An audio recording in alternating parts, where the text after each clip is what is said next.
I know. Good morning, everybody. Welcome back. And it looks like we've got everybody here. This morning, we're starting out with our discussion on snow crab, and then we will be moving into um, presentations for other stocks. So let's go. I'm wondering, you know what, I was going to do a sound check, but it worked yesterday and we'll see hands. So we're just going to run with it and make the assumption that we're all good. And let's go ahead and start with our discussion. We'll go ahead and start with Curry. Yeah, thanks. So for our discussion of snow crab, I think we can start by thanking the author for their responsiveness to some of our past SSC comments, specifically taking the time to develop model structures that explore alternative time invariant parameterizations of that multi-maturity process, which were to some extent enlightening, even if they didn't show substantive differences. And also, thanks, of course, to the CPT co-chairs for indulging our rather wide-ranging conversation yesterday, particularly around the currency of management. So our key consideration for snow crab at this meeting are the proposed model runs for the fall 2025 assessment cycle. Yesterday, we had extensive discussion of model 25.1 that includes really no documented changes in data, model structure, or likelihood definitions, but represents a switch in terms of the version of GMAX that resulted in some non-trivial increases in abundance and changes in biomass and fishing mortality reference points. The CPT minutes did highlight that given the many changes in GMAX code between these versions, it's impossible to isolate why these differences arose. But I think it's fair to characterize that the SSC should be, to some extent, concerned anytime an unknown change in model structure results in changes in model estimates or reference points or harvest recommendations. However, I don't believe we need to request a deeper dive from the author at this time surrounding that change for a couple of reasons. The CPT co-chairs highlighted that the difference in model estimates are likely due to some necessary updates to the GMAX code to accommodate the Kinesides life history. And in addition, the terms of reference coming out of the January crab modeling workshop should reduce the likelihood in the future of the differences of this sort due to a change in GMAX version should arise. And I think most importantly, as we all recognize, there are likely bigger fish to fry, so to speak, for the stock when we consider the sort of fundamental question of the currency of management. Nonetheless, I think it's important that the SSC be on record stating that this represents a slightly different standard than that to which we hold other assessments. Most other transitions in model versions or estimation platforms, we really look for consistency in model estimates, and that's not really what we saw here. So it's a little bit different than the way we've treated similar minor changes in the past. With that being said, I would propose that for the upcoming assessment cycle that we should support the author recommended and plan team supported models 25.3, so the base model with the updated GMAX version, updated catch data time series, and updated growth data, as well as 25.3A, which has reference points calculated based on the functional maturity threshold, 95 millimeters or above, versus morphometrically mature males. Within the CPT minutes, it was noted that model 25.3 does not currently converge. And if this continues to be the case, I think the SSC should support the use of model 25.2, which has the updated catch data, but no updated growth data, along with a parallel version that calculates with reference points calculated both based on the functional maturity definition. So as sort of the fallback in this case. in addition to that, I think we should continue to provide our strong support, which seems to be the plan for the development of a Tier 4 fallback model, similar to those developed or available for Tanner crab and Bristol Bay red king crab. So following a similar process as a additional, just in case we run into convergence issues in the fall. I think we're all in agreement that we support the crab plan team's proposed continued discussion of the most appropriate currency of management slated for the September plan team meeting. I think Ian articulated the question rather well. Is this a conservation concern or a socioeconomic concern when we think about conservation of very large-sized males? I think there's general agreement here that the basis for reference point should be based on considerations of life history and a biological rationale for the reproductive importance of large-sized males in this population, and that industry preferences for sizing may better represent a tack consideration. Although I'm interested to hear the discussion that might follow. And I guess the basis for my thought process is that industry preferences for size ranges may change over time. Markets evolve over time and can accommodate different sized individuals in some cases. And so I do think we want to base our reference points on a solid foundation in the reproductive biology of the species and our considerations for conservation. So in addition to those recommendations for models to bring forward in the fall, I have a couple minor recommendations. So I think we can request that the September document to some extent more clearly describe the changes in discard estimation and accounting procedures just to ensure consistency. There was a little bit of confusion both in terms of the time series that were plotted and the magnitude of those differences. And I think it was clarified that that was to some extent a difference in how the data were plotted or whether or not they included discard mortality or not. But I think we want to be clear exactly how large those differences in the catch data or discard data time series are. I think the SSC should support what I understand are planned activities or planned management strategy evaluation activities to harmonize the state and federal management processes and to whatever extent they can consider this question of the currency of management and describe the level of conservation concern we might expect across a range of assumptions about the relationship between the density of large-sized males and the size-specific probability of molting to maturity. However, it was clear from public testimony that we need to sort of think about these things separately, that broader MSE process might be operating on a more protracted timeline compared with the current sort of tactical management needs of addressing the currency of management in this case. I'll open it up to additions from others.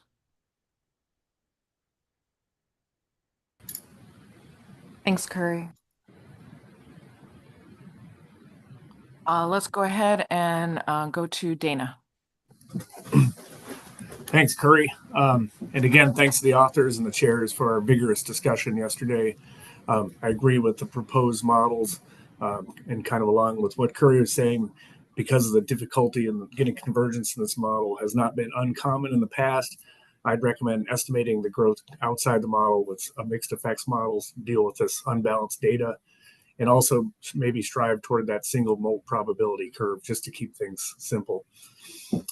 Also, again, we've asked the question if there's evidence for differences in recruitment by sex, and it seems to me that the default choice they should be equally, so that we aren't aliasing some other process with extra parameters being estimated in the model. In terms of changing the currency of management, I think this is straying a little further away from the spirit of the SPR reference points that Clark estimated for groundfish. And I think that since estimation of OFL is specified in the FMP, perhaps the authors should address concerns about this currency of management with a simplified ABC control rule that applies an exploitation rate to those commercial sizes. We've used these stock-specific ABC control rules occasionally for groundfish in the past, such as Goa pollock, and exploitation rates have been used to justify lower ABCs in Bering Sea pollock in the past as well. Lastly, the fact that the estimated natural mortality events seem to switch years and sexes depending on the model or the input data. it would be good to try to make that parameter linked to a mechanism like bottom temperature or some kind of covariate like that. And that's all I have to add. Thanks again.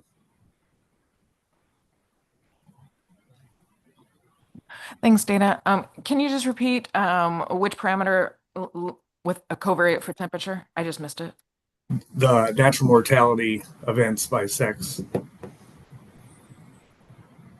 Great, thank you.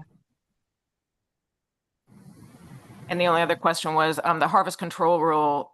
You're talking about the ABC harvest control rule, not the TAC harvest control rule. I'm guessing. Yeah, ABC control rule, so that authors could propose a different kind of ABC control rule. Great, thank you. Okay, next, Martin. Oh, sorry, Martin. Curry, did you have a follow-up? Yeah, just a quick clarification. Sorry, Martin. Dana, in your recommendation for estimating growth outside the model as a simplifying approach, would this be a recommendation to explore kind of outside the current assessment cycle or as part of the model structures proposed for this coming fall? I think your recommendation of 25.2 could include this, or whatever comes out of 25.3. I mean, the authors suggested they might try this, and so did the grad plan team. Perfect. Thank you. And Curry reminded me I had another question. So is that if they do that, are we also asking for, we want to see it outside the model and sort of currently so that there's a comparison with what's currently done, or no? Or am I off base?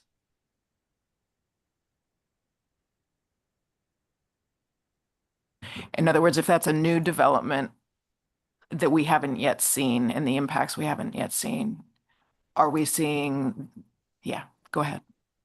Yeah, I think it would be important to show those differences. I don't know if we need a full factorial design in this case. I think at least my thought process would be that we leave it at the discretion of the author. If they decide to go down that direction, we would want to see a comparison, the impact of externally estimating that growth process. Sounds great. Okay, Martin, back to you. Okay, thanks. So let's see. Basically in agreement with Curry and Dana on the model runs, as well as some of the options to consider, such as estimating growth outside the model.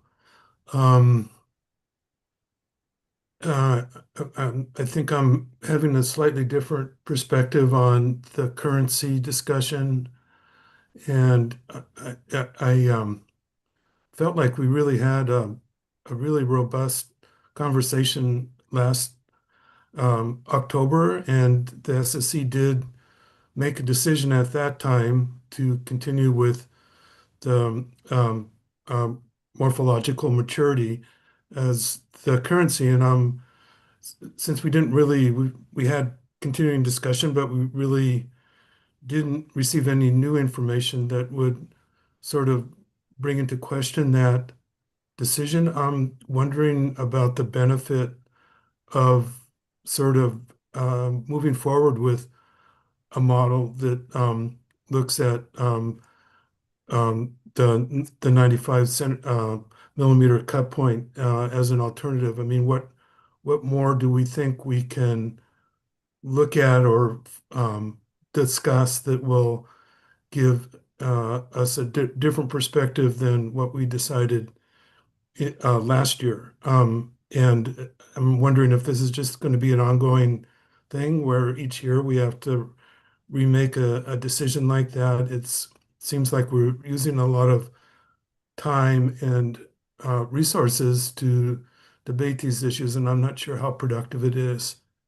I'm also a little troubled by the idea that this is sort of an either-or decision that has really pretty large implications to the management of the stock. And I agree with Dana in suggesting that there might be some sort of alternatives that don't necessarily go to the new definition of maturity, but more in the flavor of a harvest control rule or a set of options that would um, achieve a more desirable outcome, but wouldn't sort of make that big switch to a new definition of maturity.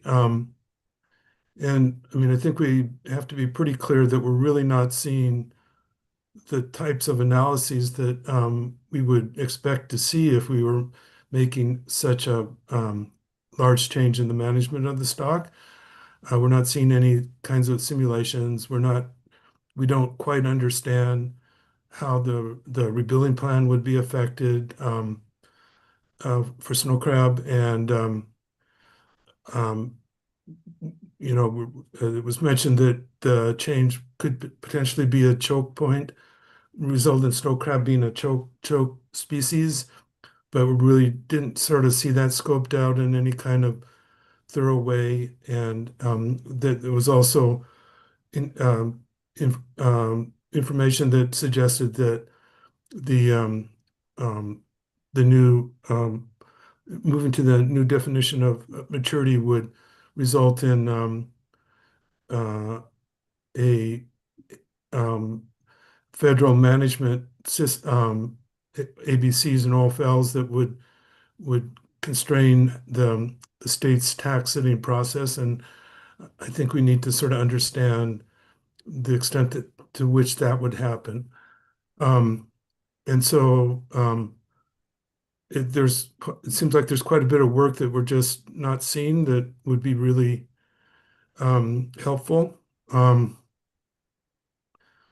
I I found the Maloney and Baker paper really interesting that showed a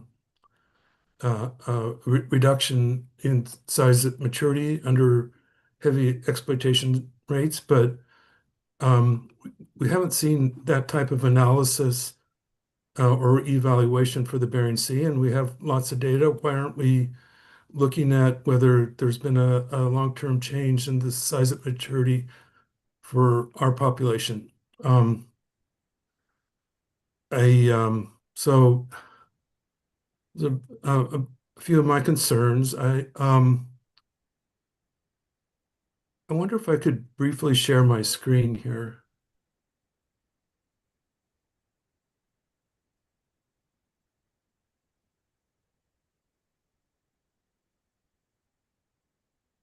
Okay, do people see this? Yep. Okay, so this is the time series that we've been looking at in terms of the decline of the greater than 95 millimeter um, crab.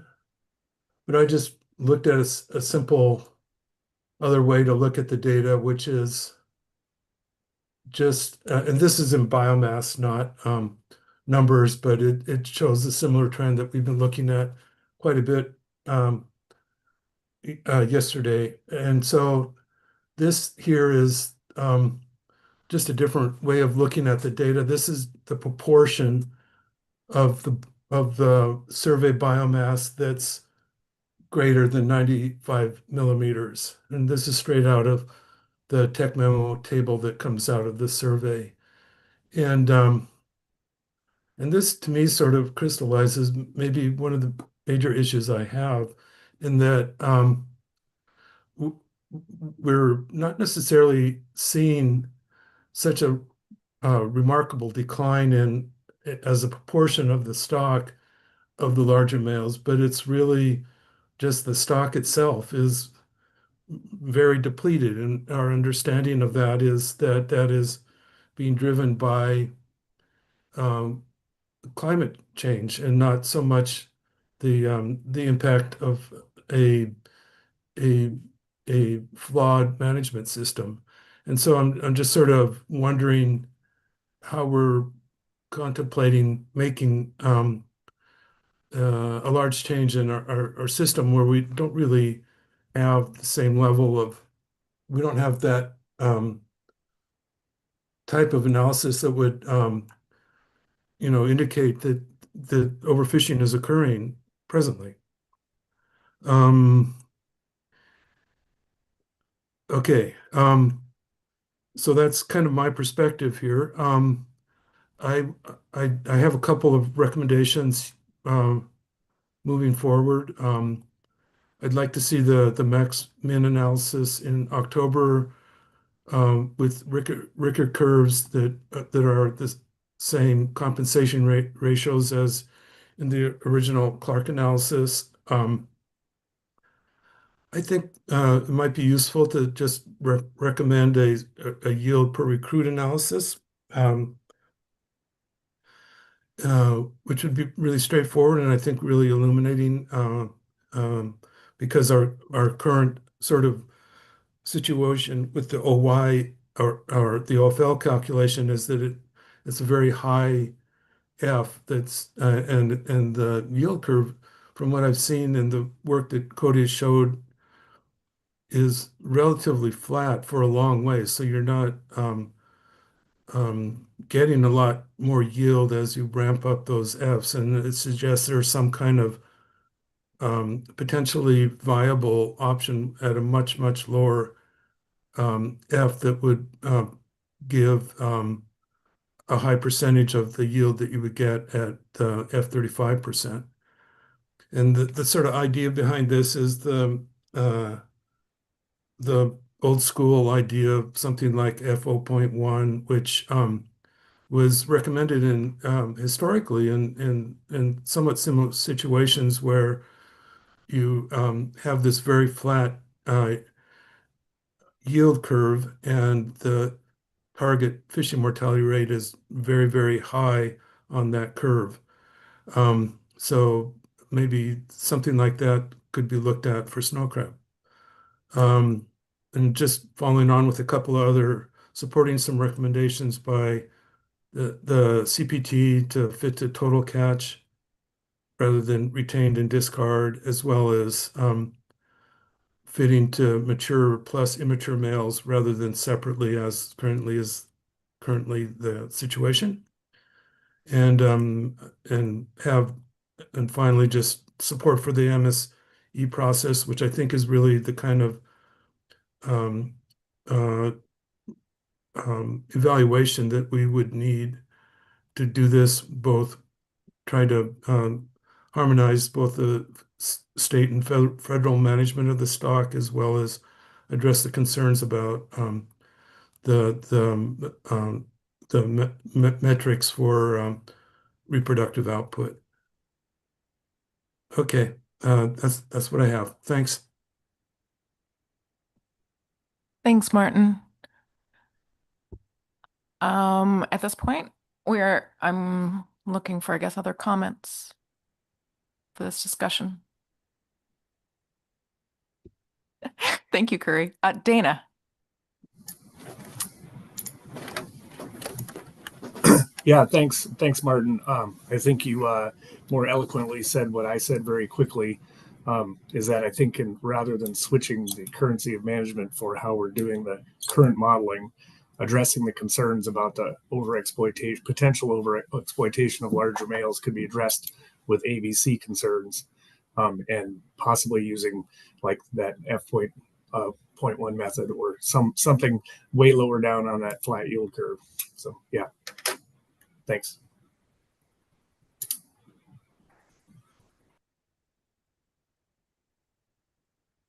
Sidden. Yeah, thanks. Just as a reminder to folks, the state harvest strategy does have a cap on the preferred male size in that harvest strategy. Just as a reminder, there's, I think, if I remember correctly, it's 58% of preferred size as a cap. Just to remind folks that that's in there from the state harvest strategy. Thanks.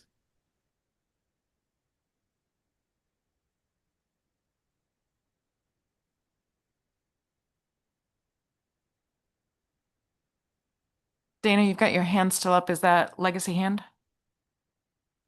Yes.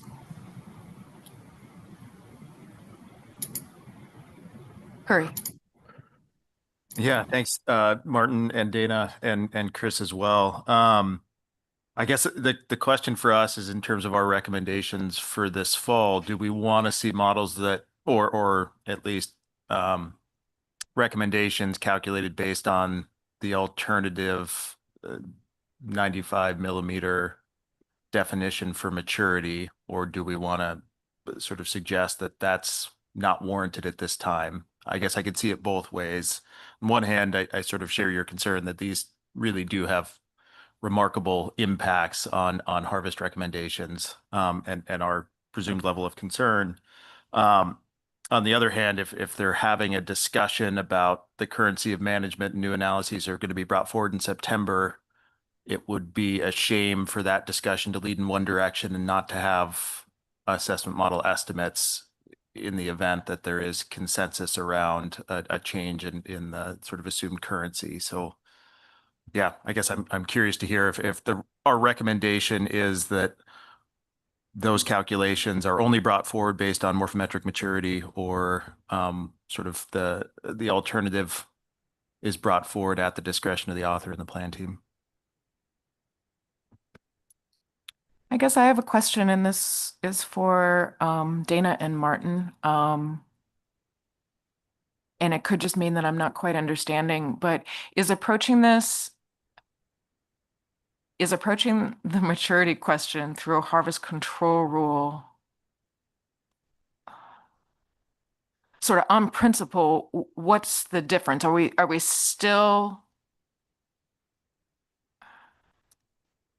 essentially trying to do through a harvest control rule what we would be doing with currency of management and just not calling it a currency in management? Or is it actually, if we think about what we're using,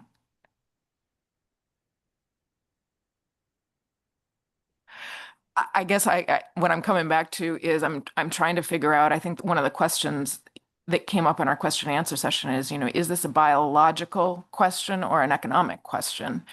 And if that's really the basis, is making an ABC control rule based on an economic factor, we still have an issue. We're just not calling it a change in currency of management.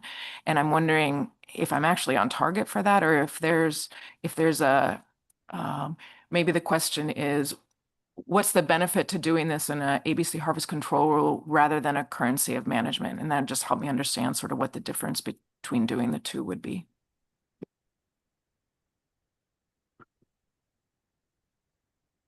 I could make a stab at it and then hand it off to Dana, but one big difference would be the fact that we would stay with our biomass B35% reference point as a measure of, the BMSY proxy. And so we would just be reducing the F according to some rule, but keeping the biomass proxy, the calculation the same as previously. And that would have some benefit, I think, in the sense of that's also the rebuilding target, and we wouldn't be radically changing what the rebuilding target is, sort of mid-rebuilding.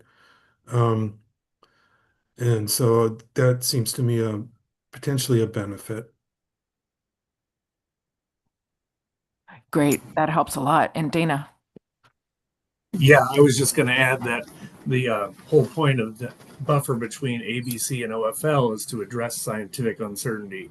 And there seems to be a lot of uncertainty around whether this large males actually reproduce more effectively than smaller males. So since we don't have, as Martin said, we don't really have that in hand, but it is a major uncertainty in the assessment. That's why I think it applies to more of an ABC control rule than an OFL calculation.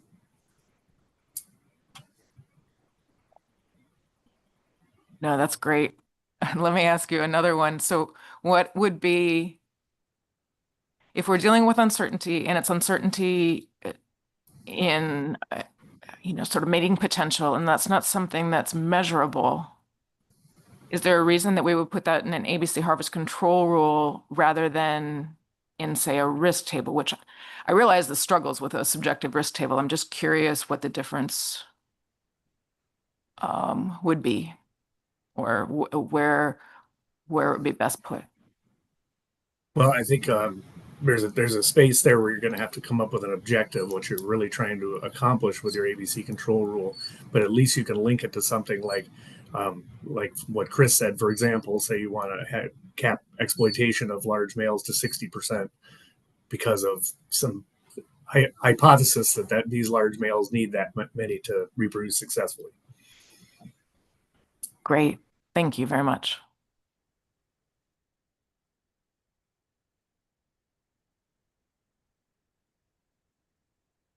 Okay. I see you still got your hand up, Dana. I'm guessing legacy.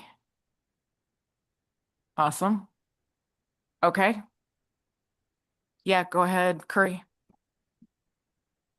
Yep, just to sort of revisit our recommendations for models for the fall. So essentially our model recommendation list would be simplified in this case, where we wouldn't be asking for 25.3A, and in the event of convergence issue, a 25.2 alternative with the alternative definition of functional maturity. It would simplify that list is where we're landing.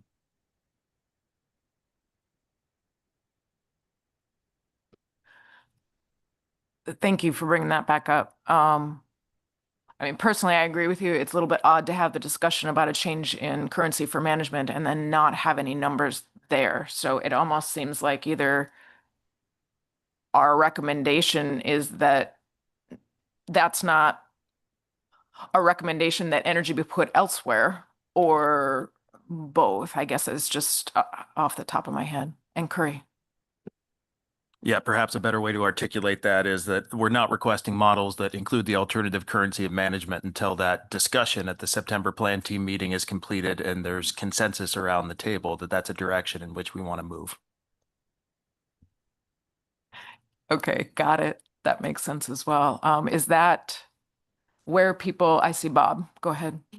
Yeah, thanks, Madam Chair. I would suggest building on what Curry just said and ask that the author bring those models forward that you listed, but ask that the plan team consider steps for September to address the concerns that we have with the stock and probably not being able to put a harvest control rule together between now and then and get it vetted, and then in the longer term for September consider what the longer term framework is going to be. Is it going to be to develop a harvest control rule? Is it going to be to go through the 3 or 4 analyses that Martin listed, and then communicate that back to us in September? So the expectation is not this is all happening between now and September. Is that correct with what others are thinking? I guess my only question, well, I've got 2. So you were suggesting, Bob, that the author bring forward the models, but that nobody talk about them? No, I was through the chair. No, I was agreeing with the models that Curry had recommended bringing forward. I'm just the last sentence was that there would be a discussion about this at September. Somebody's got to come up with that discussion and or an analysis prior to it, et cetera. And I'm just saying we should just scale it back so that the plan team is considering the next steps past the September, October meeting and bringing that forward so that there's not something happening between now and then in terms of an HCR type analysis.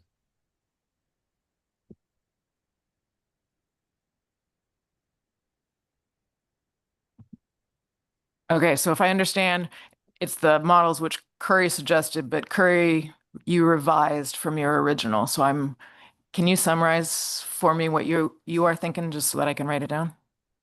Yeah, so originally I had sort of recommended that we concur with the plan team, which is 25.3 and 25.3A. I think where our discussion is led is that we are unlikely to endorse a 25.3A that includes calculations based on the alternative maturity definition. And so those shouldn't be brought forward as potential candidates in September. Same thing when it comes to if we are in the case of non-convergence and the author needs to revert to 25.2, we wouldn't be looking at an alternative variant of that that includes the 95 millimeter functional maturity definition. So it kind of simplifies the list to basically two models that we want brought forward, which is 25.3, the tier 4 fallback, and then in the event that 25.3 does not converge at 25.2. I think is where we landed. Although we excitedly look forward to hearing about the discussion, continued discussion of the currency of management, and have a range of recommendations for alternative approaches to basically addressing the concern that's expressed in the form of an ABC control rule or an alternative definition for our harvest rate target in this case that doesn't involve changing the currency of management. Given I think the very important point that Martin brought up of changing the currency of management midway through rebuilding cycle is awkward at best.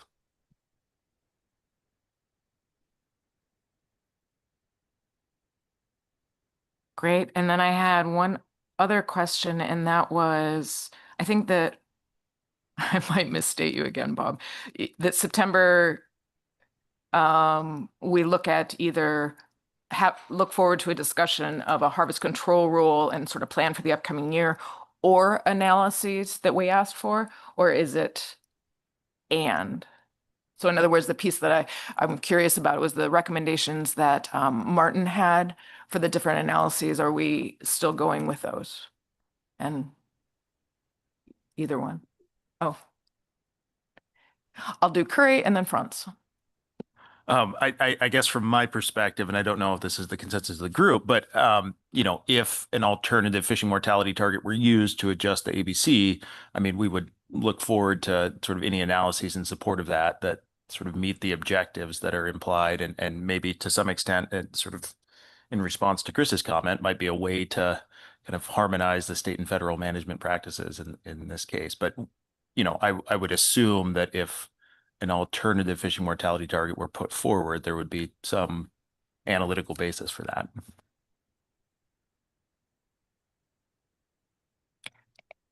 I mean, you can answer this, Franz. I'm just wondering, are the analytical things that would support it, the yield per recruit that you mentioned, the max min, I'm not disagreeing with anybody. I just wanted to see sort of now that we switch our focus, whether those are still included. Franz wasn't going to speak to it. Martin, with a new direction, are your recommendations, are we still sticking with the analysis recommendations that you had?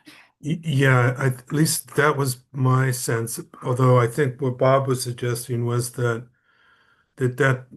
wouldn't necessarily be something that would be brought forward in September, October, but more sort of something for the plan team to think about and sort of develop a work plan to address some of those, which is fine, fine with me, although we're not likely to end up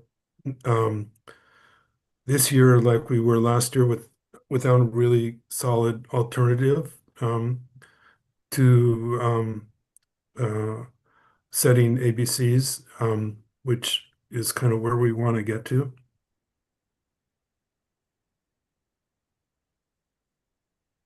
Okay, thanks. Curry? Yeah, I guess the way I would attempt to capture that in our minutes is that, based on Martin's comments, we have a range of potential recommendations for ways one could explore justifying the fishing mortality rate that's used. Those would be very helpful, I think, in those discussions for the fall, though we're not specifically requesting that those need be in place before the fall. Yeah, and I guess maybe there was one other that I would probably add to it, which would be just like what we really need is sort of a careful diagnosis of whether the stock is being overexploited. And we have good information to evaluate that. The whether there's a change in size at maturity, whether clutch fullness is dropping, um, and think see, well, those are the two immediate ones that I'm thinking of. Oh, just the pattern of fishing mortality rate, which we see but we don't really know what to make of it. And whether whether the pattern of fishing is our current perception now is that we've been over harvesting the stock relative to our intentions. So yeah, but those could be more of a long-term objective rather than something that would be brought in September, October. Great. I am going to ask one thing and then I'll go to Franz and sort of let people think if there is maybe just think if do we need a prioritization list? Because it sounds like we've got a number of things. If there are ones that the SSC definitely wants to see in October versus in a year as practicable, I'll come back and just ask you that.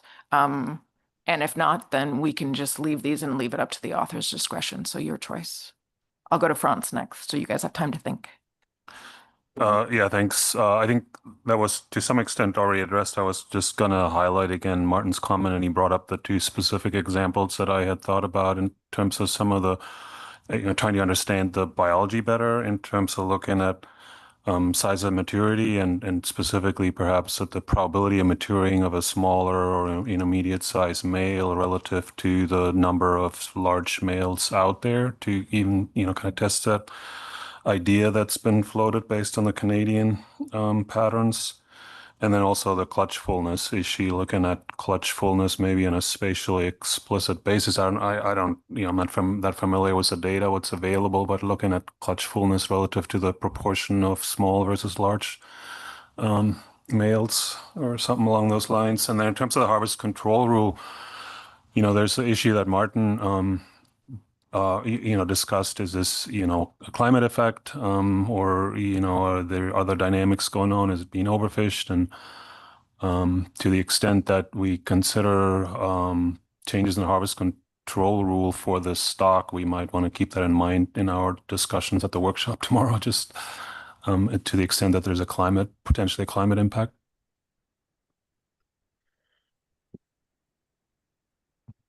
Wonderful. This sounds great. Was there anything SSC members wanted to specifically prioritize for September rather than the following year? Or will it come out sort of in our description that or do we want to leave that choice up to authors and CPT?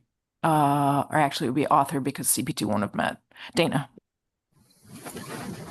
Maybe one thing I would request, kind of in relation to what Martin was saying, is about are we overexploiting this stock or whatever. Last year, they presented exploitation by size or something like that, some figures. It'd be nice to have those again for context if we're going to have any kind of a vigorous ABC discussion.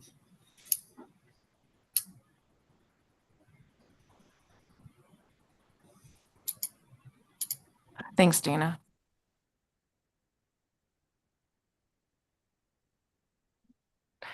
All right, I will, it looks like we're set on the discussion. Let me try to give a summary. I'm going to make it brief because we've clarified this a number of times and it sounds like people are on the same page.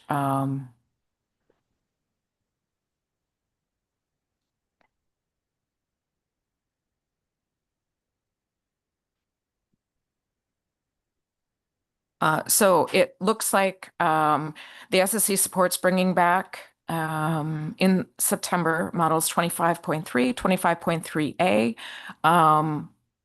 but not with the alternative maturity assumption. If model 25. Yeah, Curry.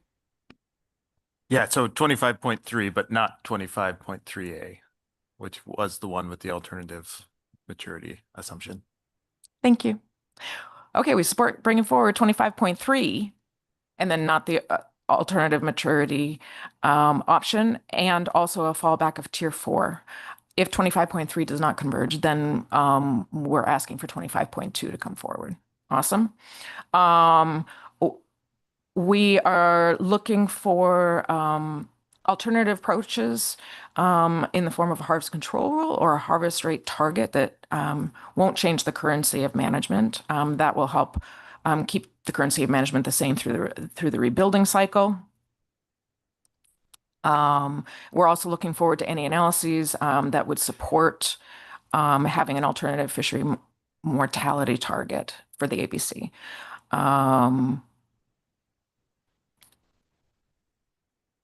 We recognize that we also, and let me go back up to the top.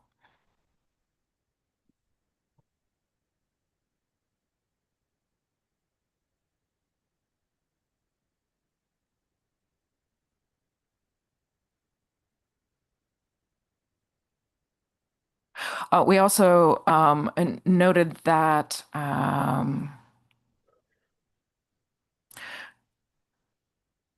these weren't specific recommendations, but I think it is sort of important background, and that is talking about, you know, sort of some of our background thoughts on the fact that reference points should be based on life history, importance of large males, reproductive biology, conservation, and an industry preference for size should be a TAC decision. And I think I think that we can incorporate that. There were a number of analyses that we are going to be suggesting that can support harvest control rule options that we'll see in September. We also recognize that not all of these analyses that we're going to mention are attainable by September. And so we would ask that along with the optional models that comes forward in September, we also look for kind of a work plan of where to go in the future over the next year.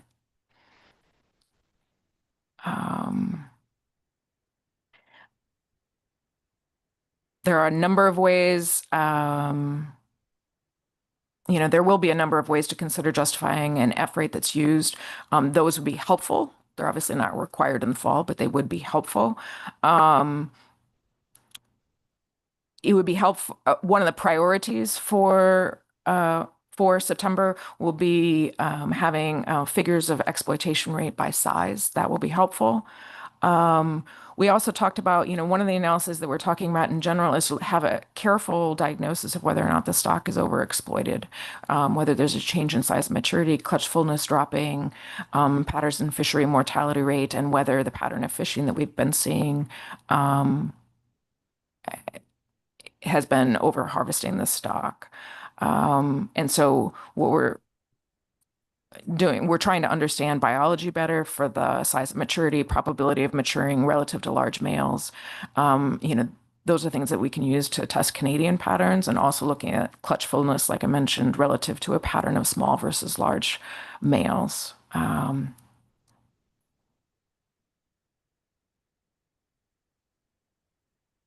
Those I think were the major things. Let me go back up.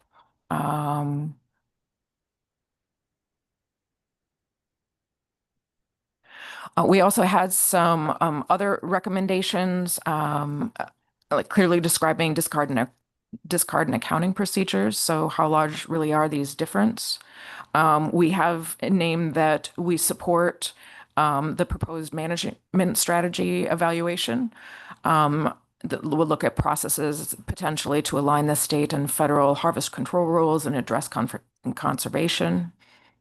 Recognizing that MSC may be on a longer timeline, obviously, than the immediate specifications we're going to need to do. As far as recruitment by sex, we talked about that being, we'll have some comments on that about treating those equally at this point.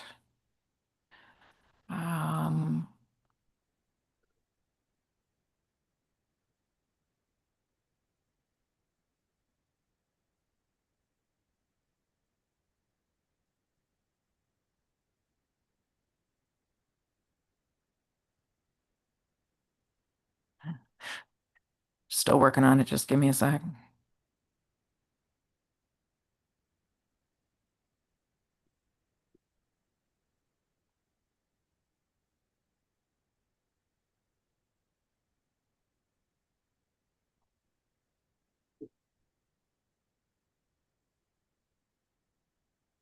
Okay, I think that those are the main points. Are there ones? Yeah, go ahead, Ian.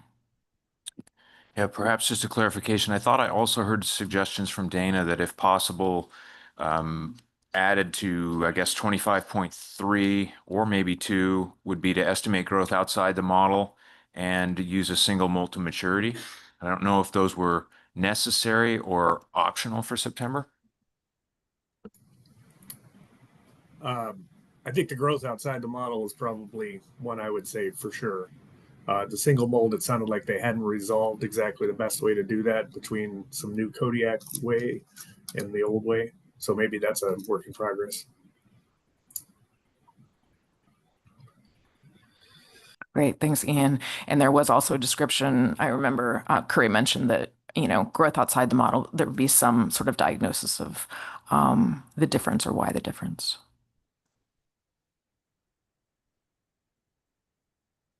Okay. Thank you, everybody. That is, I think we are there. So I appreciate everybody's thoughts on this and patience as we went through it too. Okay. I think that we next are going to Bristol Bay proposed models, and I think we're going to Katie. Katie, can you hear us? Are you there? Yes, I can. Can you hear me? Yep, you're coming through clear. Go ahead and Great. start when you wish. Will do. All right. So Mike went over the kind of CDs crab, and I'm going to go over the king crab here, starting with Bristol Bay. Kind of kept these pretty high level to summarize the proposed models that we saw and the CPT recommendations, just to kind of orient everyone to where we're at with Bristol Bay.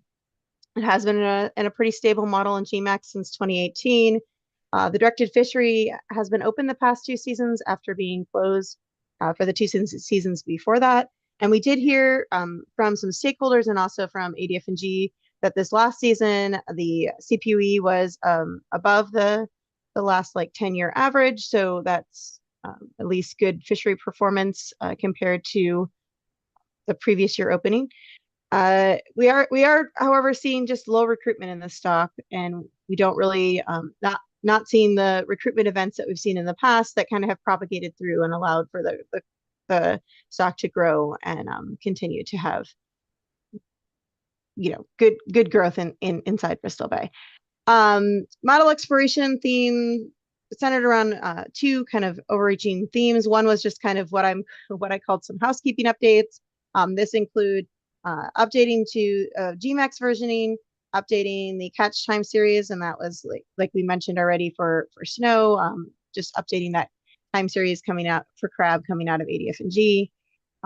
Some input file cleanup, and what I mean by that is there are some placeholders in the input files for shell condition that were never being used for Bristol Bay, at least haven't been since it was transitioned to GMAX, and those are just removed just to speed up the model process. That had been a recommendation for a bit now. And then there was a sensitivity run that was done to looking at fixed gear, and that's fixed groundfish gear, handling mortality sensitivity, and that came out of some recommendations, I believe, from October meeting with you all. In addition to those housekeeping models were run, and then in addition, there were some models looking at selectivity estimation using the BSRF data as a prior for the NIM survey. And this is building on work that was done last cycle. There was a couple different ways that was looked at this cycle as far as different subgroups of the BSRF data compared to the NIMS data. I will say that in the recommendation, when we get to recommendations, but you'll see, but the recommendation here is to not pursue that right now at this time for specification settings, these selectivity models.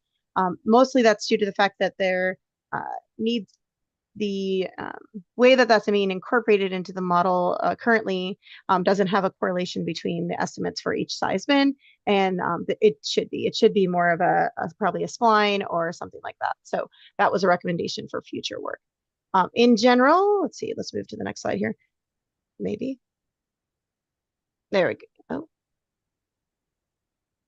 Hi, Katie. Fabio, question for you. Hey, Katie, thank you. So I have a question regarding the BSFRF survey. So they Mm-hmm. will perform it in 5 years or 6 years?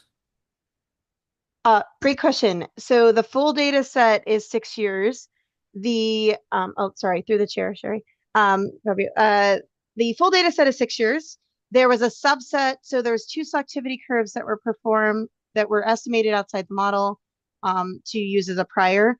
One was using all the data, all 6 years, and then the other one was just using the years where there was specifically side-by-side tows performed.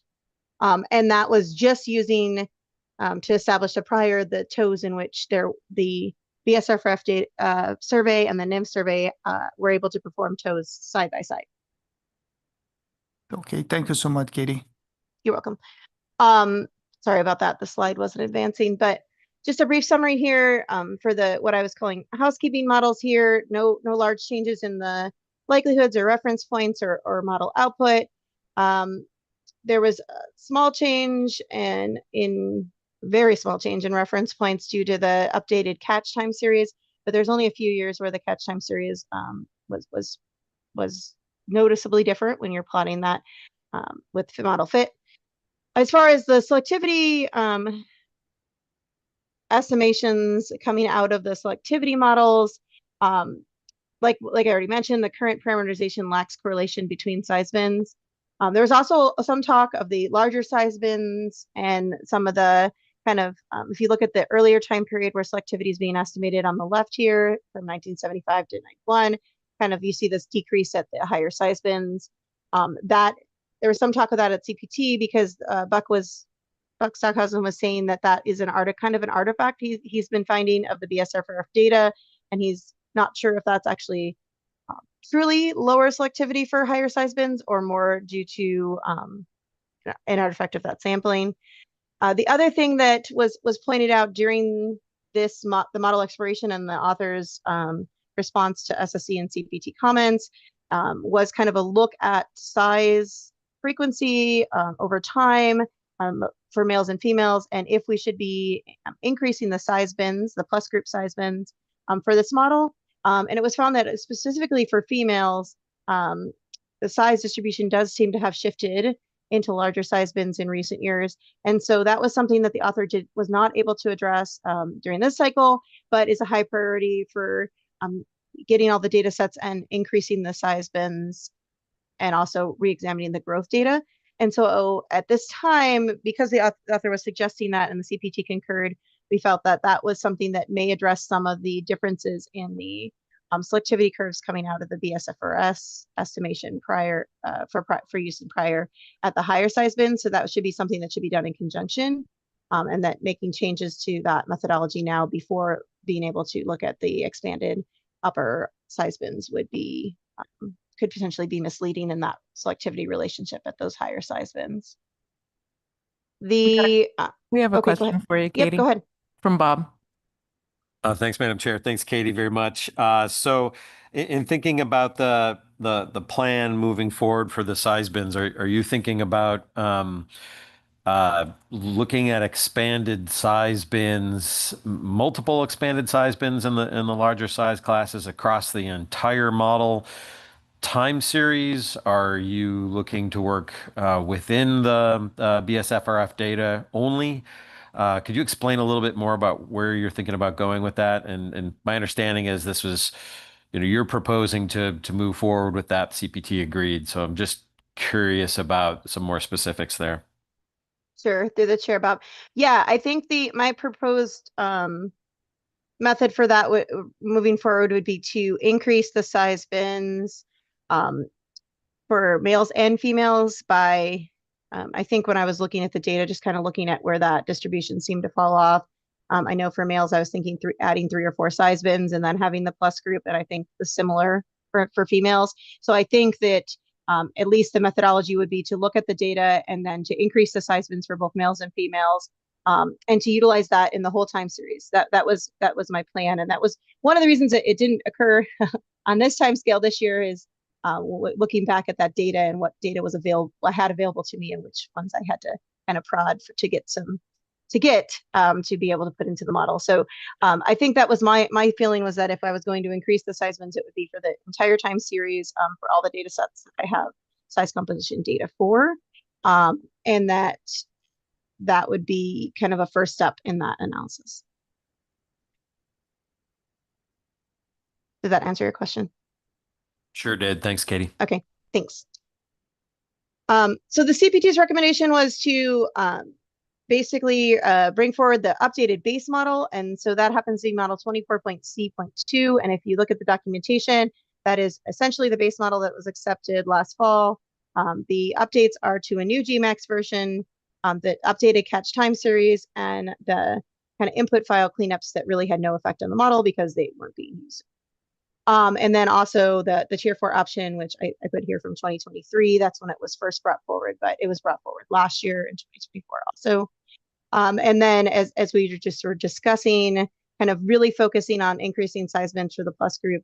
And there was a lot of conversation on reviewing the growth assumptions in the model, and the Mike's group, specifically, Leah was able to provide me a lot of that historic growth and tagging data. And so the next steps with that would be to kind of attempt to redo the analysis that was done to get the growth assumptions that are currently in the model. And that would, of course, allow for that to be done, and with those increased size bins also. And then of continuing exploration of the BSRF data, using BSRF data as a prior on selectivity, once the size bin incorporation was done or in a combination with that. And then, you know, there still are retrospective patterns for the stock. That's always kind of, any work that seems to explore that is always on the future work list here. I think that's all I had for Bristol Bay, but I can field questions if there's more specific questions. Sure, we've got one from Bob. Thanks, Madam Chair. Thanks again, Katie. I don't think you mentioned this, but the plan team commented on the average being used for BMSY for stock status. And there was a discussion about considering the more recent time series, and I think it was some of your concern about whether or not the more recent production, if you will, is being captured in the risk tables. Can you clarify that conversation? I found the plan team's recommendation a bit confusing as to, you know, why we would not believe that the current years being used for BMSY would capture, you know, the probability of production, and why we would want to continue to see that shift as production goes up and goes down. That's pretty, it's inconsistent with how we've done this with other stocks. So maybe I misunderstood the conversation.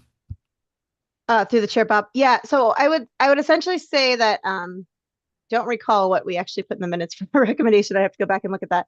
But what our discussion centered around is, for most of our crab stocks, is the years we're using for our, you know, B35 calculations on recruitment. For a lot of these stocks start from a set time period in the early part of the time series. Usually, you know, for Bristol Bay, it's after that mortality event. And then they continue to include years, and we're adding years. We talked about this a little bit for Aleutian Island Golden King Crab, right? What years that we're adding to recruitment, and how we make that. And we do an analysis every year, kind of looking at recruitment variability, and add years to that recruitment time series for BMSY B35 calculations. So the conversation at Plan Team kind of centered around, you know, should we continue to be doing that for all of our crab stocks, knowing that as we add more and more, like specifically for Bristol Bay, lower years to that B35 calculation, that our expectations for the productivity are going down, right? And is that valid, or is it more valid to have a time series that is set that we don't update?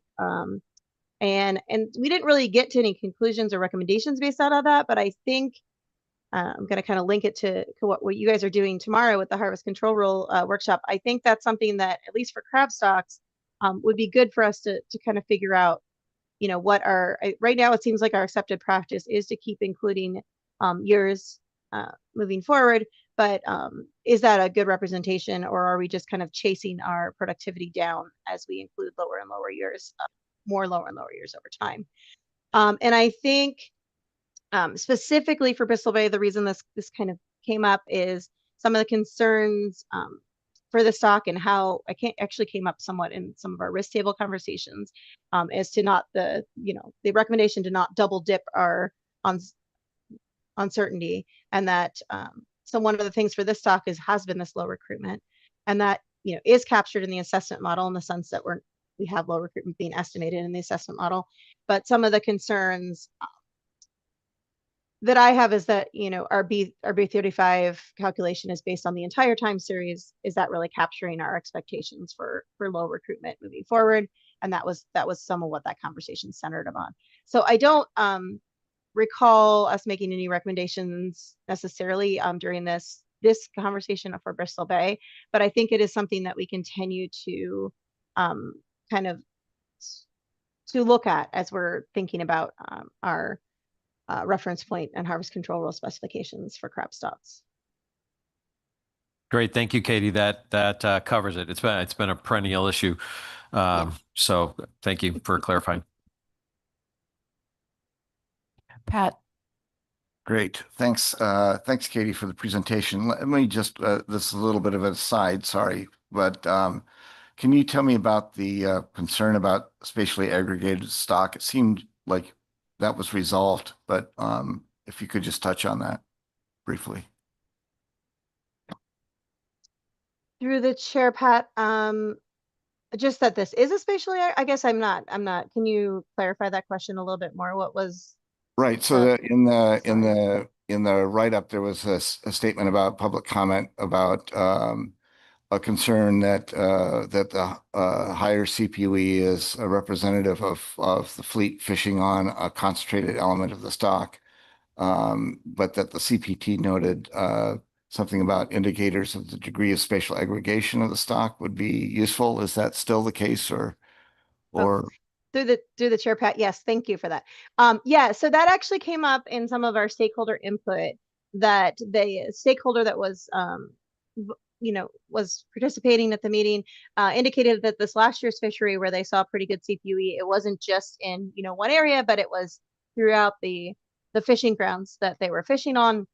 And so the CPT and had recommended potentially looking at some of the other work that I think Tyler was doing for Aleutian Island Goldens, kind of the spatial extent of the catch and of the stock, to kind of get an idea of if there were, how much kind of aggregation was occurring in the stock, and if we had data to look at that. So I think that was a recommendation moving forward, to potentially include that in the analysis of the survey data and the fishery data going into the SAFE report. Sorry. So thanks. If I can follow up. So is that included in the CPT recommendations? Through the chair, Pat, I don't recall if that specific, I think in the CPT recommendations, there was a recommendation to look at a spatial extent. It may not be specifically, I don't think it got specifically into our highlighted recommendations, but it was in our kind of discussion to look at the spatial extent kind of statistic that Tyler's been doing with the Aleutian Island Golden King crab as one way to kind of determine. That would be based on the fleet. Is that correct? On the fleet, yeah. Okay. Thanks. Yeah, No. and there was some conversation about the spatial breakdown of the catch being kind of all in similar statistical areas, so it's uncertain how much would come out in that, but it's good to have it regardless. Okay, very good. Thank you. Bob. Thanks, Madam Chair. Katie, there was a brief discussion about the northern unstratified area, and you had looked at the crab that were up there, and there was a suggestion that you were going to move forward and try and consider model-based approach. So my question to you is did the plan team agree that that was a wise effort? And B, given that the stock is not fished because it's outside of the state stat area, the lack of information we have on the communication between that northern area and the actual stock right now, it's kind of like snow crab. There's a lot of snow crab up north that we don't account for.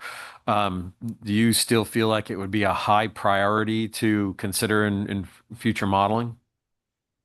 Through the chair, Bob. I don't know if I would put it up there with high priority, but I think as we start to explore more model-based indices for our stocks, one of the things that Caitlin Stern and I were discussing after her work with Norton Sound was potentially putting together a prediction, model-based indice prediction model that included those northern areas, but then the prediction grid would just be over the Bering Sea. And then potentially that would allow those crab to be included in, spatial dynamics over time, but not to be included in the estimate that's going into the model. And that would be the one way forward with using model-based indices that would allow us to keep, to not making larger changes, like you said, without having a good idea of the connectivity, and also due to the way the regulations are written, are pretty difficult and also would need more evidence to do this. And this would be one way to incorporate that data. I believe for right now, that would be, in my mind, more of a research model or research kind of question. And I think something that would be most likely probably come up under some model-based indice explorations at future CPT meetings and not necessarily model runs. Does that make sense? It does. Thank you, Katie, and concur. Thank you. Ian. Yeah, thanks, Katie. As a follow-up to that, I think you noted some point that some of this work in the Northern District was sort of pending a revised understanding of connectivity, and there's some tagging work going on. Could you just refresh us on the research that's going on there and what the kind of timeline and prospectus is for actually learning more about how linked those crab are to the rest of the EBS stock? Sure, through the chair, Ian. I would say that there is some work currently going on that using SDTMB models to through a postdoc that Mike's group and I think Franz is working with to kind of look at combining that tagging data and getting a good idea of movement. I will say that what the tagging data initially is so far between the northern unstratified and Bristol Bay has shown us is that crab do move in and out of that area. I think the bigger question, which we're not necessarily sure right now how best to address, is are those crab part of the reproductive mating population further within central Bristol Bay, where most of the crabs seem to aggregate for mating and molting, which is fairly more south in Bristol Bay, kind of near the Bristol Bay Red King Crab Savings Area. One of the things that did get funded with disaster funding, assuming that all pulls through, is some increased genetic work within Bristol Bay. And so the plan there would be to collecting samples on the trawl survey. And one of the things that I was involved with that, writing that up. And one of the things that I did stress is having a good sampling of genetic data from those northern non-stratified crab, in addition to crab within Bristol Bay, to kind of see if that could at all lead us to any information on kind of if those crab that are moving kind of just around that line, that's what the tagging data has kind of shown us, if they are actually moving into Bristol Bay proper. Some of the issue with tagging data and looking at molting and mating is due to the fact that of retaining tags, during that molting and mating cycle and when they can be released and data can be collected. Thanks. Fabio. Thanks, Madam Chair. Hi, Katie. Katie, I have a question regarding the new version of GMAX that you use. So did you run or did you perform a bridging analysis to see if there is a difference between the oldest GMAX version and the newest one? Through the chair, yes. So currently I'm following the protocols that we set up in January at our modeling workshop, where any new changes to GMAX versioning go through a model can basically bridging comparison, looking at output and likelihoods. And I didn't report that in detail in this report because there were no differences. I'm not seeing, one of the things we have been consistently doing is with that, because we have been making updates kind of during that January modeling workshop specifically, is as long as there's no no changes to likelihood or model output, that we just been kind of updating GMAX and moving forward with that. And the reason, what I've been trying to do is keep up to date with that versioning as we move through and not wait, not wait necessarily multiple versions to do that. And it seems to be working fairly well. I will say that right now, all the King Crab, Aleutian Island, Goldens, Bristol Bay, and Norton Sound are all using either the same or very close to the same. I think Tyler has one slight increase in his GMAX versioning. At ADF&G, we're really trying to, within our GMAX group, work with each other to stay with a similar version. That's kind of for self-preservation. Tyler Jackson wrote our package to kind of do a lot of our graphing and tables, and we want to update that together instead of separately. So Thank you so much, Katie.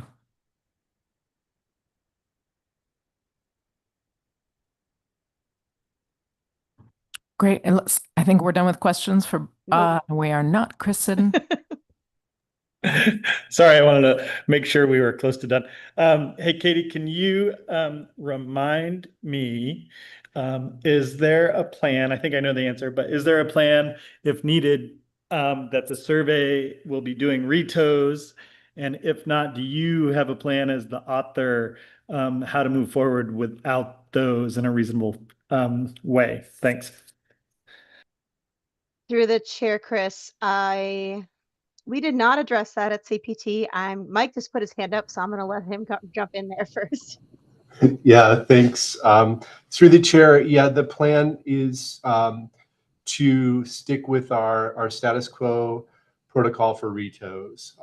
So if we see that threshold amount of mature females that haven't undergone the molt mate cycle, then we will carry out retos. That's the plan. Of course, there's cost in terms of what else we can do on the survey that we'd have to take into account, but we'll be monitoring the molting and mating status of the females that we get throughout Bristol Bay, and we'll be watching that for the reto decision.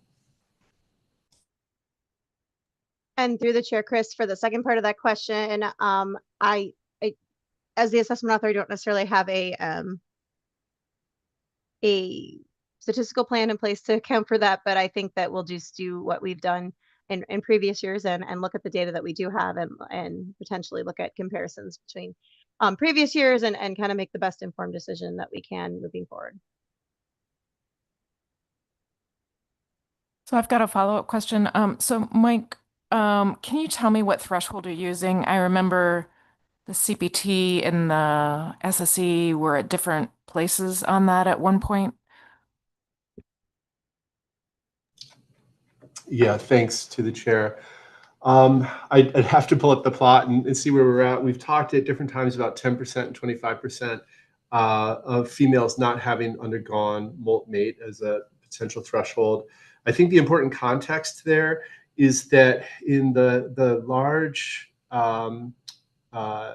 proportion or the large number of situations where we have done the reto, they've been very cold years where we see more than 50% of mature females not having undergone molt mate. It's a very, very large percentage. Where things get more subjective is when we get down to something like 12% of the females not having undergone molt mate. What we've done in the past in that situation, when we're say between 10% and 25% of the females not having undergone molt mate, is then we talk with the stock assessment author, we talk with our partners at ADF&G who are involved in tax setting, and we evaluate the value of that information for managing the stock in relation to what else we'd have to give up in terms of survey effort. So it's more subjective when it gets down to those lower proportions of females that haven't undergone molt mate. And the consensus in those discussions in the past, when we're just above 10%, has been that the effort involved in retowing doesn't give us much difference in terms of the scientific information that we have to manage the stock. And so that's how that's played out in the past. So there's no set threshold, but generally 10%? Yeah, thanks. Once it's above 10%, we'll have that conversation. If it's above 25%, I think the expectation is that's when we're in a set threshold situation, and we'll expect to go ahead with the retos.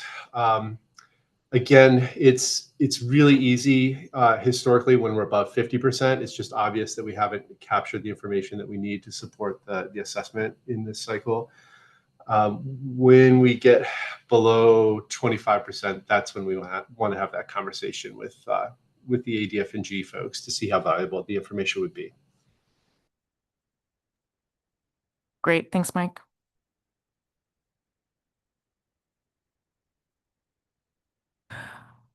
All right. I think that is it for questions on Bristol Bay. I think next we go to Norton Sound for a presentation, and then we'll take public testimony for those together.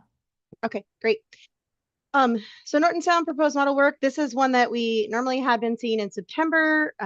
We have a new assessment author. Caitlin Stern is the primary author. I am co-author. And we decided to move it to proposed models in May, just to kind of coincide with when we're looking at proposed models for the majority of our stocks.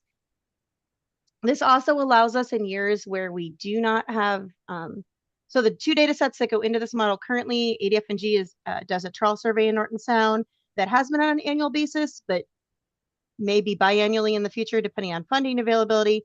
And then this model does use Northern Bering Sea survey data.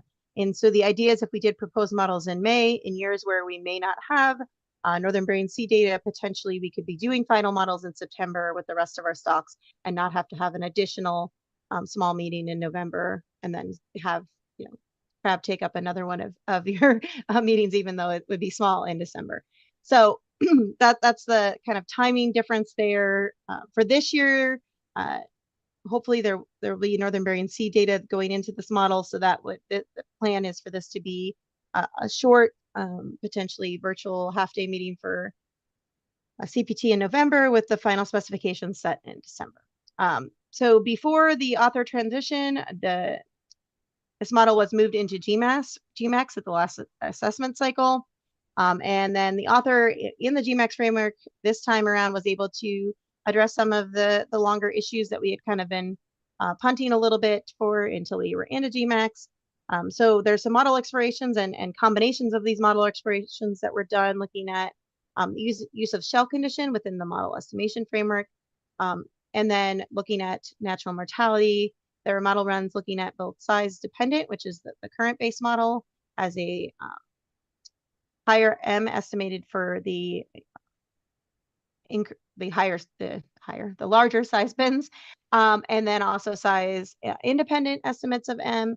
The explorations also included the base value of natural mortality for males at the current level that's been used for the stock, which is 0.18, and then at an updated estimate using the Bristol Bay red king crab estimate.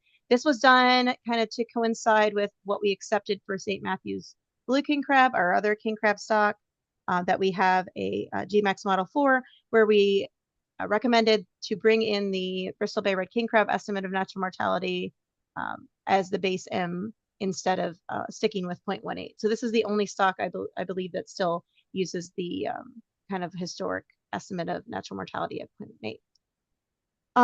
So there were also quite a bit of work by the author looking at model-based indice exploration. None of those were ready to be incorporated into the models at this time, but the authors did do some model runs to look at those and kind of help the CPT discussion did focus on some recommendations and kind of how those are being incorporated into the model and kind of and what that means for selectivity estimation.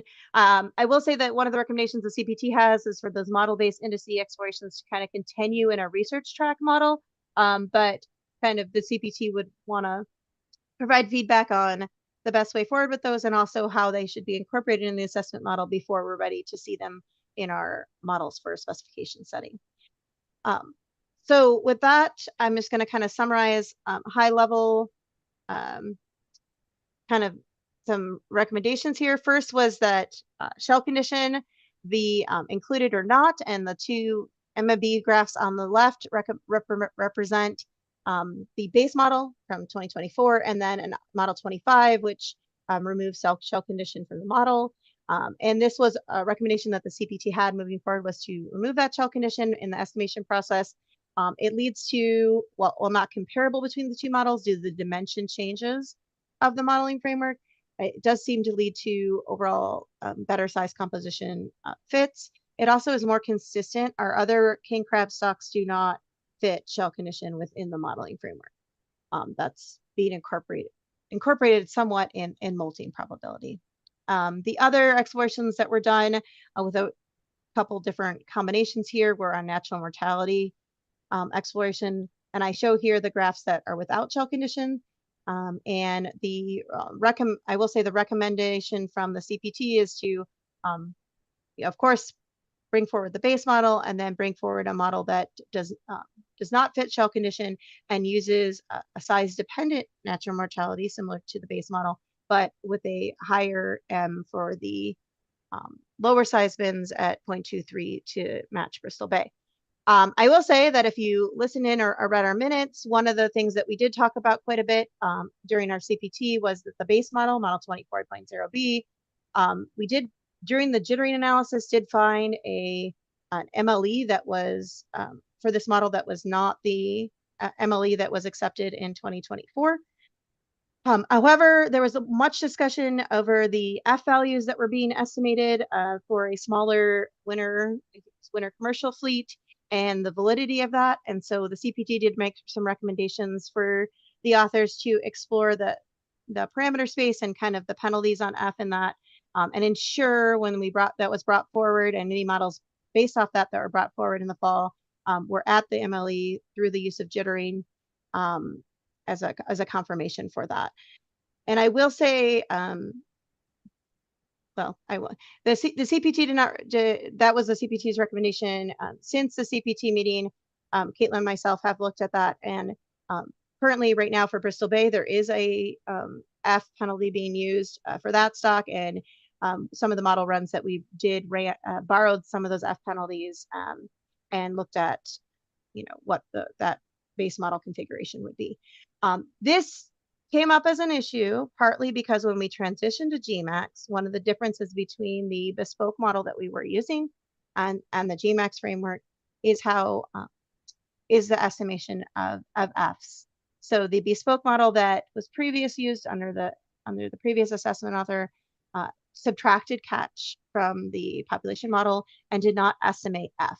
So in moving into GMAX space, into the GMAX framework, this is one of the things that, there are right now is not really a penalty or any sort of prior information.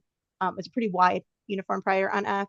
And so this is something that may just need to be refined a little bit in adopting the GMAX model.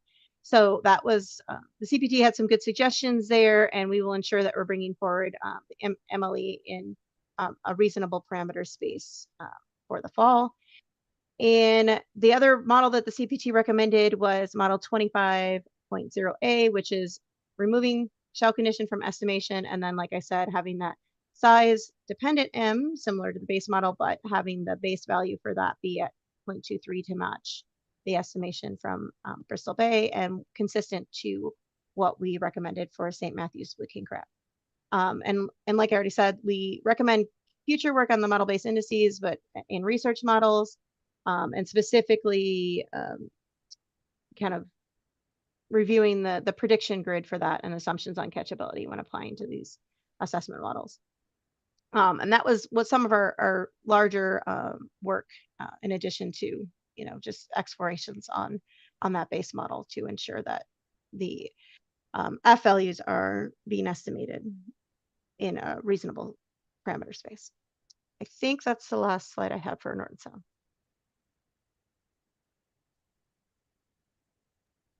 Thanks, Katie. Martin. Yeah, thanks.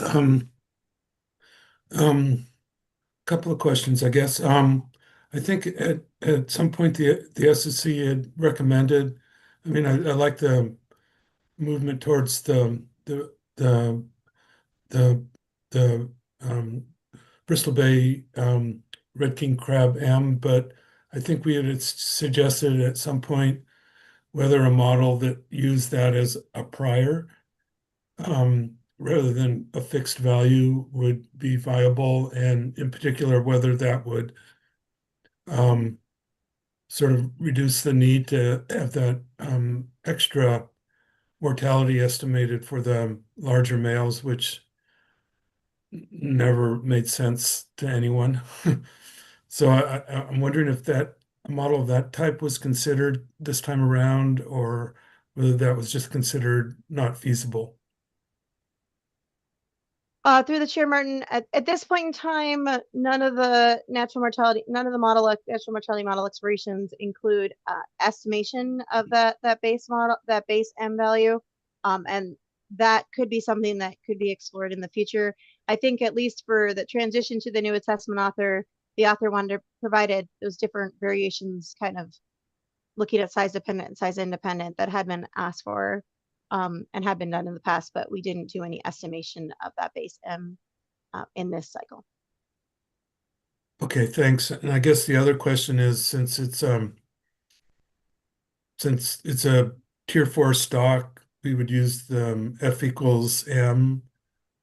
And so that would represent 25.0A would represent a change in the harvest recommended harvest rate for the stock. And has the CPT discussed that, and is it comfortable with that change?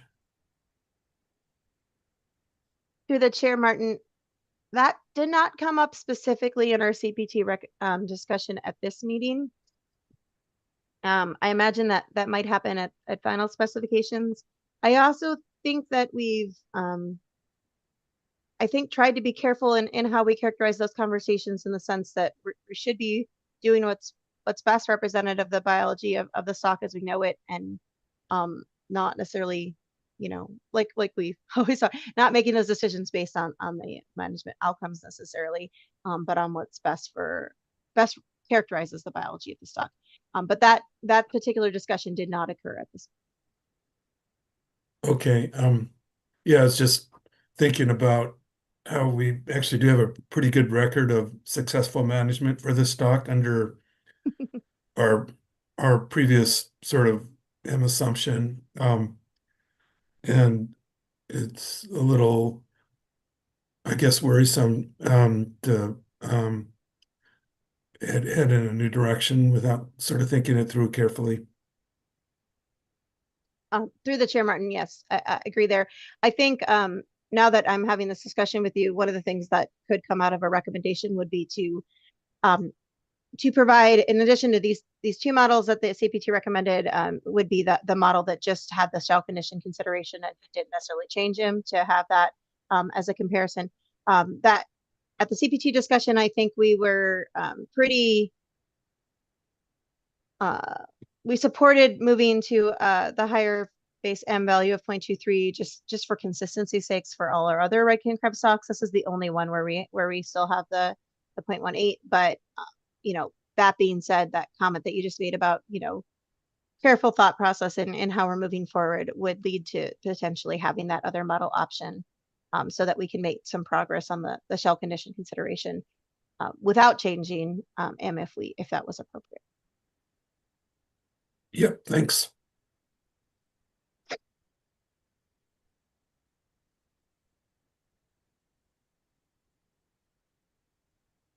Ellie.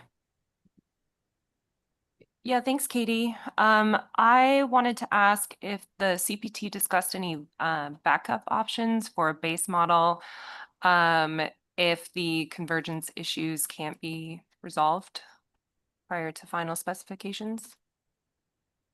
Through the chair, Ellie. So the model is converging.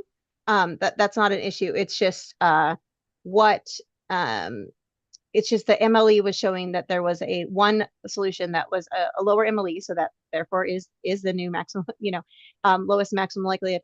And I will say right now that we've already done work kind of looking at this and have resolved the issue. So no, the CPT did not discuss the issues. I think we felt pretty strongly that It was just due to the fact that did not have any penalties or priors on it, and was letting some of the smaller fleets kind of reach an area where F values were high, and therefore recruitment was being estimated very high to account for that. And so the CPT was, I think we were pretty confident that it could be resolved before September.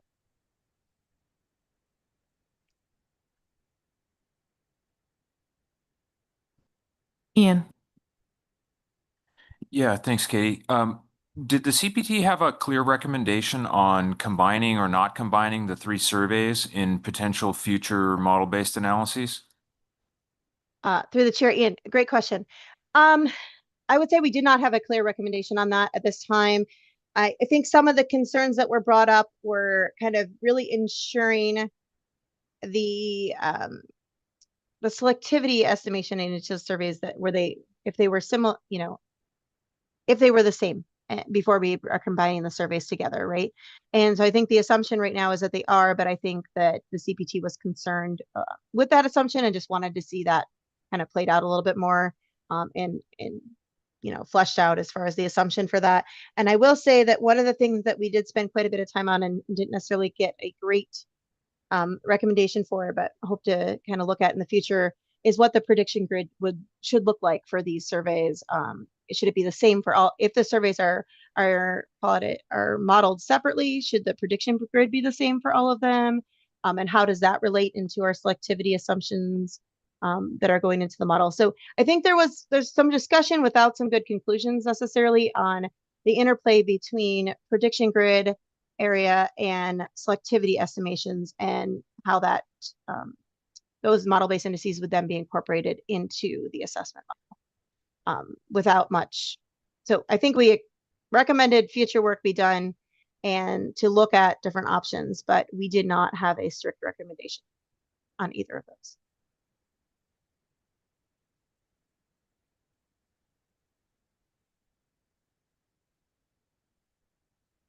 Okay, it looks like we are done with questions. Let me just double check our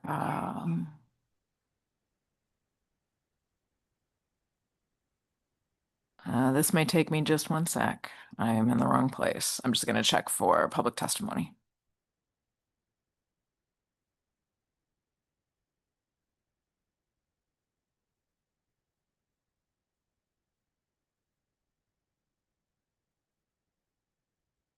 Okay, we do not have public testimony, so we can go ahead and we can go into the discussion. And the first discussion will be for Bristol Bay. And for that, we'll start with Bob. Thank you, Madam Chair. So we'd start with thanking the author for being responsive to previous requests and look forward to the follow-up on the jitter analysis that's being brought forward in September and further consideration for the one step ahead residual discussion that was had. They're going to reach out to groundfish members that are using those in the groundfish models. So we look forward to that. The model was based on an updated version of GMAX and was brought forward as the base model. There were 7 other potential models considered, or 7 total models considered. It was noted that recruitment has been low for this stock for at least the last 15 years. And however, there was a large CPUE in the directed fishery in 24-25 and higher than the average over the last 10 years. So some discussion incurred there. There was a recommendation to take a look at fishery index, extent index that has been used. I would recommend that we agree with that and recommend that the plan team exercise caution and look at past years when the CPU index was at its highest is when the stock was moving towards its lowest. So that CPU index has been concerning in Bristol Bay. The first three models that were brought forward were focused on some basic data changes in the model. Model 240C1 focused on updating some catch data from ADF and G. 0C1A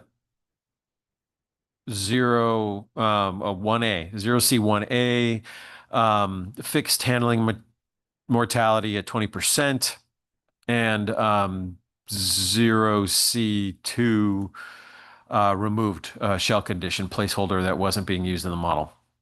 So none of the initial models there had substantial differences or major changes. So the rest of the models were focused on using BSFRF data as priors on selectivity. So the first in 25.1A focused on survey using BSFRF data as a prior, using the entire time series of the BSFRF data, 2007 and 8, as well as 13 through 16. Model 1B only used the 13 through 16 when there were actual side-by-sides with National Marine Fisheries Service data. And then B2 doubled the range of the priors on the NIMF selectivity from the previous, the side-by-side only. Overall, similar fits were observed across the last three models. However, there were substantial differences in the selectivity curves, as you can imagine. There was some concern about that with respect to the dome-shaped selectivity in the early years for the first model, and then the overall concern about fits and changes in estimates of M and subsequent FMSY changes as well in the second two models considering the BSFRF data. So one topic, the crab plan team recommended considering the use of more recent years in the recruitment average, and made a recommendation, or at least suggested that more recent years, it might be better to use more recent years in recruitment. Upon further discussion with the author and presenter here, I think it's clear that the author is considering not using the most recent years, and the need to consider, I would recommend that the CPT needs to consider which years actually represent the production potential of the stock, not continue to include those recent years, and be clear about whether or not there's additional considerations in the risk table to account for the more recent years where the recruitment has potentially been an issue. And again, not to just continue to add that more recent year. There was a discussion on the northern unstratified area. I would recommend that the SSC looks forward to seeing some of the information on connectivity between the northern and the Bristol Bay stock. We heard about some genetic and tagging data that may be available, and I would suggest that until these data are available, that this not be a high priority for including in a model process, but wait until we see some of those data.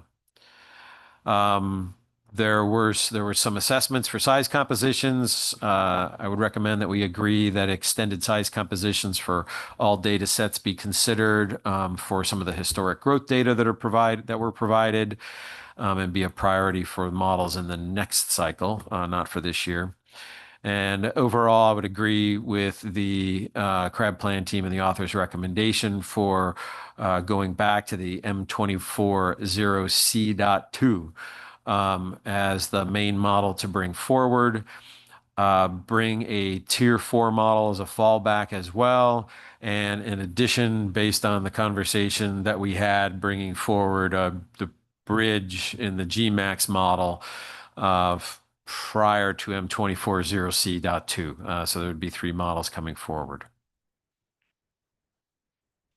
In terms of research, I would recommend that the SSC agree with the crab plan team recommendations. However, be clear that in considering the upper size limit on the size bin for females, this be done for the entire time series, as we heard in our discussion.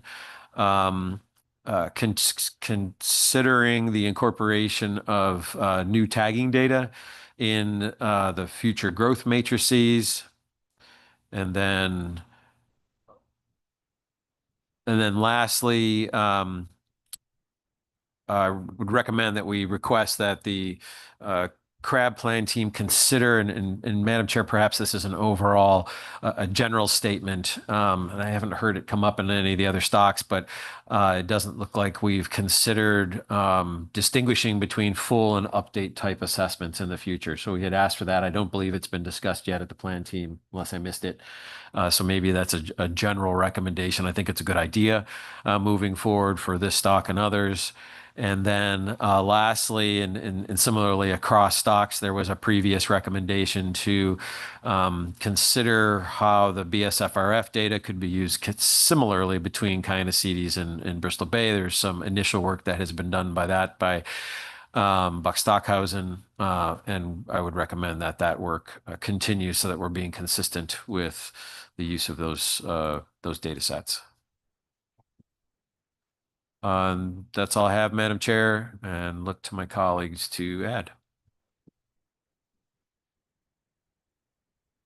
Thanks, Bob.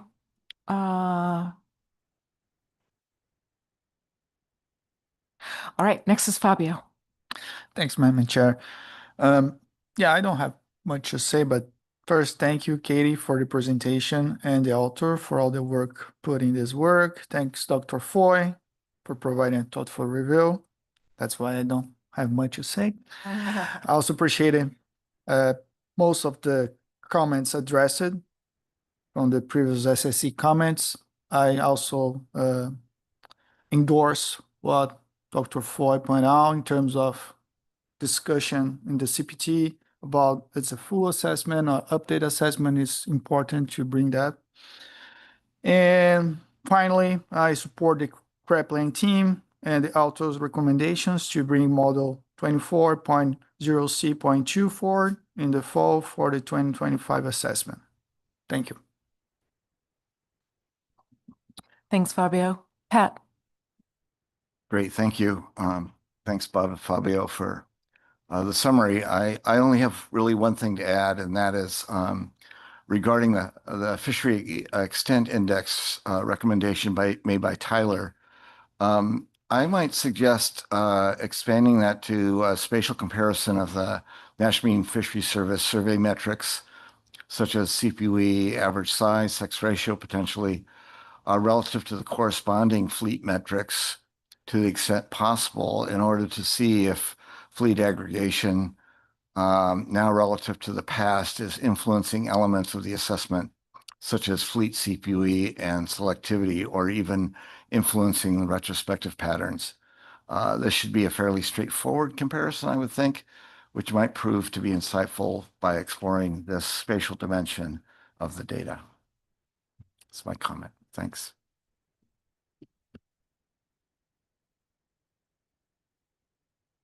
Ian.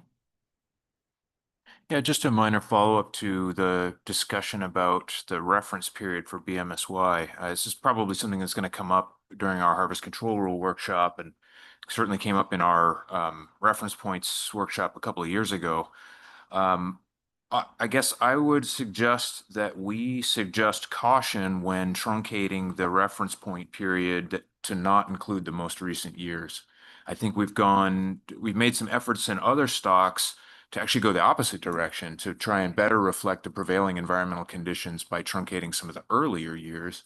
And it seems to me kind of a slippery slope if we decide there's some magic year after which the stock conditions are no longer representative. And we want to be, I think, thinking very carefully about that. So I don't think it's a specific recommendation, but just to perhaps think about this a little bit more and provide a strong rationale for why and what years would be considered in such a truncation of the time series. And maybe we'll learn something tomorrow that will help us.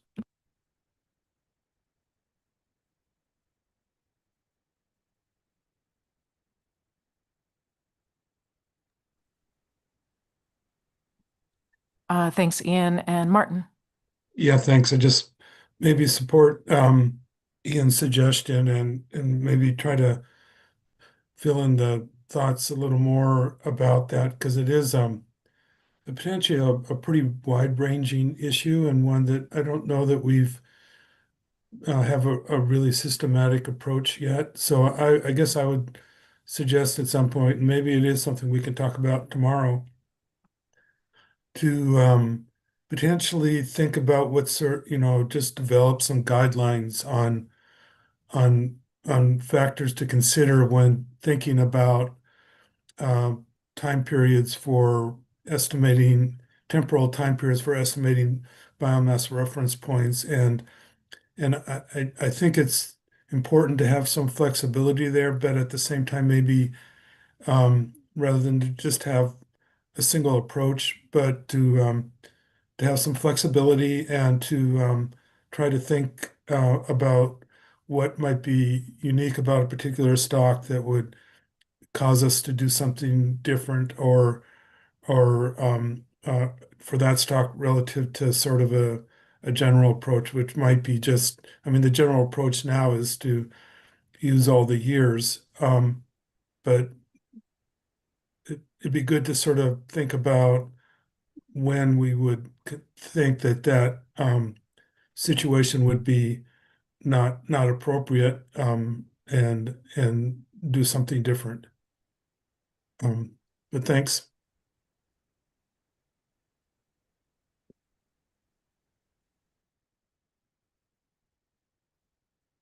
Yeah, I think I echo that. I I totally appreciate the idea of sort of trying to separate the risk table from, reference points, which I think was where you were going with that, Bob.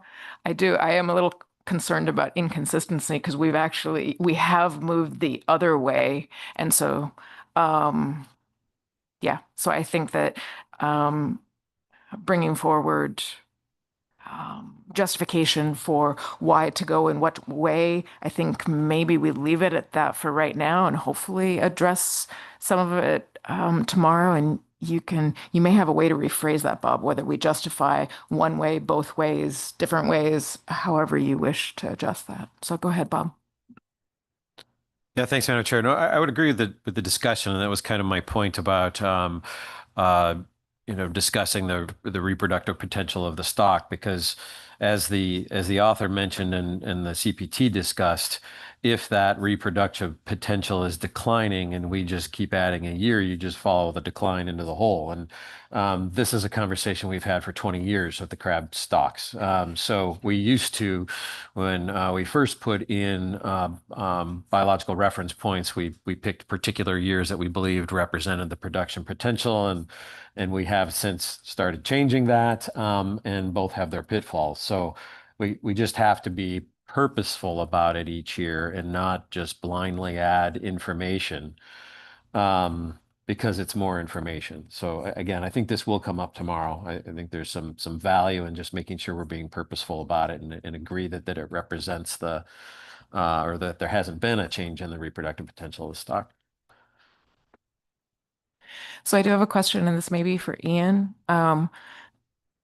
Doesn't quite sound like we're ready to make a recommendation on that. And the CPT apparently recommended, from what Bob said, considering more recent years. And so now we're asking for justification again, which is a little bit, and I'm wondering, is there something specific that we're asking for that we haven't asked for before? Or is it a repeat? I mean, we're kind of punting the decision because this is out of order. We're going to talk about this tomorrow, and we're trying to come up with a recommendation today, which is a little bit awkward. I'm not sure.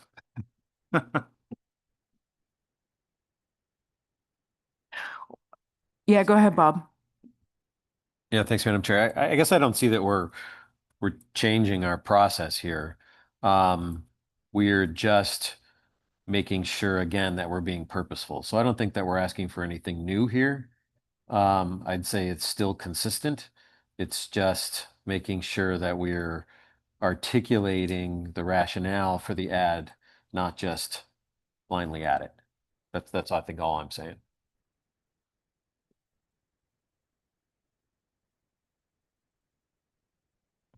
That sounds great. And then I had one other question for you, Bob. And that was, you had mentioned bringing forward, I think it was 3 models, bringing forward the bridging analysis. Was that, can you remind me, for this stock, was the bridging analysis done? In which case, like for some groundfish stocks, when it's done in October, we accept the new model and move it on. In other words, are we going to be sort of repeating our process in September, or had they not brought forward this bridging yet?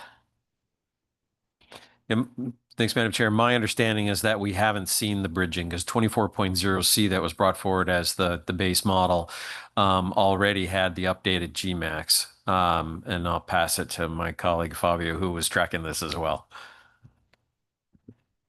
Thank you, Madam Chair. So yeah, it's important to bring the bridging analysis because it's the way that we can compare if there's anything in the newest version and the oldest version. So that was my point. And we also looked at in the groundfish. So that's I asked Bob this morning if it's something that we should consider.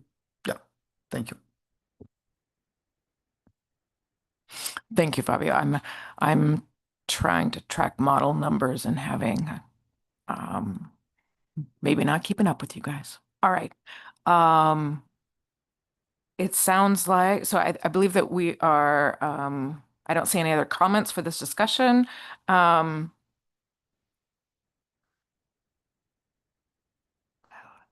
me put this in a different order. We agree with the plan team, so please double check me with this. We agree with the plan team and author for bringing forward model 240C.2 as the main model or something close to that. And then also bring forward the model prior to the bridging so we can actually look at the bridging analysis. And then also bring forward the tier 4 model. So those are the 3. And go ahead, Bob. Yeah, I'm sorry to do this, Madam Chair. Would it be okay to ask Katie for a point of clarification so we can be more clear on which of these models we're asking to be the bridge model? Absolutely. Thank you, Katie. So question back to you, and I think I understood your response earlier as that the bridge model was not done but would be. Would you recommend, I guess I don't think that it makes much sense to bring 240C as a bridge model in the old GMAX and the new GMAX, but to just go ahead and go right to 240C2, both in the old and the new GMAX model. But are we missing anything there?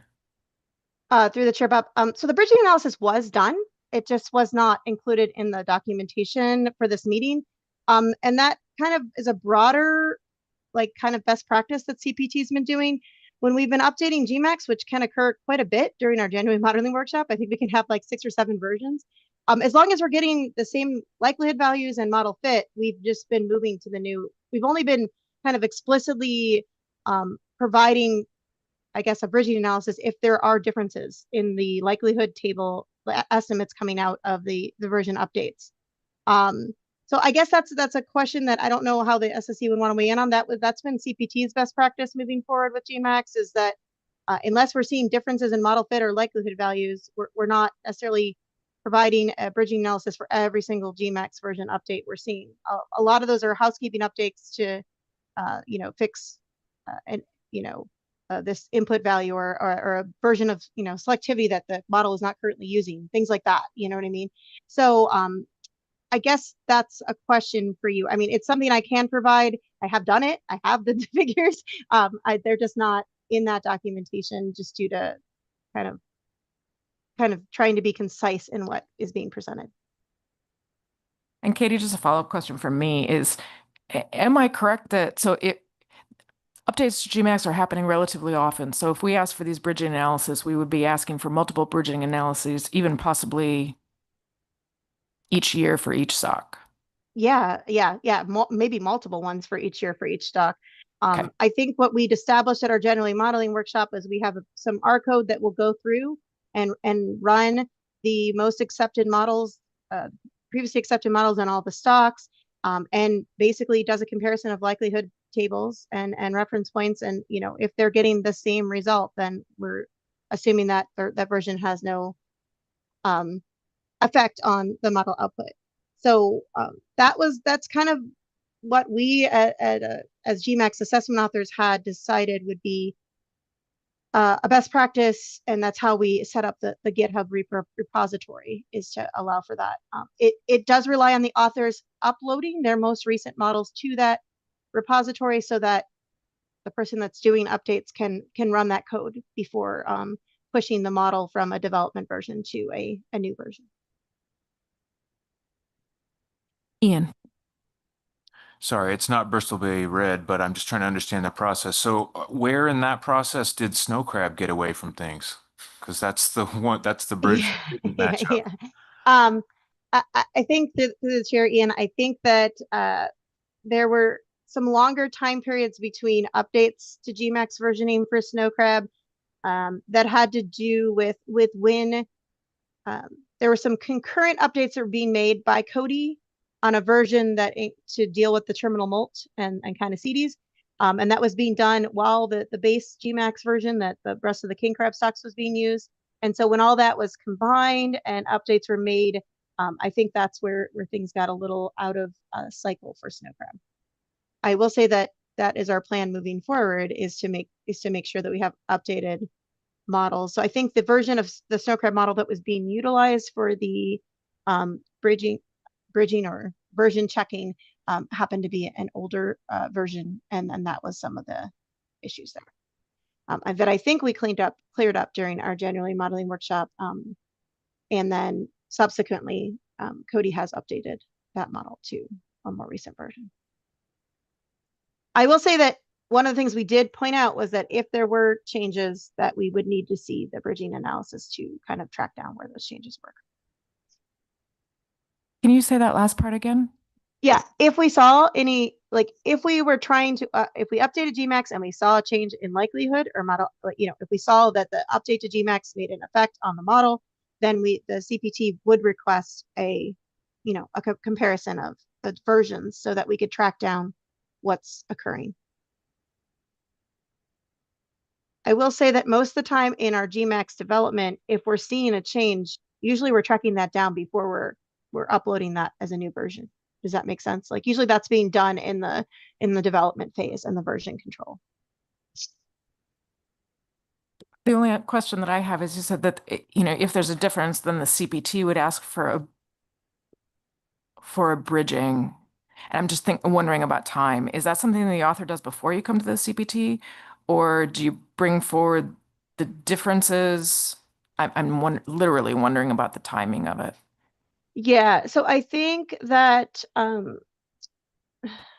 this hasn't really happened because we've usually the updates aren't substantial to affect the model output. But I would say that if there was a change, like let's say an error was found in the code and an update was made, I think then what the author would be providing for, like, let's say model runs in May would be the previous model, the new model in GMAX as part of the model runs. Does that make sense? So we would provide that updated model and say, okay, this is an update due to this error, so we're seeing some differences in likelihood or output, and this is why, right? And so that would be part of the model exploration process, and further models would be built on that. I would say for right now, for the king crab stocks, that's most likely any substantial changes to GMAX would be, if we found an error or if we found, something that was blatantly incorrect in the GMAX model framework. Great, thanks. Bob, did you have a follow-up question? Yeah, go ahead, Bob.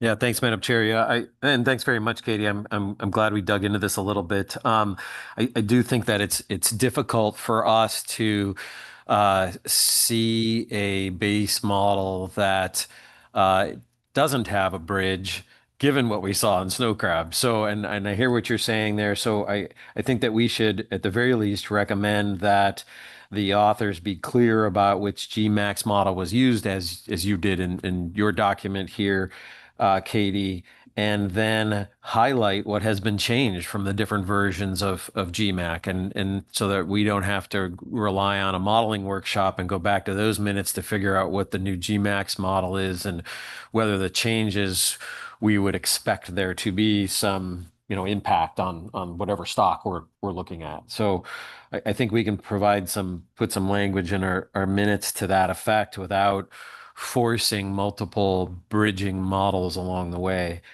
And I think we should also ask the plan team to provide authors with some more specific criteria as to when they're bringing a numbered model bridge forward.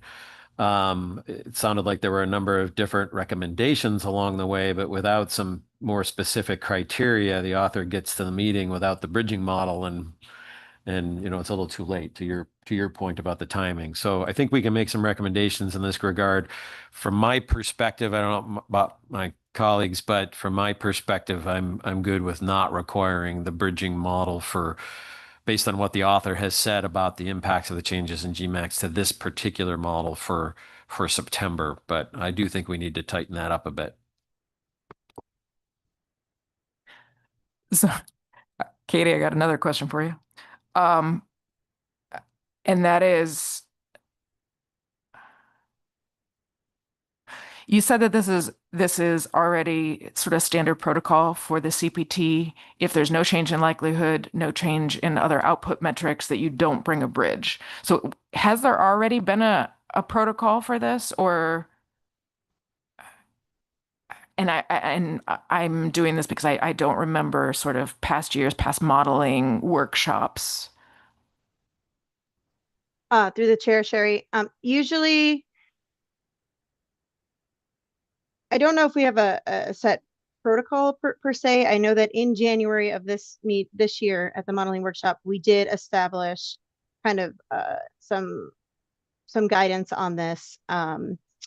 And that's what we're following at this point in time. I think that in the past, usually there's been maybe just like one table with likelihood and a graph of MMB to show that things are the same. That's something that could be done in the future, kind of a pretty minimal bridging analysis. Does that make sense?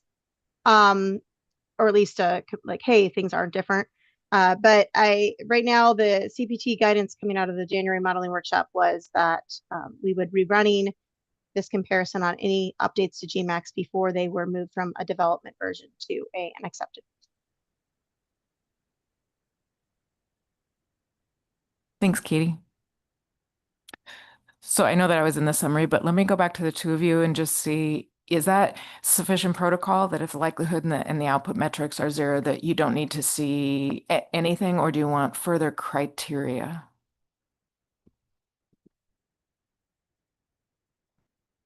Yeah, thanks, Madam Chair. I'm good with that. As long as we're clear in our minutes that is actually occurring. And again, I would recommend that as a general comment to all authors, that the specifics of which GMAX model are being used are there, so that we are clear they're updating. And again, we need that spot somewhere in here, could just be in the CRAB plan team minutes, that identifies the changes being made in the GMAX models, all of them. We shouldn't guess as to what major changes have been made, and hopefully they're all minor, but as we saw with snow crab, that's not always the case. Okay, that sounds great. I am not going to repeat that.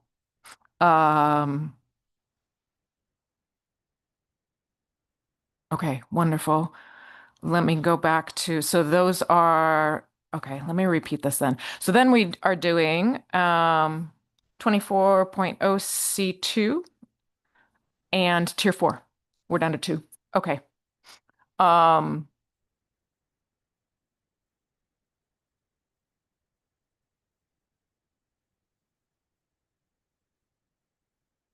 We also had a discussion that I'm not going to repeat, but looking at justification, exploration, what years to use in the production of the stock. We had that discussion.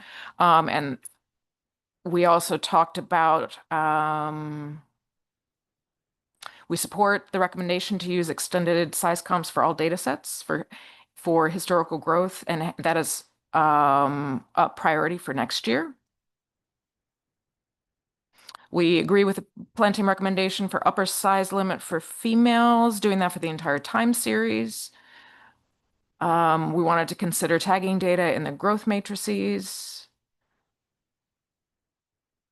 And support the continued work on how BSFRF could be used similarly between different crab species. We did have a request. I'm guessing this is probably for our general comments that the CPT consider. I think the SSC has made a recommendation in the past to just for a discussion on whether or not full and update assessments would be valuable in crab. And I don't believe that that's happened. So just request that the CPT consider having that conversation. And then we did have a recommendation regarding the fishery extent index, and a suggestion to extend that to CPUE, average size, sex ratio, and corresponding fleet metrics to see whether these vary spatially. I think that those are the main points that I had. Awesome. Okay. Next one is where are we? We're at 10, almost 10:15. Let's go ahead and take a break and come back at 10:30 for our discussion on Norton Sound. And thank you, everybody. We need a photo. And it is, I do have a note here outside the Cove room. Outside the door that we can't get back in. Yes. Awesome. I thought we were just going to knock it back in together. Okay. A photo. Thanks. Oh, sorry. Let's do the photo first and then the break. It does guarantee a quick photo. Thanks.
All right, folks, let's bring it back together.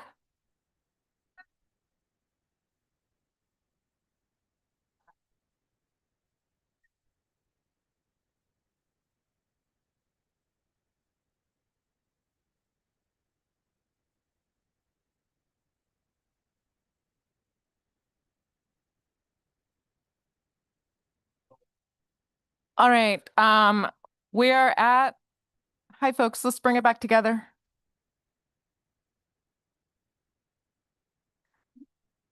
All right, we are moving on. The SSC is ready for our discussion on Norton Sound Red King Crab proposed models. And for that, we'll start with Allie. Thanks, Jerry. So first up, I'd like to start off by thanking our crab planting co-chairs for their presentation and to welcome our new authors on this assessment. They really hit the ground running, which was spectacular. So I think our comments and can commend the authors on making a great deal of progress on both SSC and CPT recommendations to improve this assessment. Like Katie mentioned in the presentation, we were kind of waiting to get through our transition to GMAX, which happened last year, and now we have a lot of options to explore. The SSC appreciates all the work to date and the helpful document as a precursor to the final SAFE in November and December. So first, a bridging analysis was completed to correct errors and transition to a new GMAX version that allows for the OFL calculation to be delineated by fishery. Second, and I think I counted this correctly, 9 models were brought forward that explored shell condition, various versions of natural mortality, combination of those two, and then finally the inclusion of model-based indices of abundance. I'll go into some more detail on those in our report, but briefly, it looks like including shell condition as a complexity does not really seem to impact our results greatly or improve fits to the data. There have been a lot of options explored with respect to natural mortality over the years to address the overestimation of the largest males in this assessment. And the options that were explored here show some trade-offs and some fits to different data components, but were overall similar in terms of model fits, or sorry, in terms of model results. I think it's disappointing that our model-based indices didn't really lead to improvements in the model fits to the survey time series, which is another long-standing issue with this assessment. But I think we'd like to thank the author for their work on this. So I think based on these general conclusions, the CPT recommended bringing forward 24.0B as the base model and then 25.0A, which does not include shell condition for males, has a fixed M of 0.23 for the smaller size class of males and an estimated M for the larger males. I think generally we can concur with the CPT on the models we'd like to see in the fall. I'd like to support the CPT recommendation to investigate constraining those high F values, but I'm a little apprehensive about that. And so I'd like to see this implemented as an additional option. And so I'm requesting that our final list would include 3 models. We would have 24.0B, 24.0B with a penalized F, if that's the most viable option that the authors determine to address that issue, and then 25.0A as well. So we would have three models.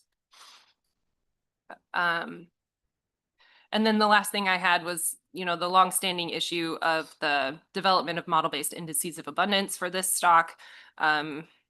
I think we can say that we appreciate the work that was put into this recommendation. I don't have any specific recommendations moving forward, but I think we should concur with the CPT suggestion that this be explored for further, but in a research model framework at this time. That's all I have.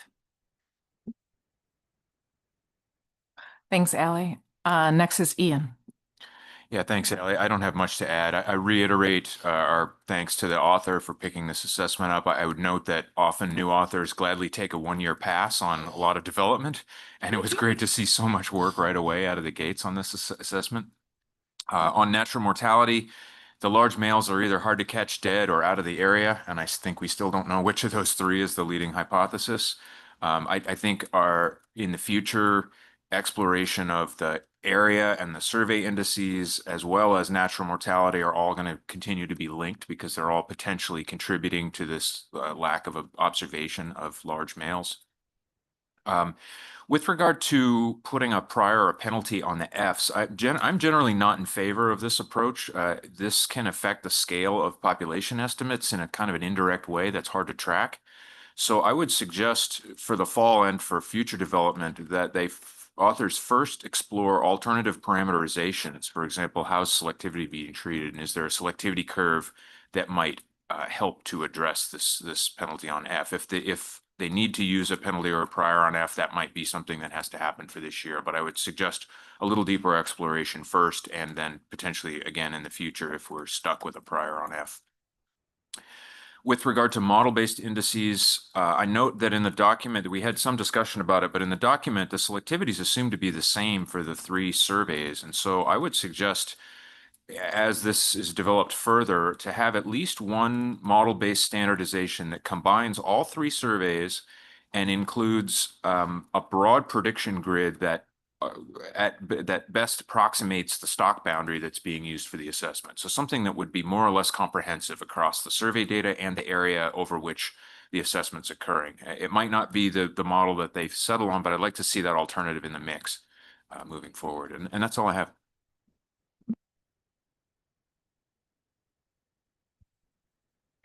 And wasn't typing fast enough. Can you tell me for selectivity? You said it's assumed the same for the three surveys. Did you suggest something different? No, noting that because they are assuming it's the same, that logically would lead one to be able to combine and do a single index analysis using the information from all three surveys. There's certainly room for more exploration there, but that as one alternative, that would be a simple approach. Great, thank you.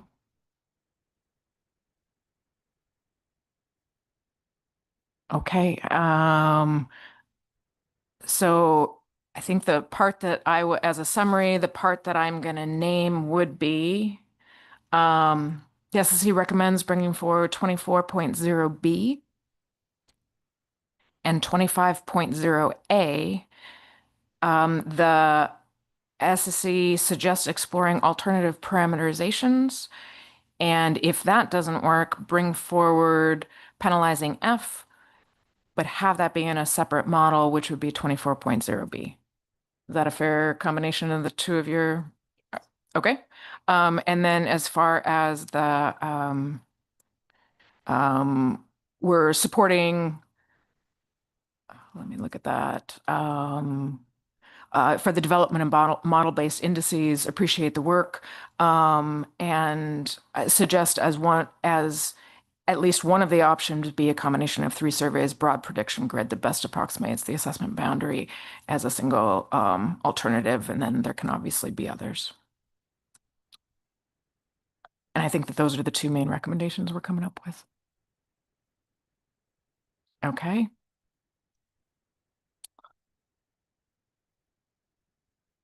All right, I think that we are then back to, there's a number of topics for the balance of our CPT report.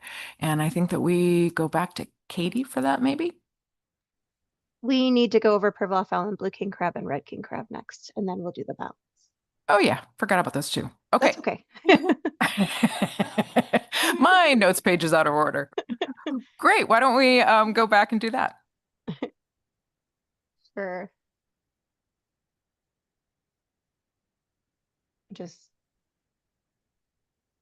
Just waiting. I'm assuming that we're going to pull up the presentation back to where we were. So I'm just waiting for that there.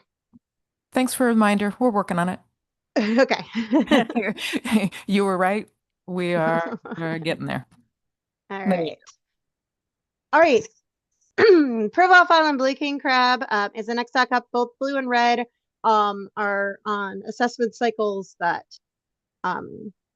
are not annual. So they're both up for consideration at this meeting. Excuse me. Pervalfell and blue king crab was on a biannual cycle. And during our last stock prioritization conversation, we recommended moving this to a 4-year cycle. But since we were kind of mid-cycle, we decided to continue to do it this year in 2025. But the next recommended assessment would be in full assessment would be in 2029. Yes. Just currently under a rebuilding plan. The rebuilding plan does dictate the OFL, and it's set with tier 5, I'm sorry, average bycatch mortalities for the OFL. But however, the tier 4 model is used to determine stock status, and that's to inform on rebuilding. The author had been using a REMA model to kind of smooth survey data. Some of the concerns for that since the last assessment was the existence of zeros in the data due to, of course, the low status of the stock, and also the loss of the corner stations in the survey data in the last year. So the author looked at many SSC and CPT comments, specifically looking at the loss of those corner stations, kind of comparing time series with and without those. Also using the REMA model to deal with the zeros in the time series, and that was done through kind of a couple different explorations that the author did. The author also spent time putting together an STTMB model to also account for kind of a better way to look at the data that would be a little bit less subjective than some of the ways that the REMA model dealt with zeros in the time series. And then I think we briefly brushed over this a little bit, but one of the things that authors were asked to do either to coincide with their assessment is that to look at the survey data output that's being kind of standardized with Mike Litzout's Kodiak group using an R package, which is called CrabPack. And so there was some discussion both with this and with Tanner on some extra stations in 1979 and whether they should be included or not. I would say, oh, let's see if I can, oh, there you go. I moved too fast. Sorry about that. There we go. So the CPT did recommend using all of the stations in the pre-2024 data and using all the data from 1979. There were some extra toes there. And the reason that we suggested that is that the CPT recommended bringing forward an STTMB model. The one that we recommended that the author labeled is TWAR, which is the Tweedy distribution with an AR1 for September. And the reason for this was the use of the spatial temporal model to estimate MMB across time and space is preferred to some of the arbitrary approaches with REMA in dealing with the zero data. And those were detailed pretty well in the author in Buck's presentation to us and in his document. And then the only recommendation we had for the author for this model was to provide some improved diagnostics. And those can just be taken from, we saw some in our model-based indice presentation, that agenda item at our May meeting. There were some additional diagnostics that the presenters and authors for that did that we recommended this author provide for us in this model. So once again, this is this kind of STTMB model would replace the previous used REMA smoother, and it does help accommodate both changes to the corner station that were done last year and were dropped last year and are expected to be dropped this year, and that would also account for zeros in the time series. And then also just to remind the SSC, this model is used to pretty explicitly determine status, and that is laid out in the rebuilding plan. But the OFL is set based on his historic bycatch harvest. So the OFL is not influenced by this model. It's just the status. And that's all I had for Privilege Island Blue King Crab.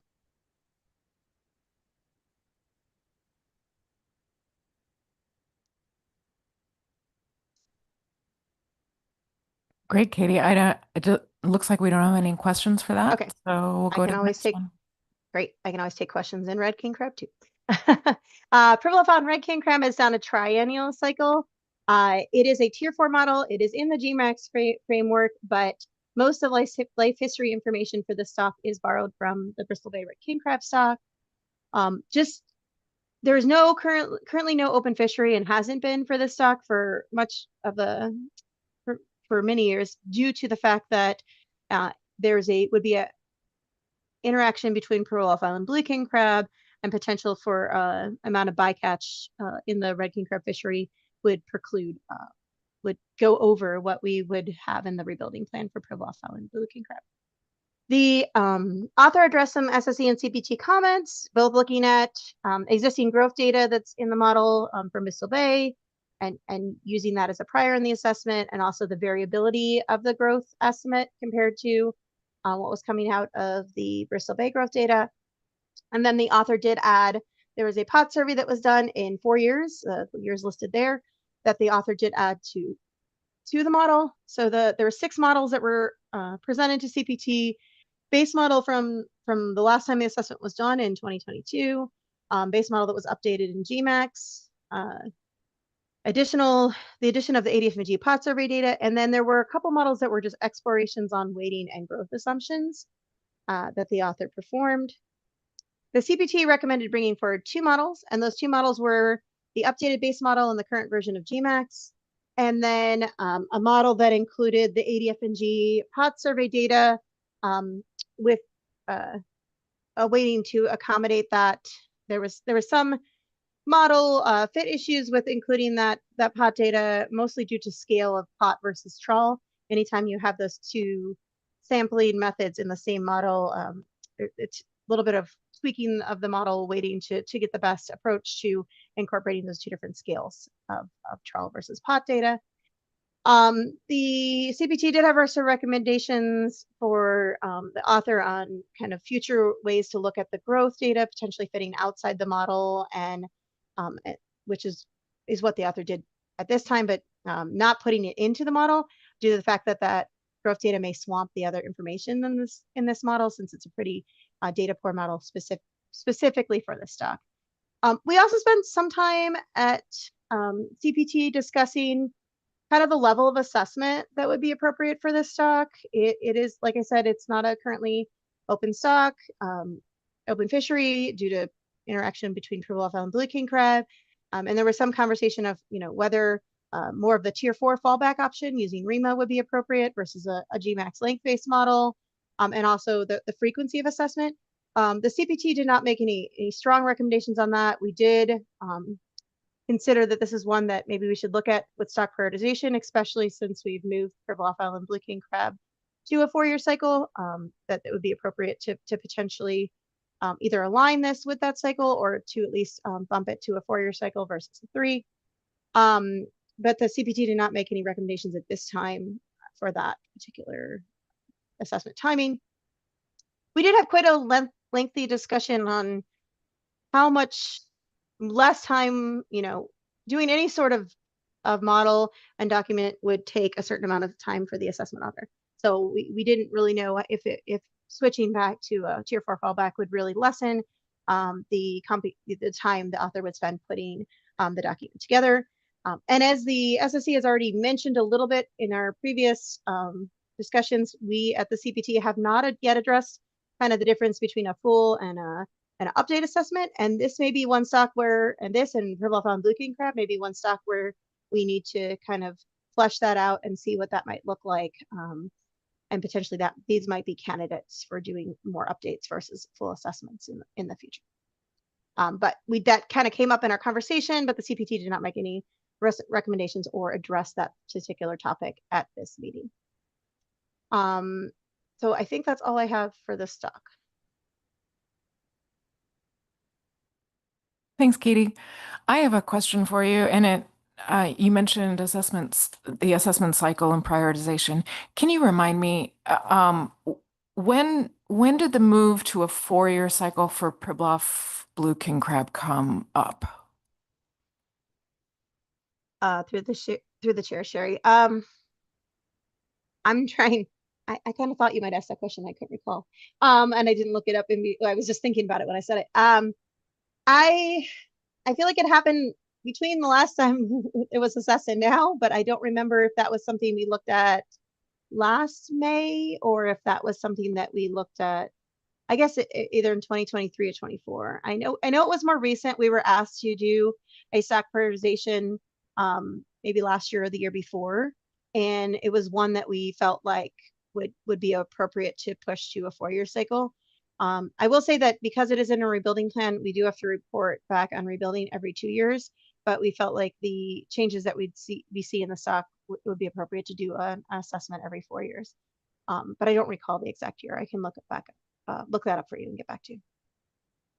Okay, that'd be great. I just know that, we've changed the cycle of how many CPT meetings, and because of that, we've also changed when we see, the modeling reports. And so I'm just trying to recall if that's something that the SSC has commented on or not. Thank you. Through the chair, Sherry, I'm pretty sure that we did bring it up to you guys.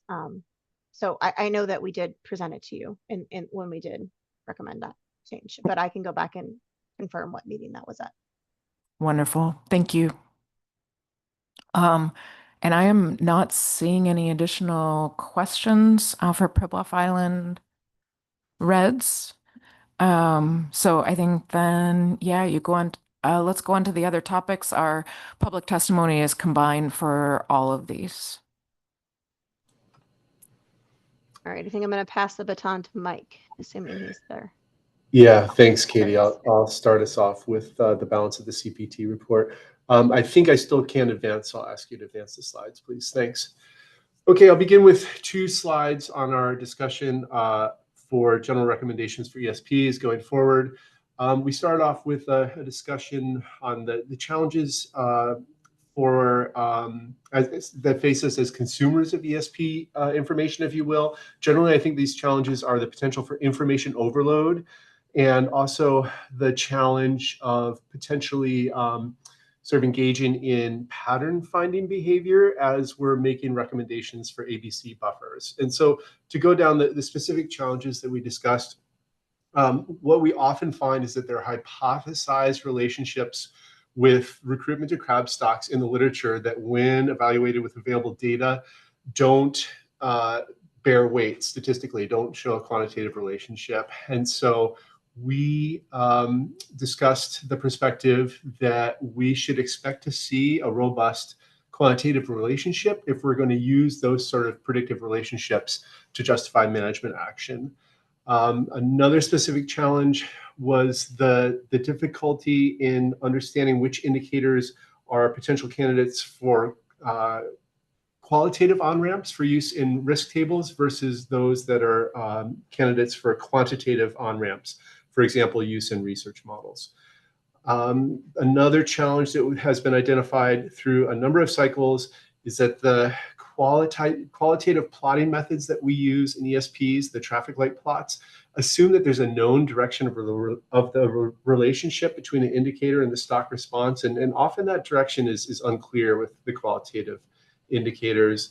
We currently have no mechanism for downweighting uninformative indicators, and the current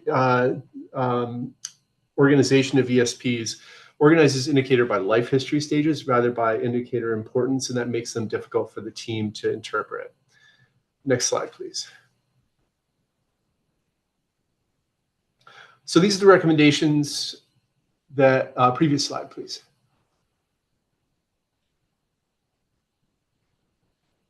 I think we got to go 2 backwards, please. There we go, thanks. So these are the recommendations that the CRAB Plan team landed on for all ESPs going forward.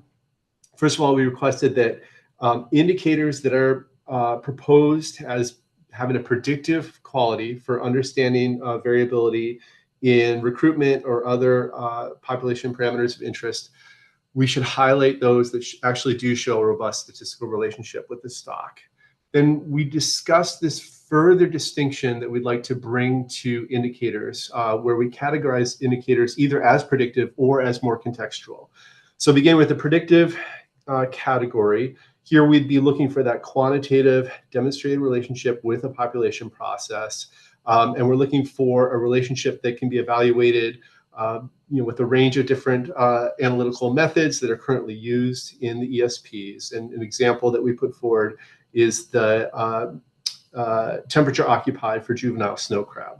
which has a good predictive relationship with subsequent survival of early life of small cohorts in the population. Then we discussed this other category of indicators, which we're calling contextual indicators.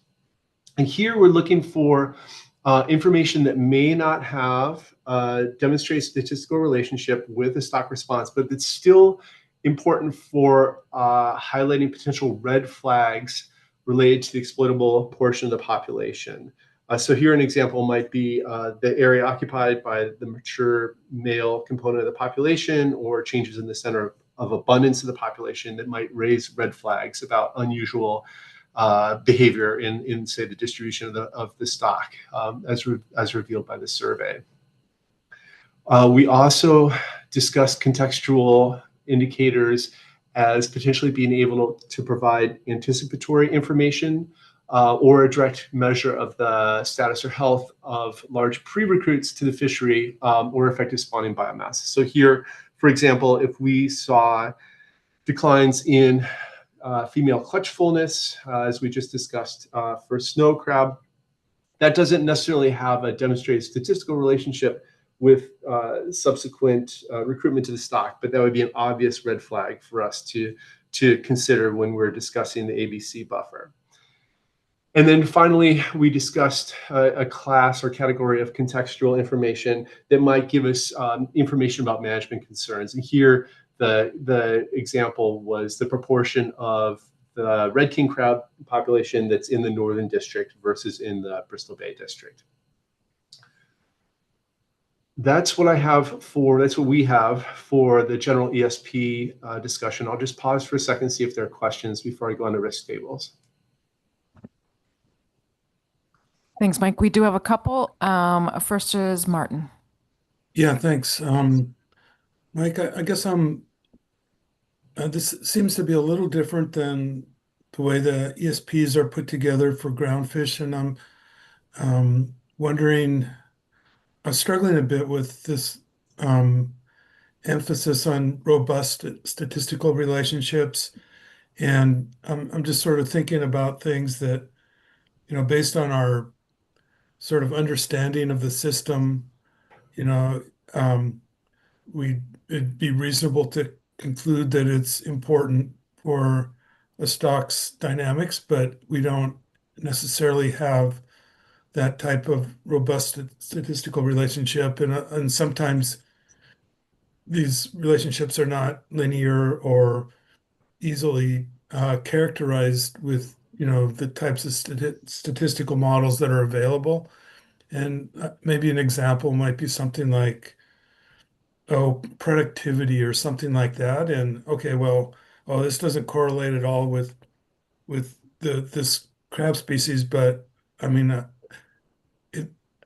it seems like, based on our understanding of the system, it's something we should be paying attention to. And I'm wondering if you sort of thought about those kinds of indicators and whether the CPT is recommending that those be eliminated from the ESP, or where do you come down on those?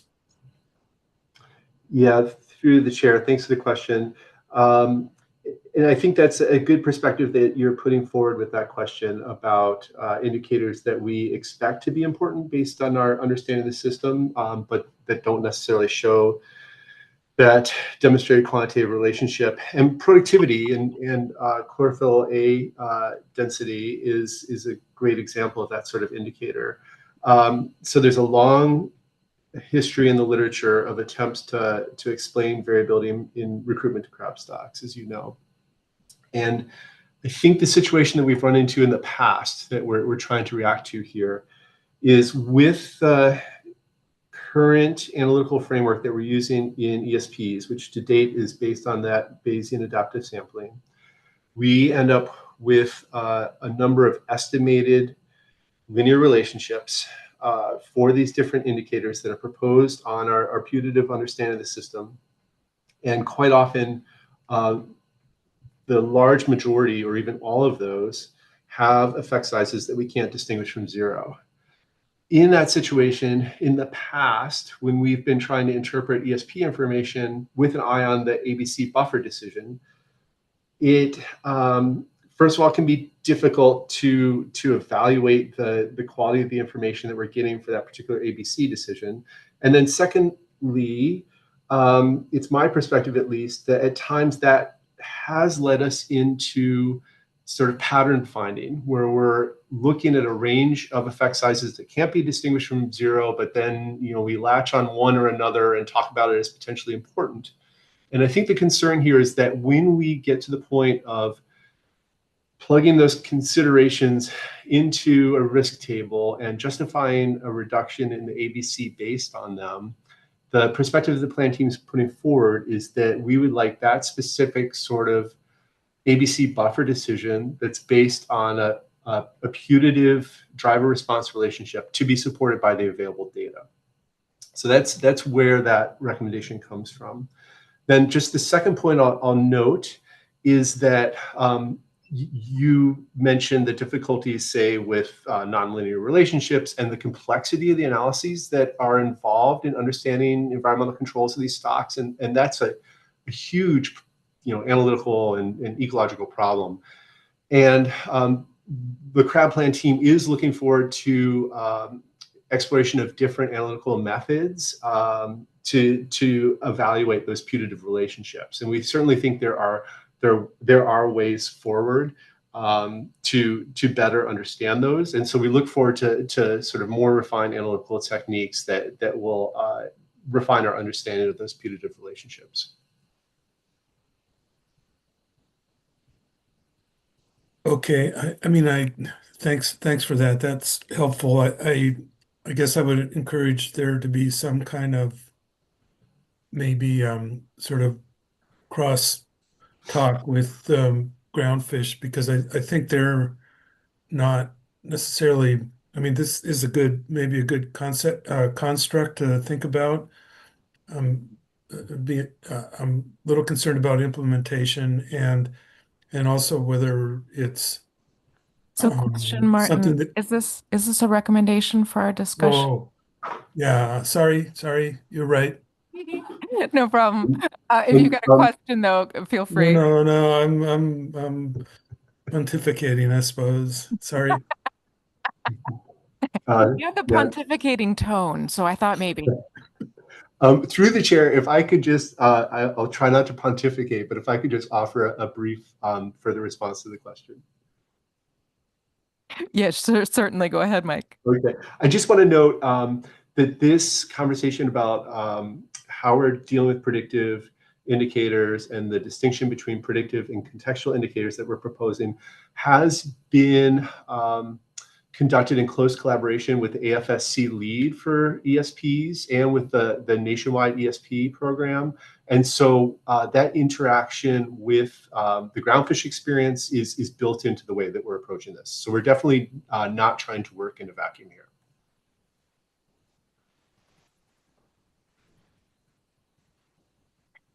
Great. Is this a follow-up on the same thing, Jason? Yeah, go ahead, Jason. Yeah, I guess I'm thinking about this and I'm wondering during the CPT discussions, it just seems to me that you might be setting a pretty high bar in terms of the robust statistical relationship portion of this, in that the contextual information, the way this is set up, it just seems that that predictive information might have some measure of reliability about it, which is good. But on the other hand, that discounts the contextual information, which is really an important component of the risk table and the types of information that we cannot really include when considering the OFL. So I don't know if this is a language thing, but I guess I'd just be concerned that the bar is being set pretty high if the thought is really to only consider that robust statistical information. So I don't think that's the intent, but I guess my question in there is just to sort of highlight that, whether that is the intent. Yeah, thanks for the question. I think that the best way to start answering that is to recognize that it's difficult perhaps to talk about these distinctions exactly. And the crab plan team is not seeking to be rigid or overly prescriptive in the way that we evaluate the ESP information. I think our concern about the predictive skill of putative indicators does get back to that question of what we really know about the system. I think red king crab recruitment's a great example where that's been studied for decades in Alaska. There are any number of hypotheses that we can and have pulled from the literature, both in the Gulf and the Bering, about putative relationships that may control recruitment to red king crab stocks. When we put all of those in the hopper with the data we have in hand, very few of them hold water. And so the idea about having a fairly high bar to cross for those putative driver response relationships really does then center on the information overload you get with a bunch of ideas from the literature that give you conflicting and weak signals when you're actually looking at the data. And then also that problem of, in conversation, people sort of as a group hunting through those to look for something that makes sense. And we think it's fair to say at the plan team that we hope to see those driver response relationships hold water before we use them to recommend a change to the buffer. I think the contextual indicator category, though, does give us a lot of flexibility to include information in risk tables for ABC buffer decisions based on not putative driver response relationships, but just based upon unusual or concerning signals that appear in our information about the stock on a year-by-year basis. So a great example there would be that really large and unprecedented pseudo cohort of large-bodied snow crab from last survey season that had not matured to, or had not molted to maturity. If we go out this year for a second year in a row and we see that a number of those females have still not molted to maturity, and we're seeing in concert with that low clutch fullness for mature males that are on survey, that would be an obvious way to plug a contextual indicator into the risk table and then to have information to justify an ABC decision. So it's maybe more of a gradient than a binary distinction, but we're just trying to think critically about how we use the different kinds of information that are available for those ABC decisions.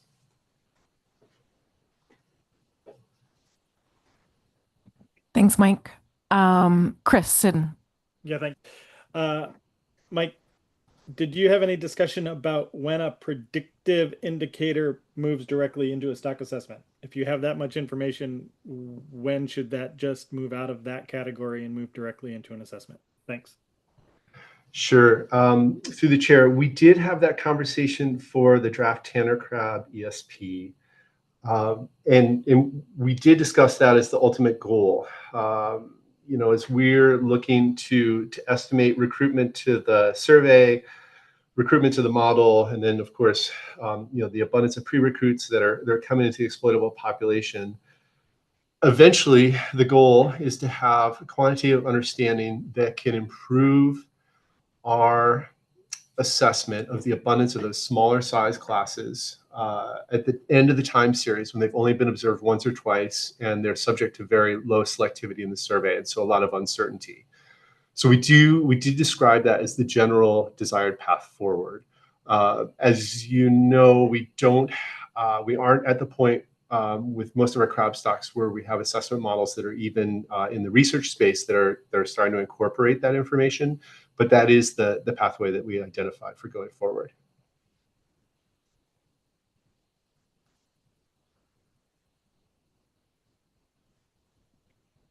Thank you, Mike. Jen. Thank you, Mike, for that. I just am coming up to speed on this, so I have a question relative to variables or if and it's hanging on this when you don't use some of these predictive variables because they're not showing up as significant in your models for the current stock, but they have been broadly reported as predictive in other species or other situations.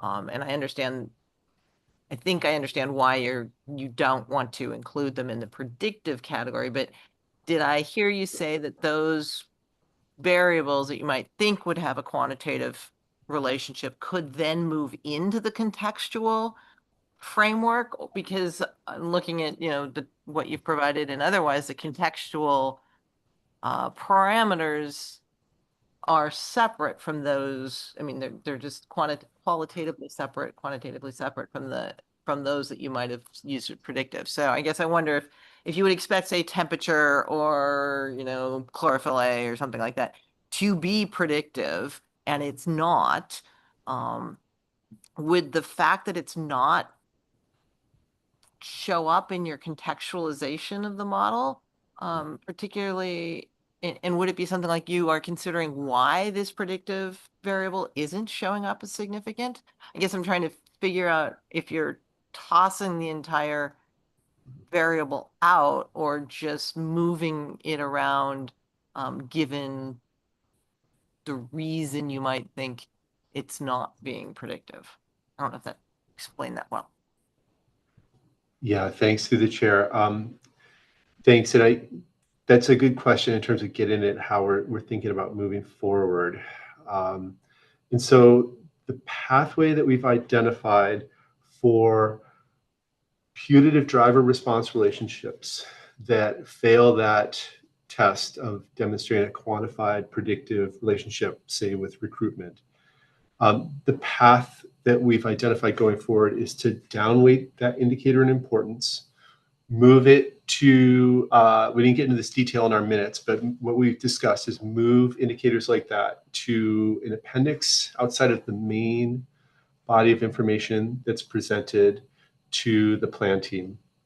But that to continue to update that time series annually and to update whatever analyses we're relying on for assessing relationships, recognizing that driver response relationships change over time. And so we're not generally proposing to take putative predictive indicators, say for predicting recruitment, that fail a quantitative test. We're not proposing moving those into the contextual category. We're just proposing downweighting them. And I think it might be helpful to talk about specific examples. So AJ Paul worked on laboratory reared red king crab larvae and exposed to different amounts of mixing in microcosms with phytoplankton, and demonstrated a relationship between mixing and survival of larvae. And that work was then used to propose that there should be a driver response relationship between wind mixing in Bristol Bay and recruitment to the survey a number of years later. That hasn't ever borne out in the data that we have available. So we wouldn't move that to a contextual indicator. We would just move that out of the main report, continue to track the data over time, but to downweight that and not consider it as we make future ABC decisions. Thank you. Great, thanks, Mike. So I have another question for you, Mike, and I've been having trouble figuring out what I'm asking, but I was looking in the CPT minutes on page 4, and this is for the general ESP updates.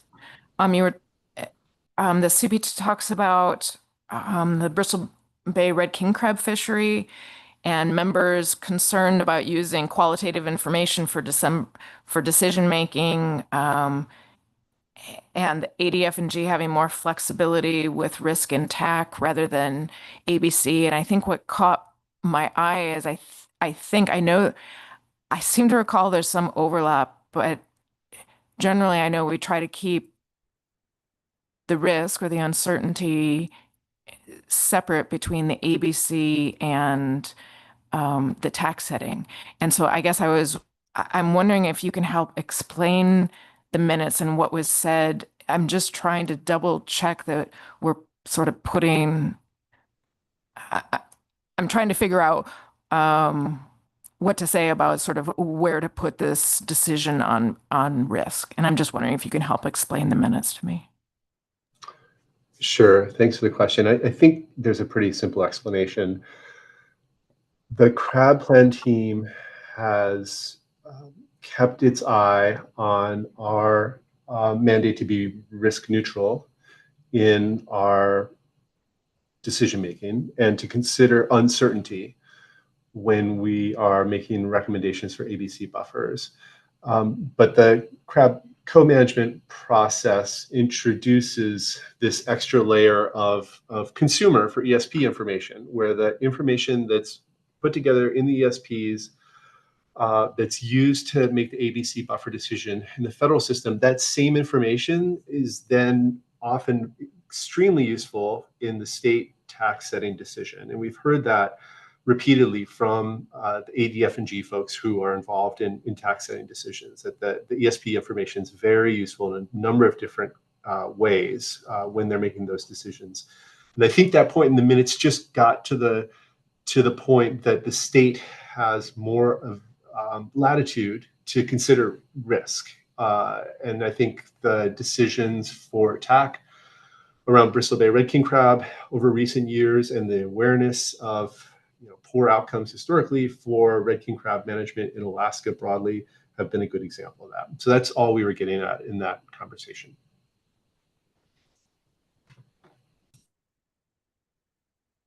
I guess my only follow-up question is, and maybe I'm not clear. I realize I'm from the state. I'm not usually involved in the crab stuff. But you mentioned the state has more latitude. And so I realize what is done by the state for the tax setting is not under the purview of the CPT, but what am I trying to ask? We had a discussion, and I think it was for groundfish, and this is background for you, that we were trying to figure out sort of what information goes into the ESPs, and I believe that there was going to be information both for the groundfish plan team, and that was for ABC setting. There was also going to be information for the council for tax setting, and I believe, if my memory is correct, we may have suggested actually designating those and trying to make that clear. And I guess what I'm wondering is it the understanding of, I guess, the plan team that the information that's used for ABC setting, the exact same information is used again for tax setting? And I know you can only speak for the CPT part of that. Yeah, to the chair, I think the best way to explain the history of our conversations about this topic is that in a number of our discussions with specific ESPs or this general discussion about general ESPs, and when we've been evaluating the utility of different pieces of information for the ABC decision specifically, which is what we focus on. State employees who are on the plan team have pointed out repeatedly that they find information from the ESP to be useful in the tax setting process. And I think at times it'd be easy to imagine a situation where the same piece of information would play into an ABC decision and a TAC decision. I could imagine, and this is a hypothetical, but I can imagine a situation where we saw a rapid increase in the northward displacement of Bristol Bay Red King crab into the Northern District. And we saw that for a number of years, and it seemed to be directional and intensifying. When we were making our ABC buffer decision at the plan team or recommendation, we might weigh that. And we might say, geez, it seems like we're fishing on the tailing end of a moving stock. We think this motivates a 10% additional reduction in the ABC buffer. Then again, speaking hypothetically, I could see a situation where at that same cycle, the state takes up the TAC decision and makes their own set of decisions within the limits set by the ABC to set TAC. And so that'd be a situation where again, I can only speak to the federal process, but I think that's a situation where the co-management would work off of the same piece of information at two different levels of decision making. The one other thing I'll answer with is that a lot of these conversations about the utility of ESP information for tax setting by the state have focused on socioeconomic information. A great example was during the simultaneous snow crab and Bristol Bay red king crab closures. Industry members were expressing the value or speaking to the value of very small fisheries just to keep boats operating and to keep crews employed and together. That's not information that is incorporated into the ABC buffer decision. And so if we were just looking at the ABC decision, we wouldn't want to carry forward that particular socioeconomic metric, say number of crew members employed. But that is something that the state can incorporate into the TAC decision. So I realize that touches on a whole other set of issues about socioeconomic data, but I think that's another important way that we should be broad in our perspective in terms of the information that we do include in the ESP in case it is valuable in different levels of the co-management process. Thanks, Mike. I see that Katie, you've got you've got something as well. Go ahead. I just wanted to clarify that your previous comment about, in the ESP separating out ones that are used for ABC or TAC, that's not something that the CPT at least has considered or taken into account. I just wanted to make that clear. But I will say, putting on my state TAC setting process hat, we are cautious in kind of quote unquote double buffering, using the same buffer, same information to create a buffer that was already accounted for in the federal process. So while Mike is correct, the same information may be used. I think we do try to account for that, what was being used in the buffer consideration on the federal level, and then when we do tax setting, kind of making sure that we're not double buffering, if that makes sense. So, but I think similar to groundfish, the information in the ESPs is helpful for both the ABC process and the tax setting process in crab. Thanks, Katie. Mike. Yeah, so if I heard both of you, all three of you correctly, the council can use what's in the ESP that is biologically oriented for ABC. They can use the socioeconomic information that's in the ESP for their TAC decision making, and in the instance of crab, the council can use the biological information that's in the ESP for ABC, just like they always do. Only in this case, the only difference is when the state is doing tax setting, they can look at the socioeconomic information for the tax setting, just like the council can. Is that correct? Yeah, through the chair, that's a fair summary of my understanding, at least of the process. I will just say that we had some discussion again about the appropriate way to include socioeconomic information when we discussed the Tanner crab ESP. And the crab plan team largely deferred those questions to the SSC general conversation on those topics, which if I followed your conversation yesterday, I think is on hold at this point. So I just wanted to note that there remains uncertainty, I would say, at the CPT about how we will be incorporating socioeconomic information. But yes, the question does express my understanding of how socioeconomic data can be used by the state for tax setting. I hate to ask this, but what Mike said is that the socioeconomic information is the only thing in the ESP that the state is using for tax setting. Is that okay? Great. No, sorry, through the chair. I'm pretty sure you didn't say that, Mike. Okay, which Mike? Yeah, sorry. Different Mike. Mike Downs. Yes, no, that is not what I meant at all. That it can be used as a supplement in tax setting. Great, thank you. I think Jason was next. Okay, I think we're good with questions on that. Thank you. Okay, thanks. The next slide, please.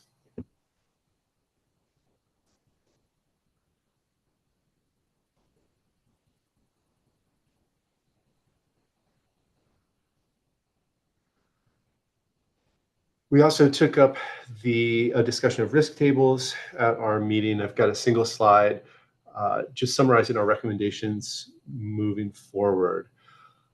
First of all, we discussed the idea of assigning a base buffer level to the different tiers in our management system, and just based on historical practice.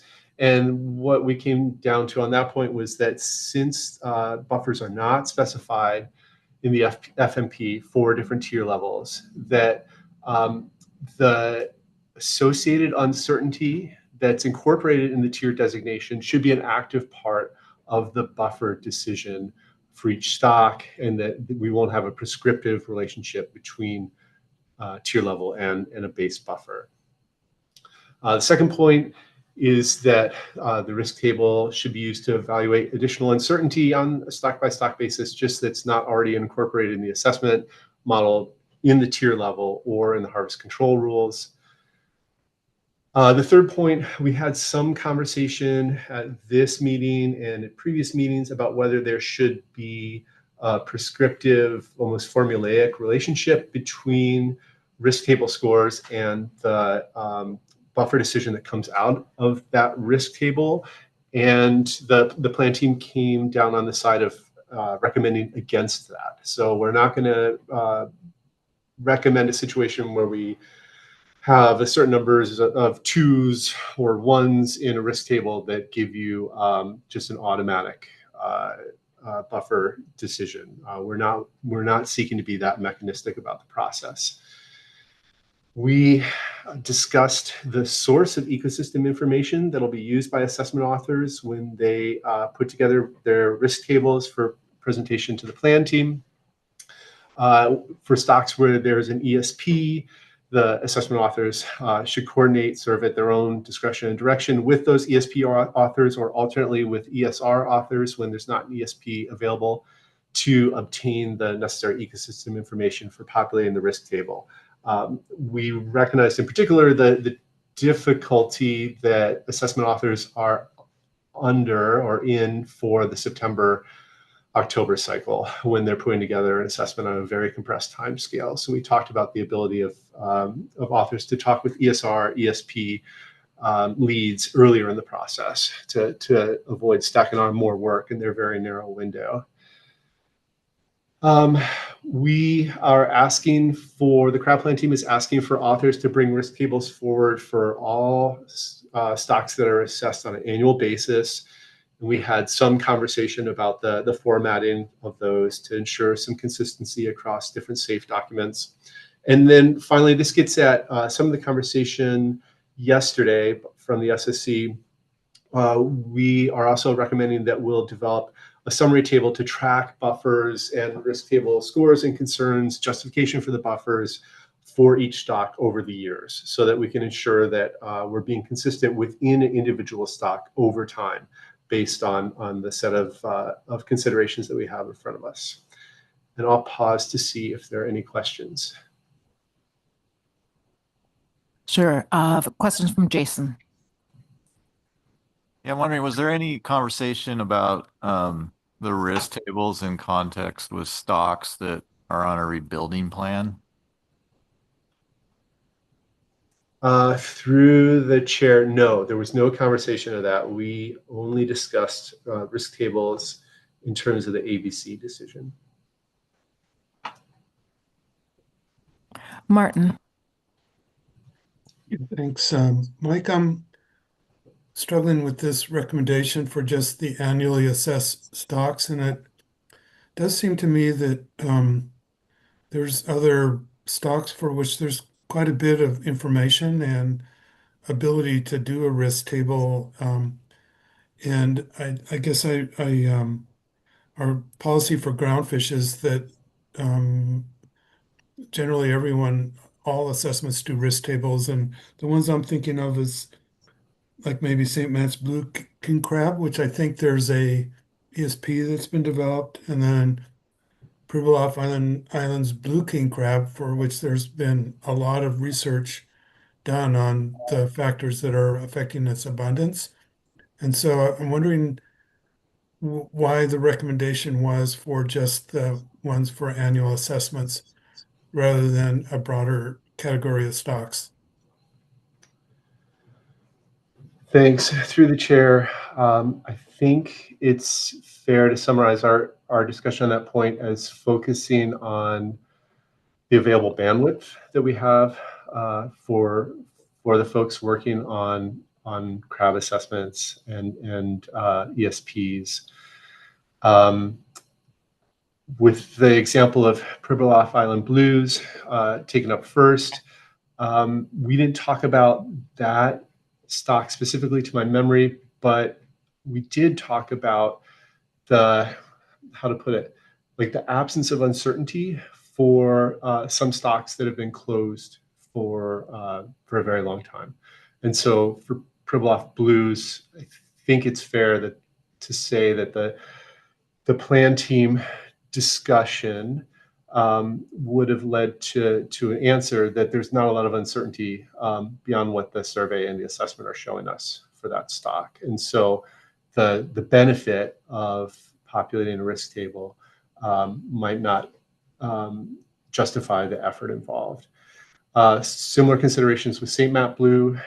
There was an ESP for that stock. It's been discontinued to focus effort on stocks that are open and are important fisheries. That is a decision that could be revisited if that stock continues to show promising population trajectories and comes out of a rebuilding plan, but or opens, approaches the level at which a fishery might be opened. But it was really just a cost benefit analysis in terms of effort that's available and where we might want to focus it.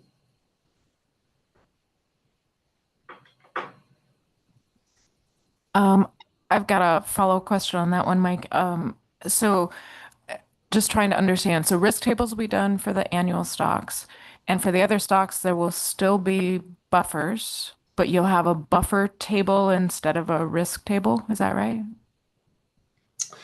Yeah, to the chair, we didn't discuss that distinction. But as we're, with our bottom or our last recommendation here, we were really discussing that in terms of the buffers that are being supported by risk tables. But we could certainly incorporate buffers for those other stocks without risk tables into that same global table to track them over time.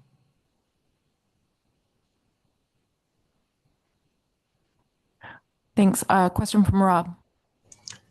Hey, Mike. Yeah, I like this structure that you provided in the previous slide as far as the predictive versus contextual for the indicators.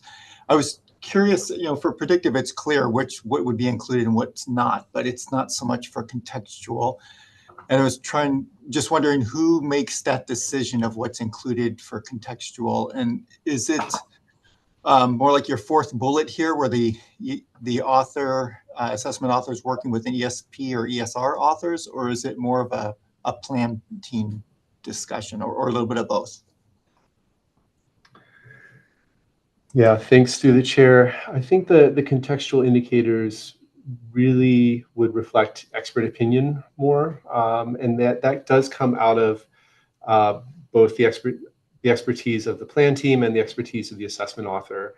I think the contextual indicators are likely to be less frequently driven by environmental or climate considerations, and are more likely to be aspects of biology that appear to be unusual, and it might be something we need to pay attention to, like really unusual patterns in maturity, say for Caenocetes, or unusual distribution changes in the stock. So it really is a joint effort between the assessment author and the plan team. Okay, thank you. Jason. Yeah, this is kind of a follow-up on Sherry's question. It's an issue I was trying to reconcile in my head because of the way the buffers are established in crab, and there isn't an explicit, buffer for each tier. And I was thinking that, well, the documentation in the risk table provides, information that can be used to rationalize the buffer, even if it included uncertainty within the tier. But the question Sherry asked about, well, if there's crab stocks that don't have the risk table, it seems that we're still needing to provide rationale for, the buffer on those stocks if we're not establishing some kind of baseline, which I'm not advocating for, that would go beyond just a table of buffers. I guess I'm just curious if you have thoughts on that. Maybe there's an intermediary here that, those stocks that are not annually assessed, that maybe you just wouldn't update the risk table quite as often. But that information would still maybe be viable towards the rationale for whatever buffer. Yeah, thanks to the chair. I think a fair way to characterize this recommendation is it's a next step and not necessarily a final step. So we're just trying, as you know, trying to roll out the use of risk tables to support our ABC recommendations in a more organized way, to be consistent with the way that groundfish risk factors are brought into the management process. So this is sort of our next step for trying to establish common practice across assessments. And we just chose, given the tight constraints on effort that are available for the plan team and assessment authors, we just are proposing to focus on these economically most important stocks that are assessed every year. And we can certainly revisit that decision going forward to bring forward risk tables for other stocks. But I think, we didn't talk about this distinction much at the meeting because I think it was sort of an obvious highest value target for the plan team to focus on the stocks that are assessed every year and to try a standardized risk table format for those as a next step.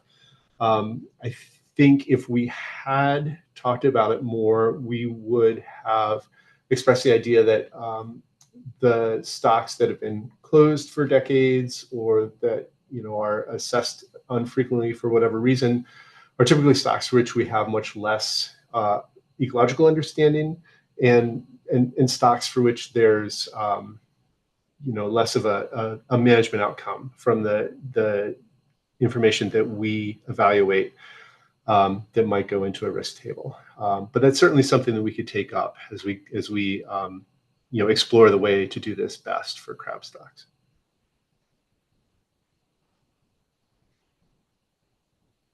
I do have one. I do have one more question, Mike, and that is, and so I'm rereading this, but on page 5 of the CPT report on the top, there's a paragraph that talks about whether risk tables are useful, essentially, or the groundfish-based risk tables are useful for crab, and sort of indicates that I think what it's saying is that maybe risk tables aren't useful. The CPT doesn't find that risk tables useful at all, and which is a little bit in contrast to the recommendation that was made, and that it's really the difference between the state and federal harvest control rules. It says that the ABCs have never been constraining for any of the crab stocks, and actually, the ABC was constraining for Norton Sound in the past, even just last year. And so I'm just wondering whether, if you can help clarify, so is the CPT struggling with doing risk tables at all? And I guess, did they consider that actually, at least, I only know that example right now, but at least in some cases, it actually is constraining? Does it, or does that change the perception? Thanks for the question to the chair. The that conversation on page 5 of our minutes was not about the utility of going forward with risk tables. I think there's broad support for that in the crowd plan team as a way of being more intentional about organizing the information that we're bringing into the ABC buffer decision. That discussion that's summarized on page 5 has to do more with the fact that state management, the state tax, are much more conservative than ABC across crab stocks. And that was on slide 2 of the snow crab presentation that crab plan team saw. And so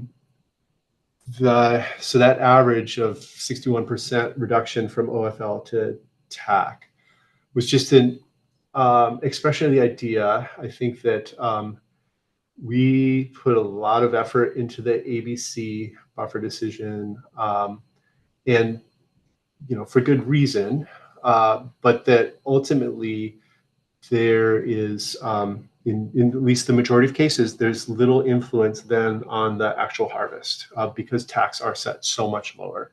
I'm just looking at that plot for the Norton Sound example, and that is a fishery where the TAC has tracked the ABC more closely than the others.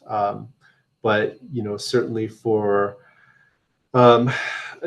many of the other stocks that we discuss, snow crab, Bristol Bay red king crab through much of its recent history, there is that big disconnect between ABC and TAC. And so it was just a conversation, I think, about the unique co-management of crab and the fact that really it's the tax setting decision for many of these stocks.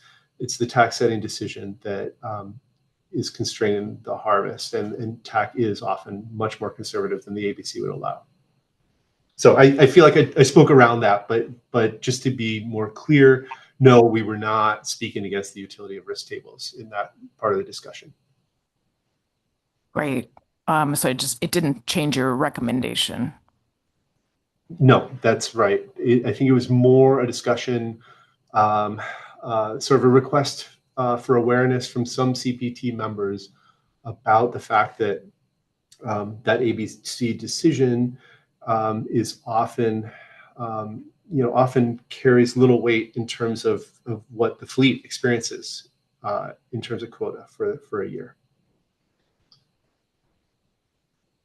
Great. And then I actually have one other one, and that was for the standard operating procedures. I noticed that the assessment authors should coordinate with the ESP authors or ESR authors at their discretion. And I guess I'm wondering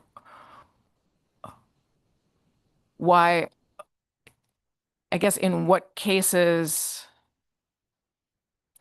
that's something that's standard and is done consistently across groundfish. And I'm curious why the CPT left that one at the discretion rather than having that be consistent. Yeah, thanks.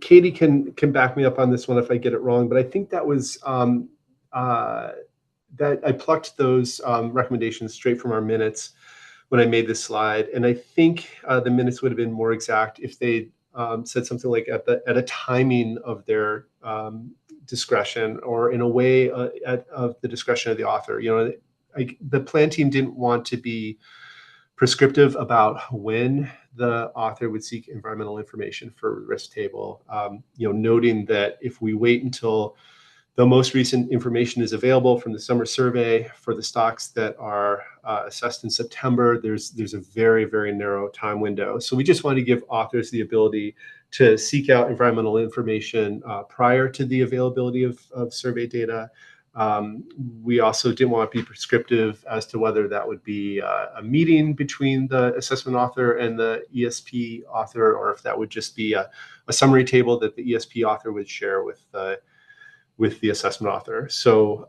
the expectation is that the ESPs and ESRs are certainly the source of environmental information, climate information that we'll be using in risk tables, but we just wanted to leave flexibility for the author, the assessment author, in terms of how they got that information. That totally makes sense. Sorry. I misread that one. So thank you. Okay. I think that that's our questions. I think we're ready to go back to you, Mike. Oh, looks like Martin snuck a hand in. Martin, go for it. Yeah, sorry. I'm struggling with the first two bullets here in terms of the, my basic take on the risk table is that it should provide the factors that were considered in the buffer, and hopefully that's your understanding as well. But it seems like in the first one you're talking about the buffer should consider uncertainty associated with the tier level, whereas in the second bullet, you're sort of implying that that uncertainty associated with tier level is already incorporated somehow, and it's not additional uncertainty. And it seems like those two are not sort of logically consistent. Thanks to the chair. So yeah, in that first bullet point, we are recommending that authors account for uncertainty associated with the tier level, which has to do with, of course, with the quality of information that we have available for a stock. But again, we spoke or we recommended against a prescriptive link between tier level and base buffer. Then the second point is just talking about additional uncertainty that's not included in that tier level uncertainty. So I think the word additional in that second point is the key in terms of distinguishing those two. So and then to answer more explicitly, no, we're not discounting uncertainty that's associated with tier level. Does that answer the question?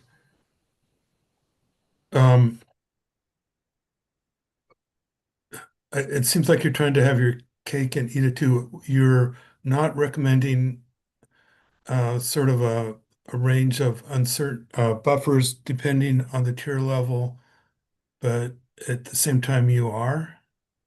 No, thanks to the chair. Just to be more explicit, we're not recommending specific buffers tied to the tier level. The presentation on risk tables at our meeting looked at the past 3 buffers across all our stocks by tier level.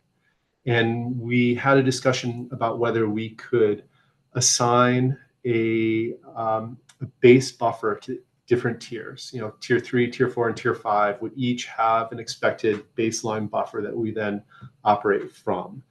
And the CRAB plan team recommended not to have that prescriptive sort of formulaic link between tier level and base buffer, but certainly encourage authors to incorporate uncertainty around tier level in the buffer recommendation. So as you go down in the tier level, there's more uncertainty, and that uncertainty will be incorporated in the risk table and in the ABC decision. And then the second point is just that we're looking for additional sources of uncertainty that are not included in tier level considerations to also be incorporated in the risk table and then carry forward to the ABC decision. Okay, so then as a matter of course, the tier level would be an element in the risk table. Yes, and so that's in the first point, buffers should consider uncertainty associated with tier level if warranted, is what the minutes said. But yes, the expectation is that that uncertainty around that's expressed in the tier level designation will be part of the risk table and will be part of the ABC decision. Okay. We've got a question from Ian. Yeah, so to close the loop on that, the piece that I think that's still missing is that for groundfish at least, the expectation is that risk tables will only cause a buffer to be used rarely, or I forget our terminology, infrequently. And so it sounds like the CPT is expecting to use a buffer based on the risk table for all stocks every year.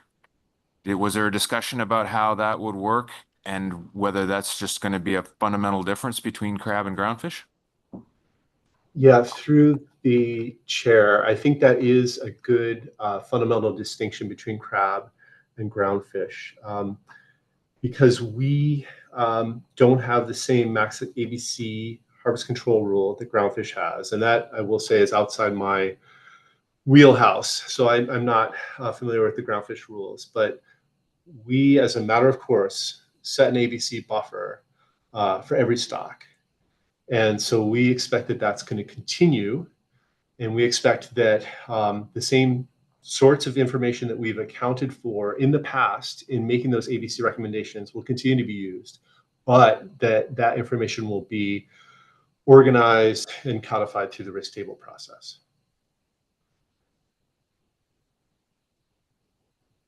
Franz. Yeah, hi, thanks, Mike. Just on a practical level, then are you envisioning basically another column in the risk table that would be tier considerations? Through the chair, no, we did not make that recommendation. I think, and sorry, I'm sort of thinking off the top of my head here, but I think that would go into the be expressed in the assessment column, where the tier designation is fundamentally about the quality of information that informs the assessment. So as we go to having lower and lower quality for informing biological understanding of the assessment as we go down in tier levels, that uncertainty then could be expressed in the assessment column. But we didn't talk about that explicitly, and we did not recommend adding a tier level to the risk table. Thanks. And I have a question as well.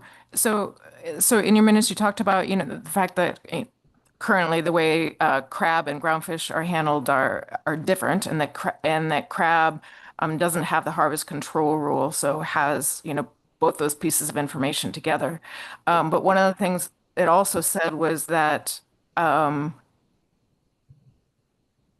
using a risk table to justify crab buffers pushes, or having this, what we're talking about right now, pushes the CPT out of a risk neutral role. And I guess I'm wondering if you can help explain. I think that the way that the guidelines that the SSC had recommended for groundfish, one of those was looking at the definition of risk, and the definition of risk being the risk of the ABC exceeding but the true but unknown OFL. And so I don't believe that the SSC was intending this to be part of the risk table as being not risk neutral. And I guess I'm wondering if there's something about crab that leads us there in a different way. Yeah, thanks to the chair. So I'll go, and I see Katie has her hand up. How to put it? Historically, when we discuss our ABC buffer decision, we focus on uncertainty and have focused on our mandate to be risk neutral in our recommendations. So I'm not seeing, I've got the minutes open, and I'm not actually seeing that paragraph that you're pointing to in the minutes. So that might be helpful if I can find exactly what you're looking for. But in general, I think we, as a crab plan team, understand our role in terms of accounting for uncertainty when we're recommending the ABC buffer. And maybe Katie has something to clarify there. Through the chair, sure, yeah. So before you go, Katie, so Yeah. just so you know, Mike, so yeah, it's on it's the top of page 6, and it just says that having both components in the risk table pushes the CPT out of being risk neutral. And so you can feel free to look at it while Katie's chatting. Go ahead, Katie. Yeah, sorry. I do have that open right now. And I think what that paragraph was meant to capture was our discussion that ideally we would want crab to also have ABC harvest control rules similar to groundfish, where the ABC uncertainty was incorporated in a harvest control rule, and that then our buffers through risk tables could be used, more infrequently, because we would have those harvest control rule reductions in ABC. Currently, the way the FMP is written with the P-star approach, our max ABC is essentially the OFL for our crab stocks, pretty close to being exactly the OFL. So therefore, we are utilizing the risk tables to make that buffer. We will be utilizing the risk tables to have our buffer discussion. And I don't think that we were saying that pushes us out of risk rule. I think that the concern was that using risk tables and doing our buffer discussion as we have been doing it, we need to be cautious that we're incorporating uncertainty that is risk neutral uncertainty, that we're not incorporating an uncertainty. And that's the conversation we've been having for many years with crab, right? This buffer conversation is subjective. And because of that subjectivity, I think the specific sentences says begins to push the CPT. So the idea is that the more we account for things in outside of a potentially ABC harvest control rule, the more subjective nature this conversation is. And we continue to police ourselves in that process and try to keep that information as risk neutral as possible. So I don't think that we were stating that utilizing risk tables changes our approach to what we currently are doing. I think that it was capturing the part of our discussion where we kind of went back and forth with, should we have there should be some inherent harvest control rules for our ABC buffers, and not have it all be subjective like it has been in the past. And I think what we had talked about was this would be a better step forward, potentially with harvest control rule workshop like you guys are addressing tomorrow, and potentially work in the future. But this would be something that we would want to put as a higher priority for our crab stocks, so that we can adopt risk tables in a more similar sense to how groundfish is doing it, and not the current way, which would be to utilize the risk tables to produce a buffer that we would expect to have for all our stocks in every year, because we don't currently have an ABC harvest. That makes sense. Thank you very much. So I am not seeing other questions. Can you tell me, Mike, was this the last slide in the presentation, or is there more? No, we still have model-based indices and survey data update, and SSC requests around jittering and MCMC diagnostics. All right. Let's go ahead. Thank you for taking all of our questions. Let's go ahead. It's noon right now. And let's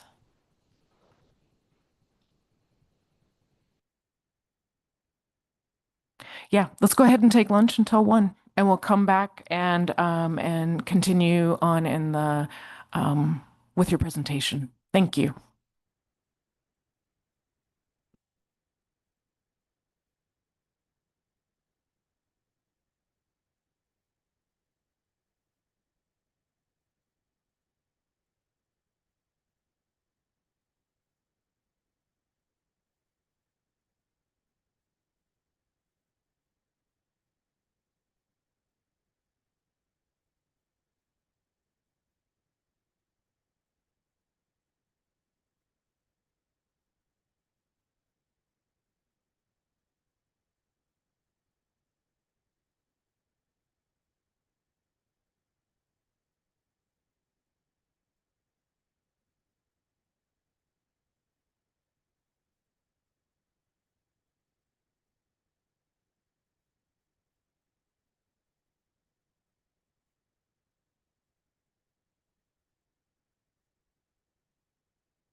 All right. Hi, all. Welcome back.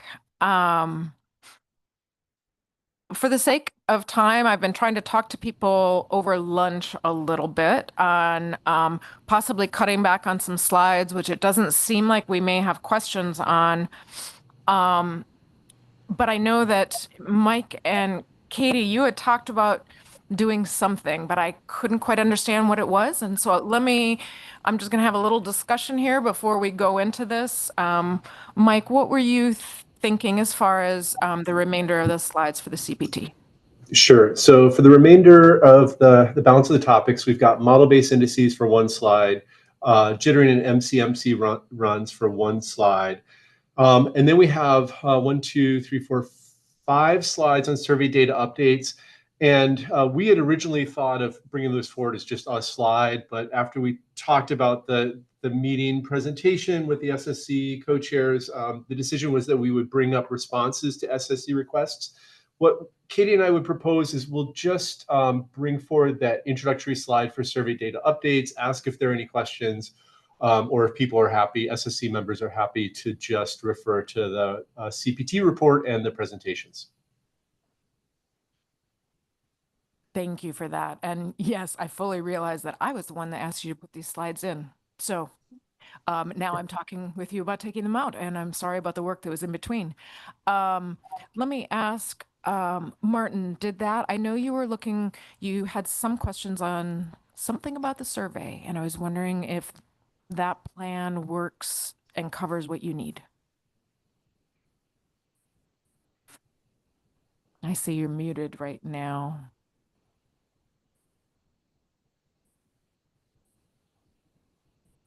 I'm wondering, Martin, can you hear us?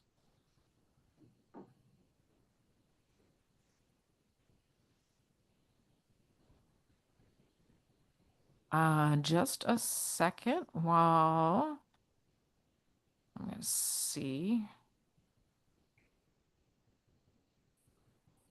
I'm working on it. Hold on, folks.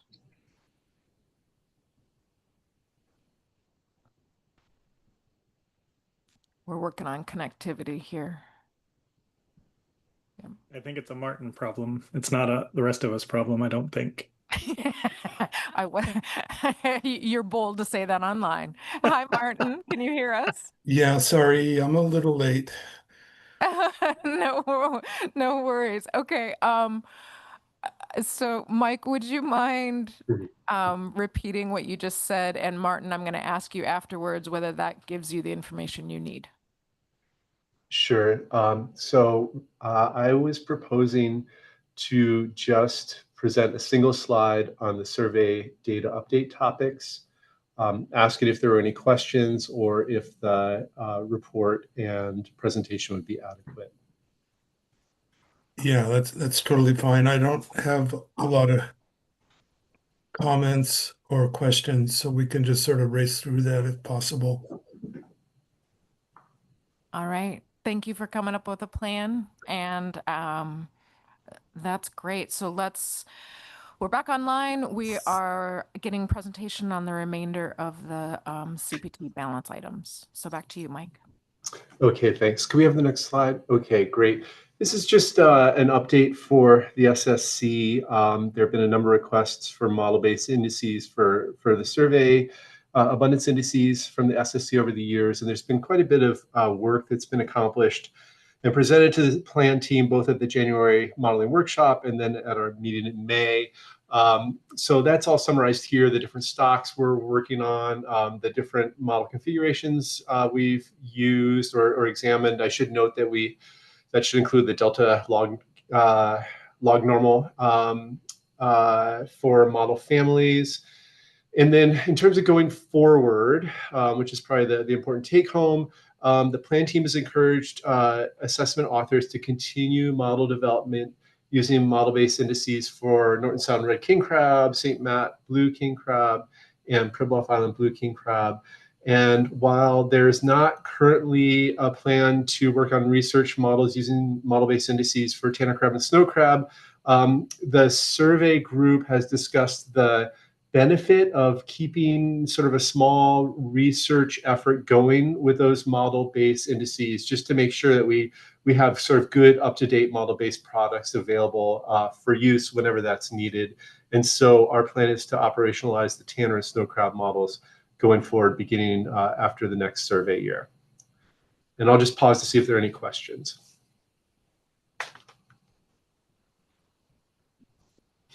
Okay, next slide, please.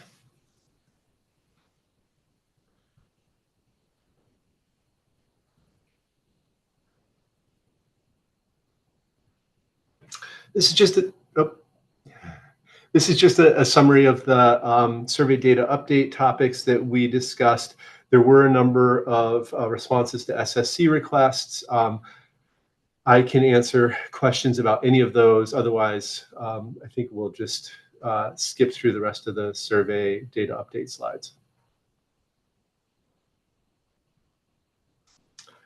I don't see any questions. Okay, perfect. And so that'll just take us to our final slide, where Katie will cover a few additional SSC requests.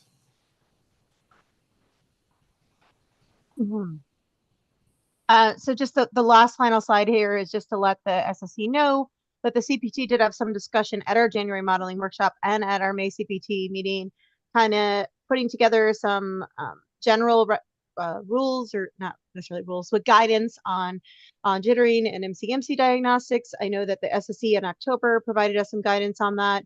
But the CPT did provide, these are just taken directly from the report here, some guidance for assessment authors on that. And we expect to see assessment authors following that in September, October cycle. And there were also some discussion of some other kind of streamline SSC requests and things like that in our council updates written report section.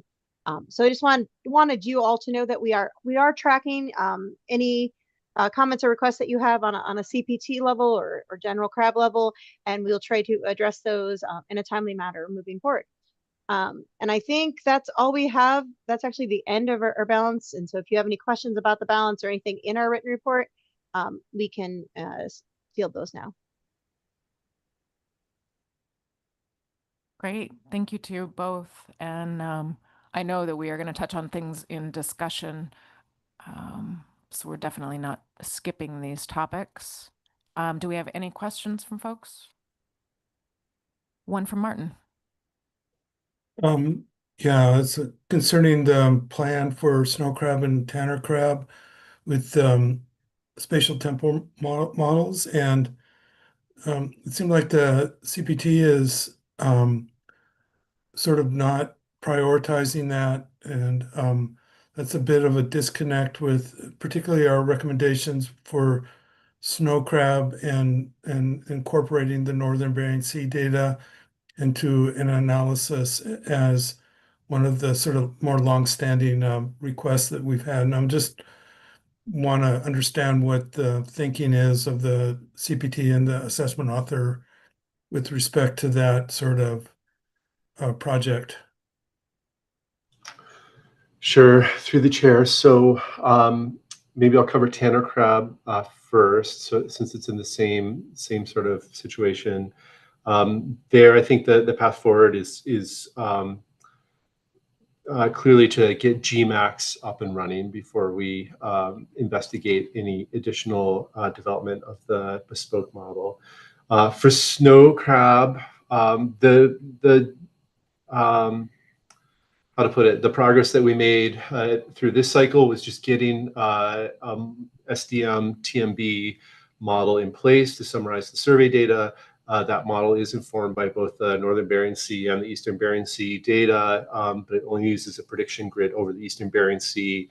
The lead on that model is Emily Reisner in the Kodiak group. She conducted an informal comparison of prediction outcomes for the EBS for a configuration that's only informed by EBS data and a configuration that's informed by both EBS and MBS. That was preliminary, but my understanding of her conclusion is that she didn't see a big benefit in terms of prediction or diagnostics coming from incorporating the Northern Bering Sea. But that's very preliminary and work that is ongoing.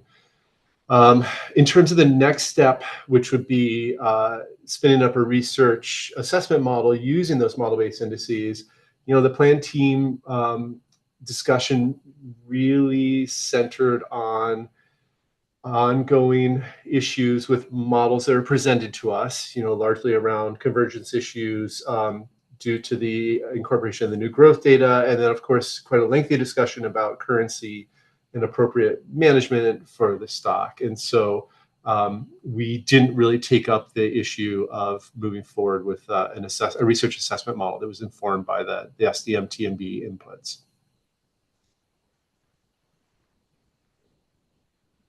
Thanks, Mike. Okay, thanks. Looks like that's our only question. So thank you to you both for presentation and for answering all the questions. I think obviously, if you don't mind staying on in case we ask you something in our discussion, but thank you at this point. We will, for public testimony, and the public testimony covers Privilege Island Blue, Privilege Island Red, model runs, and the CPT balance. We have Scott Goodman.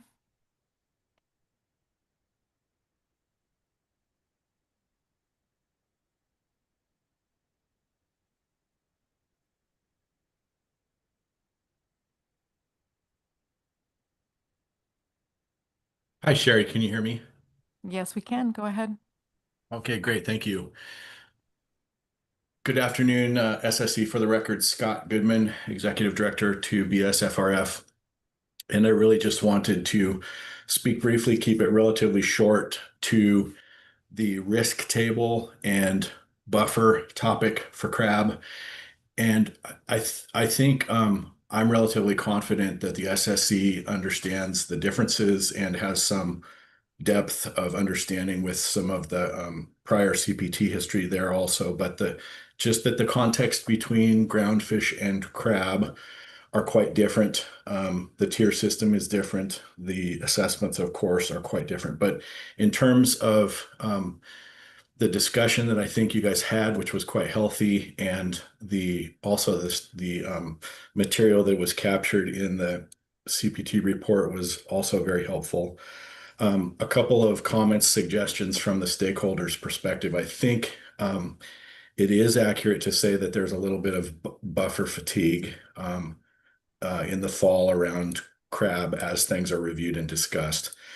And I think my comment as far as advice would be to, if there is a effort to make things more consistent, that the crab system not get forced into or stuffed into the ground fish system in terms of risk table preparation, incorporation into the assessments and how things are considered. I think that they are different enough, and I think most of you understand or acknowledge that to an extent, that trying to make them the same would generally not be a good idea. So I think it's a healthy dynamic that you guys have captured. I just wanted to go on to the record to say, from the stakeholders' perspective, it would be poor if there's sort of another pocket created to put more uncertainty or more buffer into that could potentially be misleading for the crab stakeholders.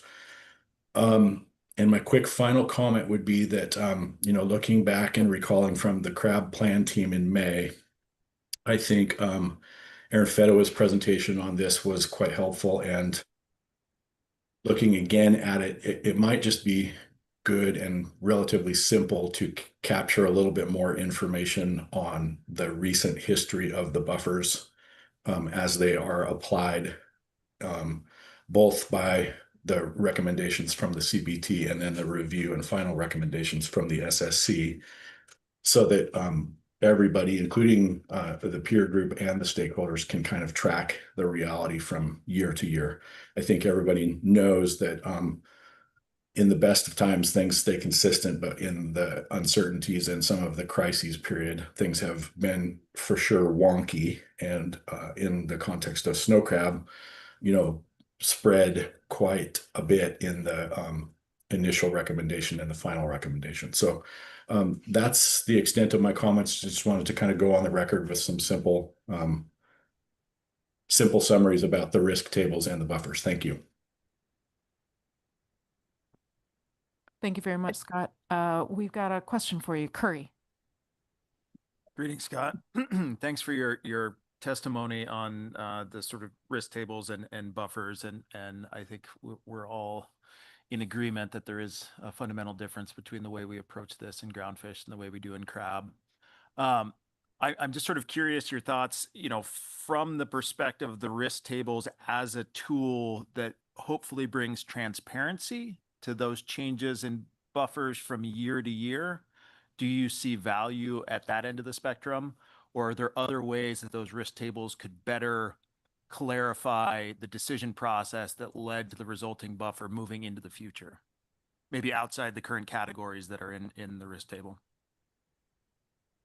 Yeah, thank you for the question, Curry, through the chair. I do see the value in, anything that could help to be a little more transparent and clarify things in an objective way. I think the consideration of the buffers each fall in part of the crab cycle. I would empathize that it's quite difficult, but I think at times it can seem a bit subjective. So I do see value in, applying some risk table methodology here that would be helpful for crab. I would just kind of advise that it not be identical or try to get stuffed into the groundfish side of things. So I think there's probably some functional parts of, what the HCR utilities can do. But really in crab world, it's just simply a specification of the OFL and then a discussion around what the buffer is between that and the ABC. Thank you, Scott.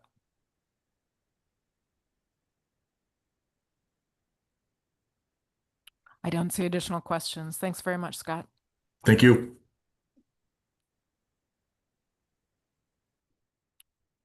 Okay, I believe that was our only public testimony. So next we will run through sort of 3 different discussions. The first one is for Pribilof Island Blue King Crab model runs. And for that, I'll go to Fabio. Thanks, Madam Chair. So first of all, I want to thank you, Katie, for the presentation and the author for all the work and provide a well-written and detailed report.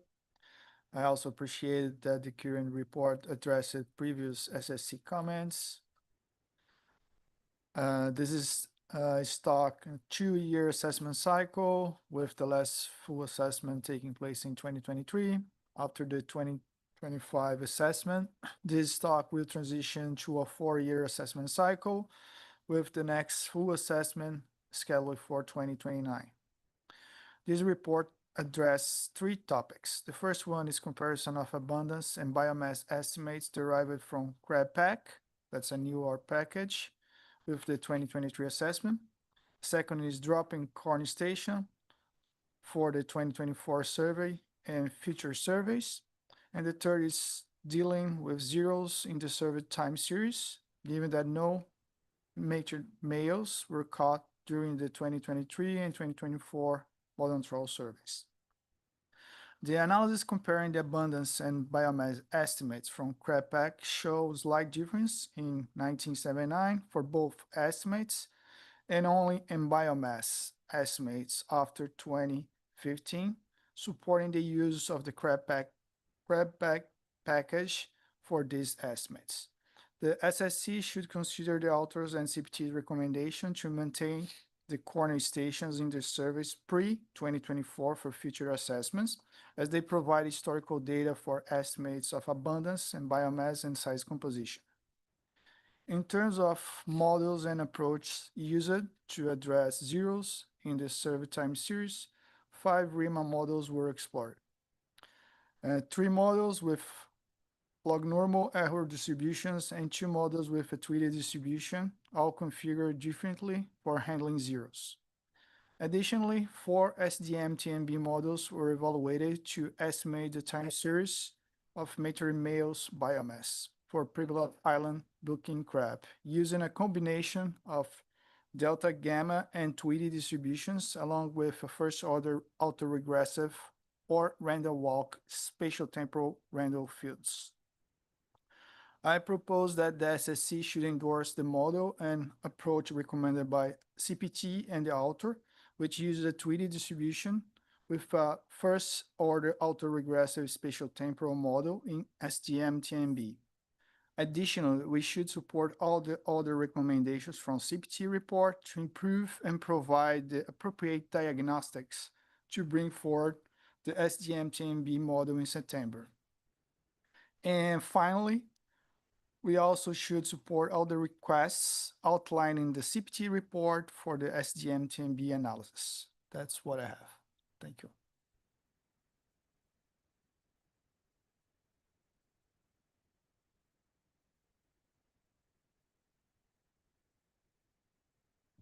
Thanks, Fabio. Next, go to Brad. Thanks, Sherry. Great summary, Fabio. That was very thorough. I would just add one thing. I really appreciated Buck's work. First, the writing was really clear, and it's one of the few times I've seen somebody actually address the grain of the sampling unit itself. So he talked about one crab, one haul out of 86. What's that mean in terms of this assessment? It means 18,000 individuals. And in the context of removing corner stations and potentially moving from a 30 to a 15-minute haul, the potential for us to actually determine or find the distinction between a non-detect and a zero is virtually gone. And so I think we need to be aware of that. Buck's doing great work in terms of methods development, but the information support and the spatial data support for any kind of analysis going forward is extremely limited. And where we conventionally in the science arena would be doubling down and increasing sampling in order to address this decreasing local density, we're moving the other direction. And so I think we should just signal that we are aware of that. We appreciate his work, but going forward, we're likely to see more scenarios where there's zero detections. And in the context of rebuilding, that's going to put the council kind of, I guess, in a continued limbo space. That's not really our call in terms of whether the stock remains in the FMP, but I think we need to be clear-eyed about sort of what's happening there and the way that our sampling is likely to perform going forward.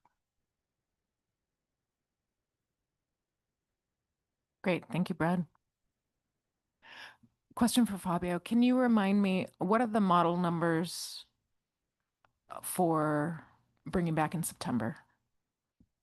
Thank you, Madam Chair. So there is no number model Okay. for the SDM-TMB. It's just SDM-TMB. Great. With Tweedy distribution, autoregressive. Okay. Yep, that's it. Got it. Yeah, first. Yeah. Yeah. Yep. Okay. Perfect. I think that was straightforward. I don't need to repeat exactly what you guys said. So we'll go and just take your summary as the summary. Thank you for that. The next one is Pribilof Island Red King Crab. And for that discussion, we start out with Kristen. Yeah, thanks, Sherry. You got me okay? Yeah, we do. Thanks. Thanks. Yeah, Pribilof Island or Red King Crab. This should be relatively straightforward. I think the SSC should concur with the CPT and the author's recommendations to bring forward models 25.1 and 25.3 for the September meeting, where 25.3 includes the ADF and G pot survey data that's downweighted. That downweights the fits to the size composition and uses tagging data to create priors. And 25.3 addressed concerns over 25.2, and that's why that is excluded. I generally concur with the other plan team recommendations to tag the growth data outside GMAX. The one thing I'm not convinced of, and I'd like to get some feedback on, the plan team supports moving to a REMA-based model moving forward. I'm not convinced that's the right thing to do at this point in time, and leaving it in GMAX as I'll start with recommending we recommend leaving it in GMAX as of now. And I would suggest that we consider moving this to a 4-year cycle or maybe a 2-year cycle, but probably a 4-year cycle. So it lines up with Pribilof Island Blue, King Crab, since they are kind of lined up in the general things as the Blue King Crab management influences Red King Crab management. So that would put those things together a little bit and minimize workloads for the stock assessment authors. And I think those are the main comments I have.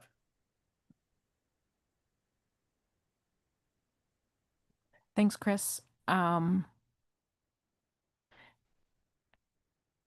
Do you happen to recall, and I recognize if you may not, why we were on a 3-year cycle before? I do not. I would pass the buck and see if Katie remembers why that is. I know it's triennial, but I don't know why it was. Yeah, right. I can't remember if there was a specific reason for it. Can you hear us, Katie? I can, Sherry. This is Katie. Okay. I, from my recollection, I think the reasoning was that it would be done less often than biannually, just because we are not making large changes and it's not a currently open fishery. I think when we changed Pribilof Island Blue King Crab to every 4 years, which was done, I think, in January of 2024, we made that recommendation. I'm not sure at that time why we didn't also make the recommendation for Pribilof Island ranking. When I went back and looked at our minutes, we didn't capture that. So I do think doing these kind of concurrently somewhat makes sense. But the CPT has not discussed. We discussed potentially doing this assessment less frequently. We haven't discussed a specific time. Great. Thank you, Katie. So next we've got Allie.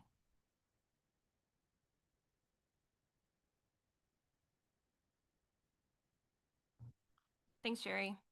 And thanks, Chris. I think I will also be pretty brief here. I would agree with you that the best models to bring forward this fall are 25.1 and 25.3 in agreement with the author and the plan teams. I would like to see it. I understand the author is planning on doing this, but I definitely want to emphasize, since we weren't really able, again, to kind of track the changes between the versions of GMAX here. And that is a little bit concerning. And so I would like to see more detail in the fall assessment on the specific changes between those different GMAX versions, and then kind of our typical full suite of diagnostics for both of these models. And so I think that'll be really helpful in our decision-making process at final specs. With regards to CPT recommendations,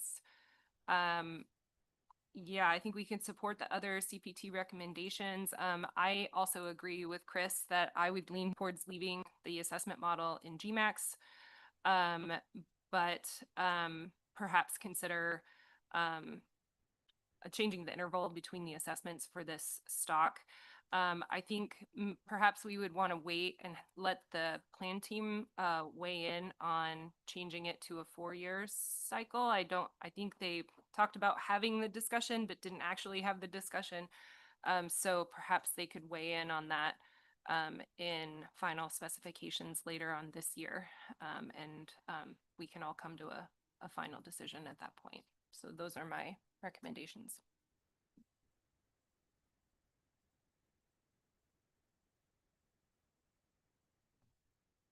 Great. Thanks, Hallie. Just thinking of consistency, I'm wondering, so for the two models that essentially you're looking for a bridging analysis, or it sounds like, and I'm just wondering how, if we're being consistent among stocks for GMAX changes, or if there's a specific reason not to be. Oh, I mean, I think this was just another situation where the version, the interval between different GMAX versions was so long that we had a lot of changes that we couldn't really track specifically. I don't think we need a full bridging analysis.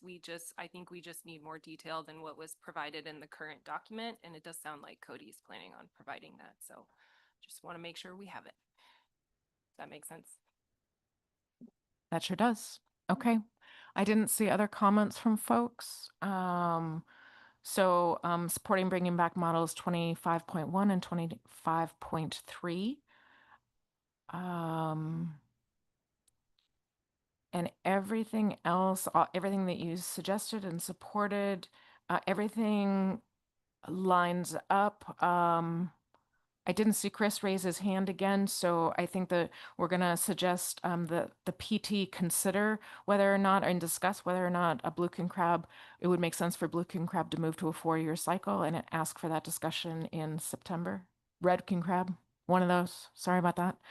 And wait for that discussion in September so that we can make a decision in October with their recommendations.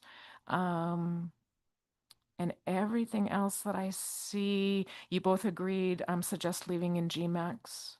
So everything else, I'm not gonna repeat. So thank you very much.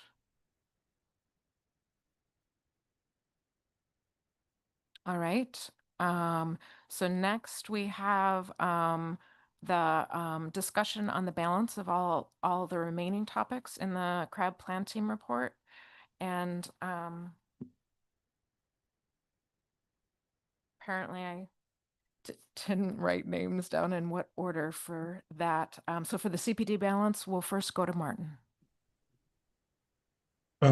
Thanks, and I'll just go, I guess, in the order that they occurred in the plan team report, which might have been different than what was presented. But maybe not. Whatever you choose as order works. Okay. First, the general ESP updates. And generally my comments are fairly brief on everything, but in this case, I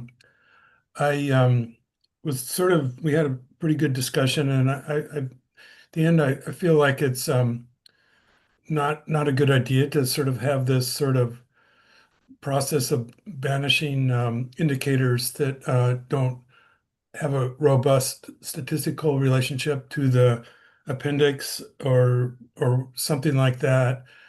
I think it's okay to flag. It's fine to flag ones that have a good statistical relationship, but it seems like those indicators that generally reflect the conceptual understanding of ecological factors that could affect the stocks deserve a place, even if they're not statistically significant. And that sort of, because that sort of still brings attention to them, as well as setting them up for potential inclusion later on. So I mean, I think it should still be in the main body of the ESP. So those are my comments on the ESP. Moving on to risk tables. We can note Scott Goodman's really good comments about the industry's sort of fatigue with buffers, and he made a good point about that there are some fundamental differences between groundfish and crab in the application of risk tables. And I think that's a point worth remembering. And also, he mentioned there might be some benefit to recording buffers for some previous time, just to get a sense of where these buffers have been headed. I think the CPT is generally headed in a good direction, and that was good to see. I think they're having a good discussion about and starting to really think through the risk table. I think the SSC should emphasize that our goal is not to change current practice for setting buffers, but to provide a consistent and ongoing documentation of the factors that led to a buffer recommendation. And I think it's important to note that while there aren't default established buffers for crab by tier level, there is a history of practice in which we generally understand that larger buffers are recommended for higher tier levels with greater uncertainty. And also within a particular tier level, that larger buffers are associated generally with stocks where the uncertainty is greater. And so I think those sort of general attributes do reflect historical practice, and those should continue.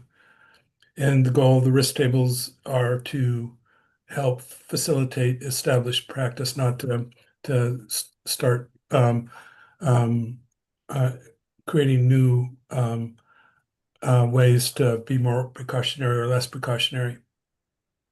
So generally, discussion on buffers at the CPT as well as the SSC tends to revolve around the issue of whether the buffer recommended last year should be continued or whether it should be increased or lowered based on new concerns. And so I think the risk tables really only become useful in the after they've been done in the second year of their use. And the first one is just sort of setting out the groundwork, but then the risk table can be used as a tool to make this process of thinking about whether the buffer is appropriate or needs to be changed, transparent and consistent. So that's where I see the main benefit coming. I think we should make a solid recommendation to have risk tables for St. Matt's, blue king crab, Pribilof Islands, blue king crab, and red king crab, in addition to the annually assessed stocks. But depending on where this discussion heads up, I guess I'd be willing to see those be implemented in a more sort of gradual timeframe rather than to try to do those immediately. I think we should endorse the idea of developing a summary table to track buffers and risk table scores and concerns, and add to that incrementally as we move forward. And in addition to what the CBT recommended, the table should include buffers for at least the last 5 years. It's important to note that all of the concerns regarding the stock should be recorded in the risk table, not just the new concerns.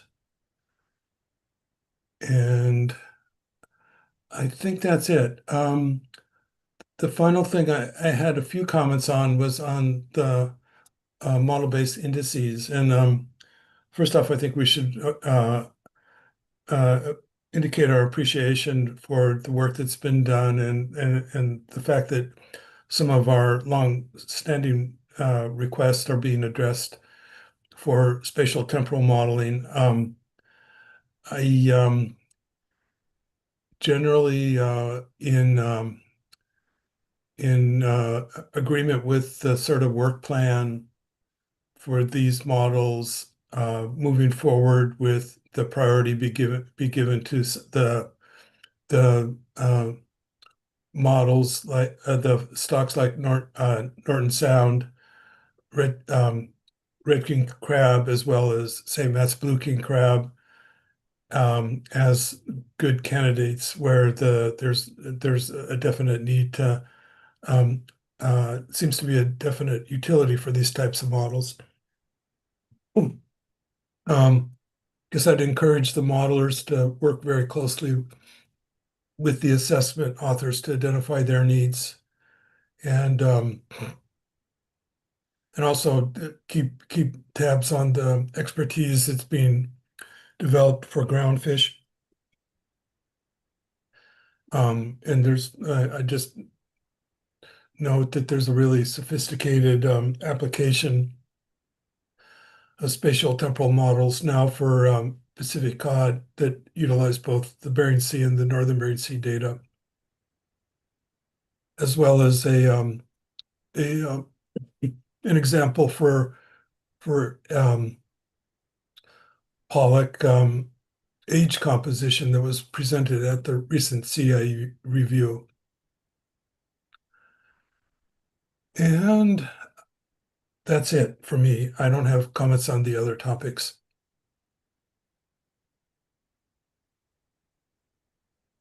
Thanks, Martin. Let's go next to Brad. Thanks, Sherry. Good summary, Martin. I agree with most of your comments. I just wanted to offer a slightly different perspective on the ESP updates. And I don't think what I heard from the plan team chairs involved banishing any of these indicators in a way that would put them out of reach. What I did appreciate was their efforts to try and address what obviously internally they detected in terms of pressure to move out of a risk neutral space. And I thought it was appropriate for them to then go to these indicators and think about the information support and the strength of the relationship and seek to characterize them as either predictive or contextual. And so I want to encourage that. I think this is, someone mentioned, well, this is a very high bar. And I think that there's a lot at stake, especially with these stocks that are struggling. And so the bar should be high.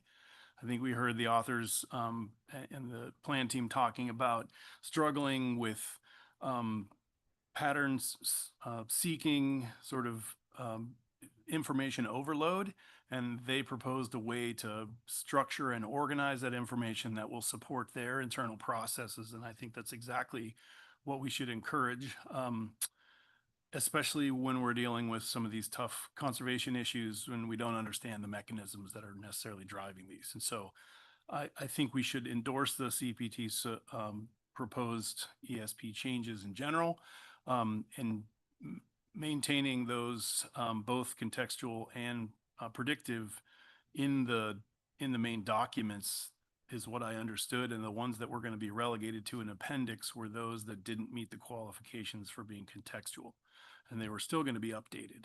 And so I think we should support the recommendations as the plan team has put them into the minutes. Let's see. One additional thought when it comes to the contextual indicators that wasn't indicated here is that these may articulate well with the research priorities process, that in addition to the other issues that or characteristics in terms of the value of these that were listed, they can definitely be useful, I think, in development of new hypotheses, ideally leading to new lines of research that would be valuable for SSC consideration in the future.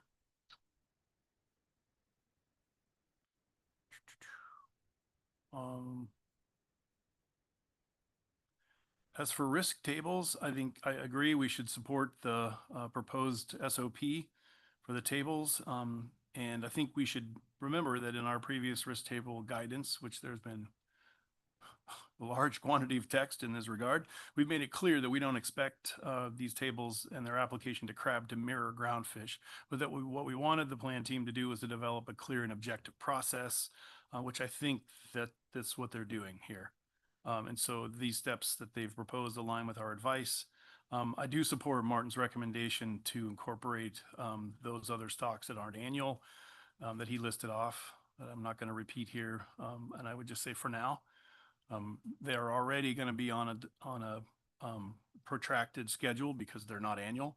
So that gives the authors time to work on those. And if they come forward and indicate that those are problematic, we can address that going forward. As far as model-based indices,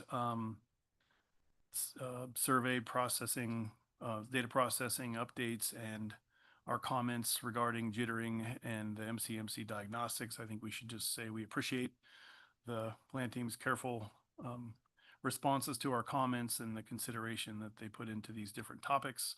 And I support the recommendations that are provided in the plan team minutes.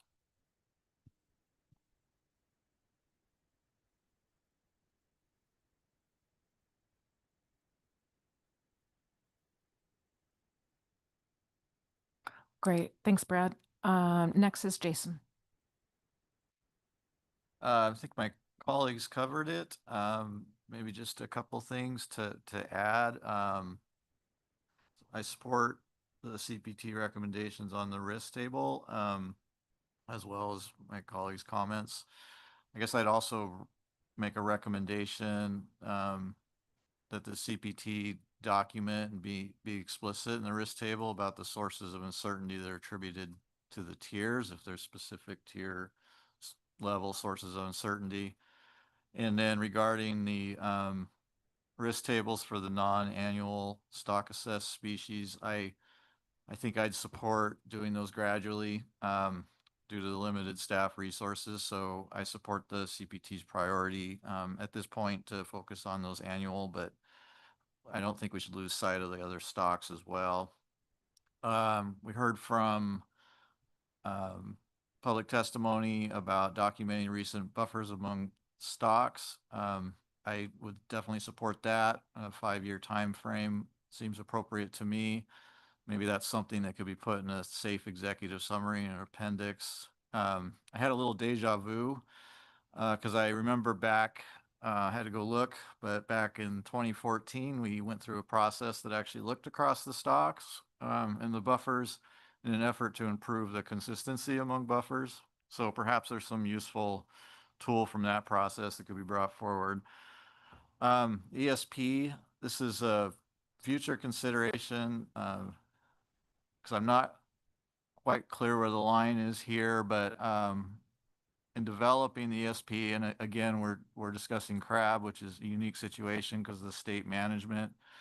I guess I'd ask the authors in the CPT to consider whether there is value in including information not currently being considered that would be informative to the state management decisions, and whether there's value in bringing that up into the ESP. And I think that is all I have.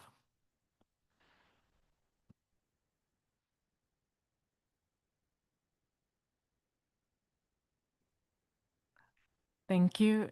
And I guess I'll first take comments from the rest of the SSC. The one thing that seems like it's a bit outstanding still is whether or not what to do with predictive and contextual indicators. Both Martin and Brad, it sounded like, suggested different things. Did you have thoughts on that, Jason, or should we go to other people and then come back?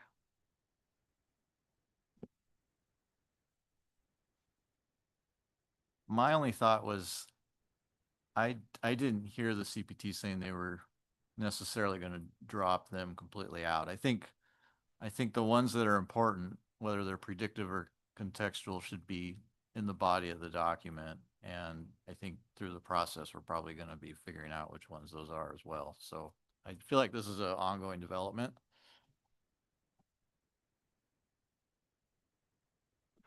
I do see a comment from Dana. Let's go ahead and go to you next. Yeah, thanks. Jason was kind of headed where I was going, but as one of the dissenters on the groundfish side of things of doing risk tables for everything, I just think it should be considered optional for some of those other stocks because there's either no fishery for them or there's so little known that it's kind of just a paperwork exercise. But I'm a little stronger than Jason, but that's my thought.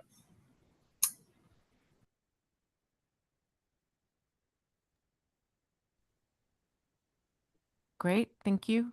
Curry. Yeah, I just have a couple brief comments. The first is with respect to the geostatistical model-based indices for crab. Even though we didn't get a chance to discuss those in great detail, I just wanted to highlight the really excellent documents and presentations that Caitlin Stern and Emily Reisner put together.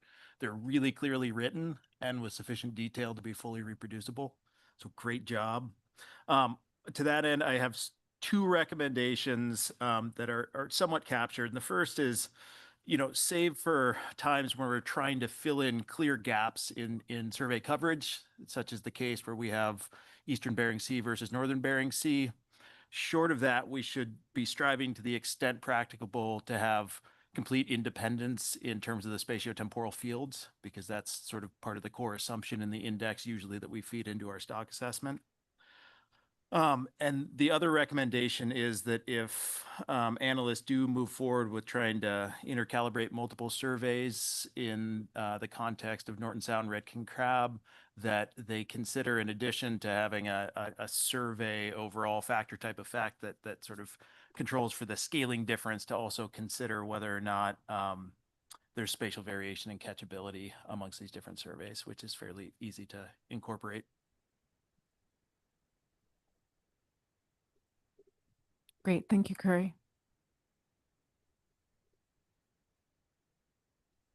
Martin.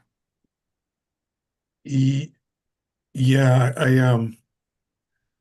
I guess we're not really quite seeing eye to eye on, and it could be just a terminology issue, but I understood CPT to say that they would put certain indicators into an appendix um, that didn't which I guess they wouldn't be the conceptual ones. They would be ones where they looked for a statistical relationship and didn't find one. And I mean I'm still kind of struggling with that. I don't know if there's I mean it's fine to ask for, you know, robust statistical relationships, but I think to me there's a advantage to seeing sort of an attempt to view ecosystems sort of holistically and to try to figure out where species fit into the system and to sort of look at what sort of factors, um, you know, and it's sort of maybe more of a qualitative view of things, but still qualitative models are still beneficial. And you know, it's like we're just putting this really hard edge scientific veneer over, you know, our robust statistical relationships, and we know they don't hold up very long often. And you know, I think we're just sort of potentially sort of um, unfairly penalizing things that don't meet our high statistical standards. So I mean, I don't. Maybe we could get some more perspectives on that. I mean, I know we need to get somewhere in the end, but Thanks, Martin. What if we take the first step, and that is because I too, I actually heard what Martin heard, but it sounds like Jason heard what Brad heard. I don't know about Curry. Is it on this same topic? Well, let's go to Curry.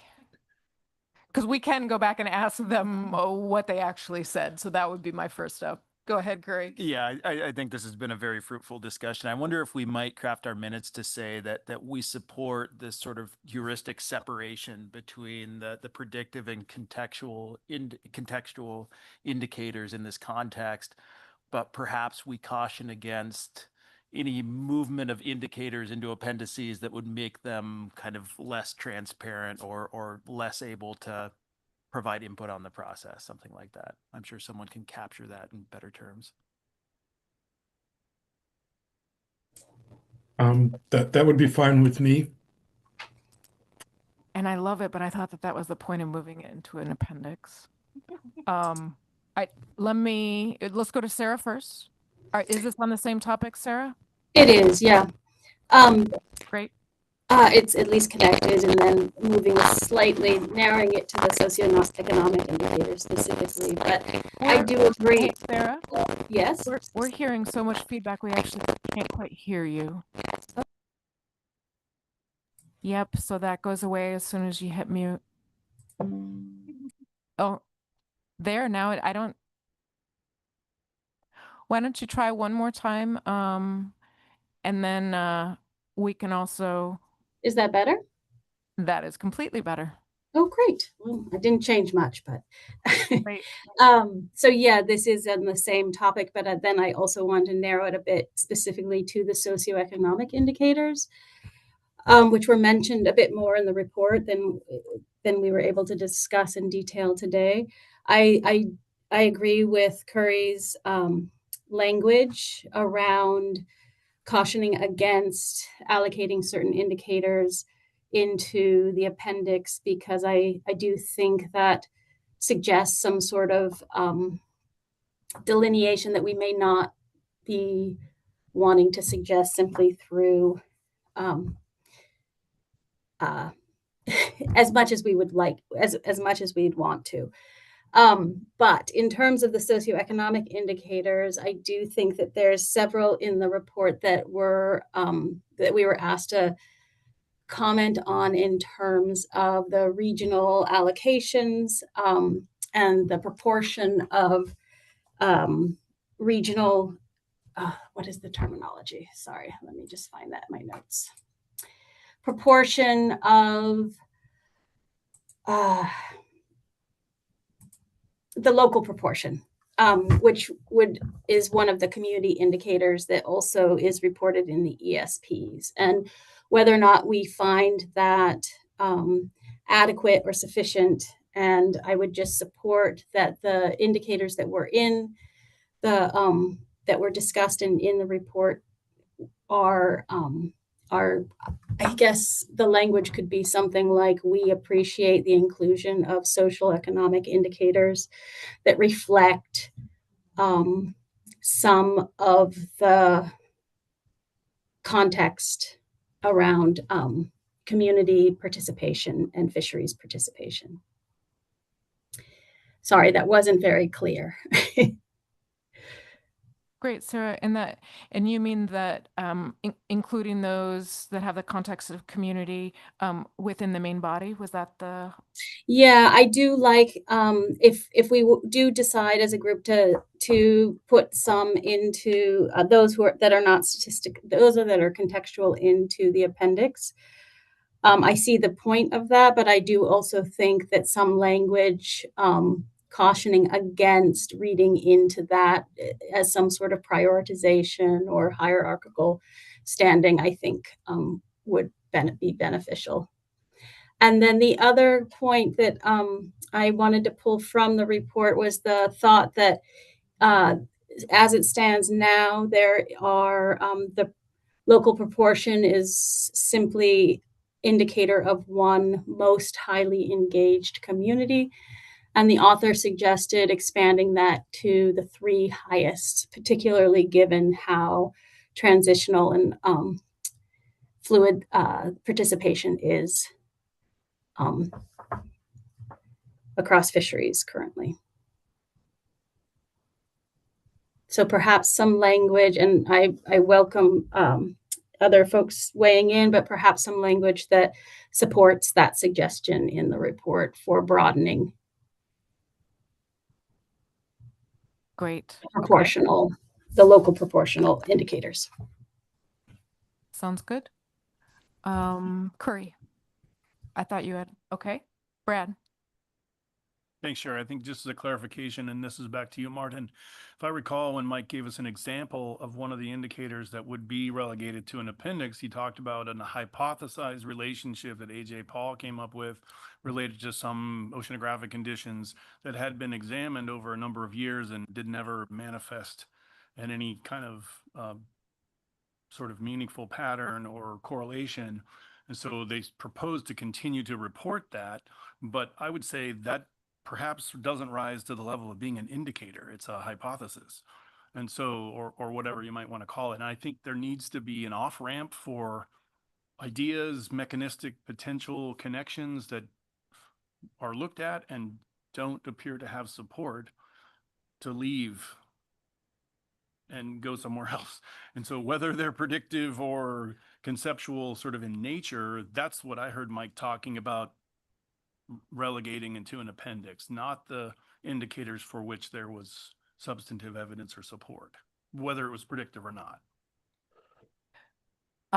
So I do know that they're still online, and so it sounds like understanding may help. So Mike, I'm wondering if you can share with us which we've heard of which indicators go where? Which were the ones that were going into an appendix, and what was the distinction, if that's okay? Sure, absolutely. To the chair, I think that Brad is tracking our thought process quite well. So the plan team was discussing a situation where there are a number of hypothesized relationships with recruitment that we can consider in the ESP. We end up with a large proportion of those hypothesized relationships that aren't supported by available data. And so the 2 outcomes that we've discussed is, first of all, we end up with information overload, a bunch of information that we have difficulty evaluating. And then secondly, we do see that situation in some instances of pattern seeking, where we have a bunch of sort of conflicting weak evidence for different proposed relationships. And then as we talk through them, we find ourselves picking out one or two and focusing on it, even though it's not supported by the data in hand. So what we proposed is to downweight those proposed relationships that hadn't held weight over time and to put those into an appendix. And I'll just say briefly that I think Martin's right. The science behind these relationships is incredibly complex, but it's a non-trivial problem. But I think we're really looking for a way to distinguish among the very large number of different claims about what controls productivity for these stocks. And that's the path that we identify for doing that. So taking proposed predictive indicators that aren't supported by the data, continuing to track them, but bringing them to an appendix. And then the contextual indicators are something different. That's something that is not proposed as a driver response hypothesis for explaining productivity to the stock. It's just a piece of information that we think is important for awareness of what's going on for the stock and might be indicative of unusual conditions that managers should be aware of. And so those contextual indicators would continue to remain in the main document. Got it. So you do have predictive and contextual in the main document. You've got predictive that didn't meet this relationship in the appendix. That's correct. Awesome. Thank you. Martin. Yeah, I mean, I'm sorry, but my understanding of ESPs, and I've looked at a bunch, indicate to me that they're really not constructed in the way you're sort of indicating. They're not sort of trying to get every possible hypothesis. And Martin, I just Yeah. but I sort of went out of protocol by asking Mike. Yeah. So we can't really do that, but keep the discussion, but maybe just aim it at us because yeah, I'm just struggling a bit because my take on ESPs is different than was that Mike characterized, and so we begin with a conceptual model, and then we sort of try to figure out indices that support the conceptual model, and those are the indicators that are presented in the ESP. It's not really trying to do a comprehensive recruitment evaluation of recruitment predictors with every sort of available data set. So I guess maybe we should just sort of leave things for now and wait until we have a example that sort of lays out the way that Mike is sort of suggesting, so we can see what these new ESPs look like, and then we'll have a better basis for talking about them. But I guess I'd be happy. I mean, that's kind of maybe a fallback in my perspective, to sort of let things go forward as the CPT proposes, and then once we have an example like that, we can take a look at it and see if that's what we're happy with. Just trying to move the ball forward a bit here. Yeah. No, I think it's great to have a fallback. I guess coming back to a discussion with the SSC, we're still at a disparity, I think, are we still at a disparity between what you think, Martin, and what like Brad and Jason have talked about? That's mostly I want to see where we land. And then if we need that fallback to go one way or the other, we can. I guess what I'm proposing is that we had a reporting that we had a discussion about how indicators that aren't statistically significant are presented in the ESPs, and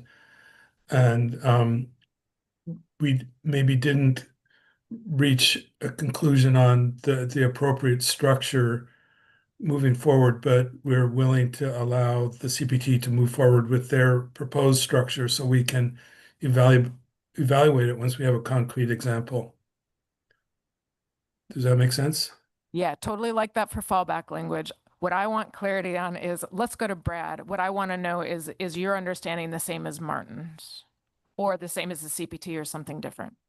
Thanks, Sherry. It's close enough. I think we can move ahead with Martin's recommendation. I just want to make sure that the plan team has the latitude to move away from indicators they don't see value in. And so if they did that, they would explain it to us. We would see it in a subsequent review. And so I think we're saying the same thing. If Martin wants to do a little bit more cautious step forward, I totally support that. Yeah, I guess, and maybe if yeah, okay, we can leave it at that. That's fine.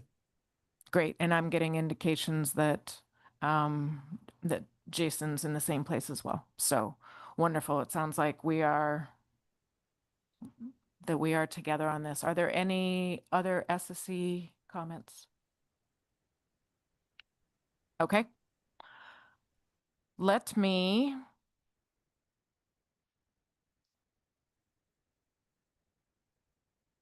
see what I can do for a summary.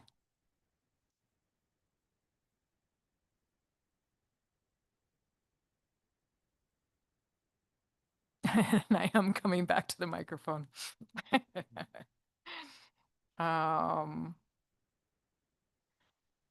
So starting out with ESPs, what you described, Martin, and we were sort of on board with, I'm not going to repeat that and make that even more confusing now.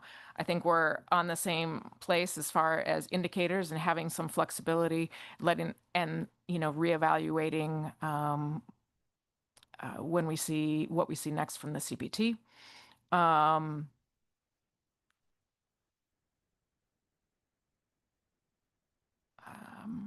It's going to take me just a little bit of searching here.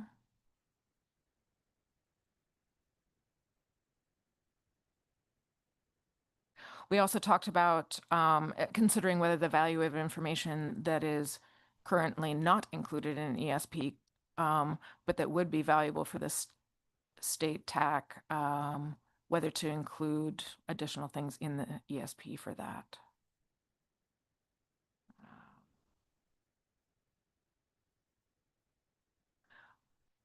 And then and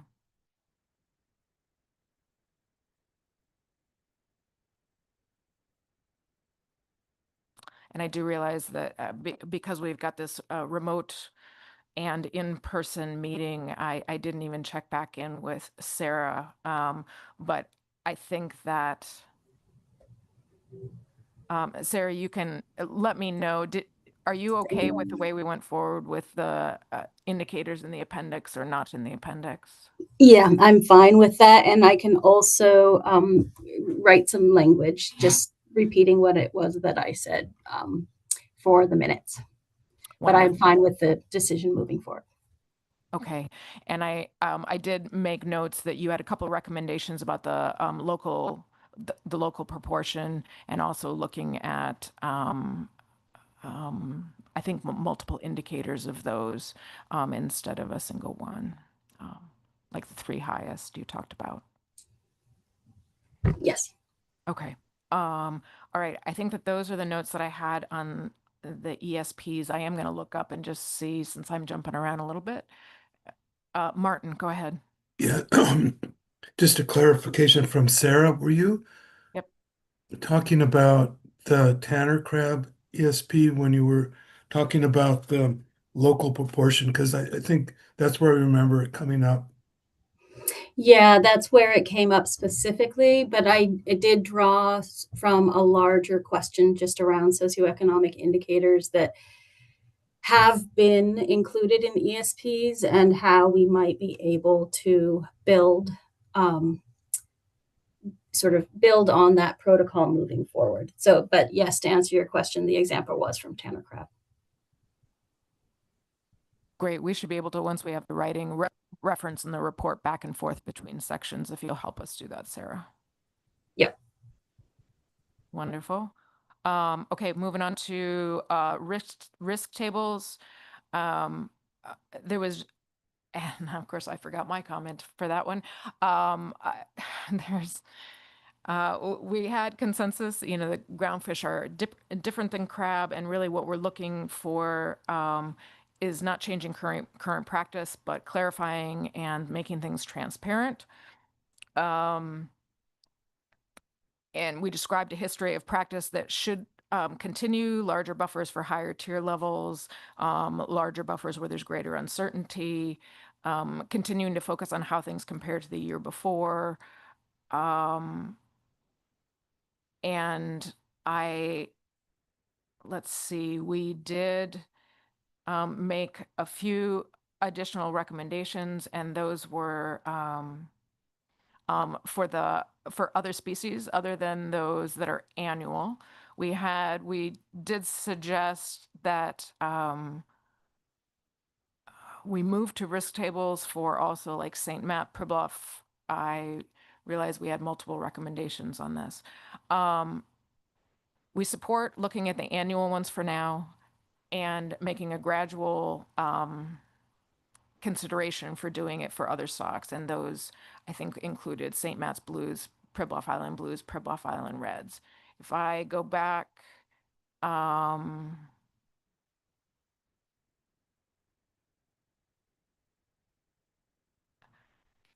I'm going to pick, we had three different perspectives on that. One is that we should absolutely include, one is that we should make it completely option, and the other one is gradual, so that, see if you guys are with this, but we do have interest in looking at having these done in a gradual manner, and to keep us updated as your progress goes on, or include your justification if you really don't think that we should have one. How's that? Is that a fair middle ground for us? Okay, I'm seeing nods. If anybody can record what I just said, that would be great. As far as we endorse using a summary table for buffer and risk table concerns, and to add to it incrementally, possibly like having suggest having at least the last 5 years.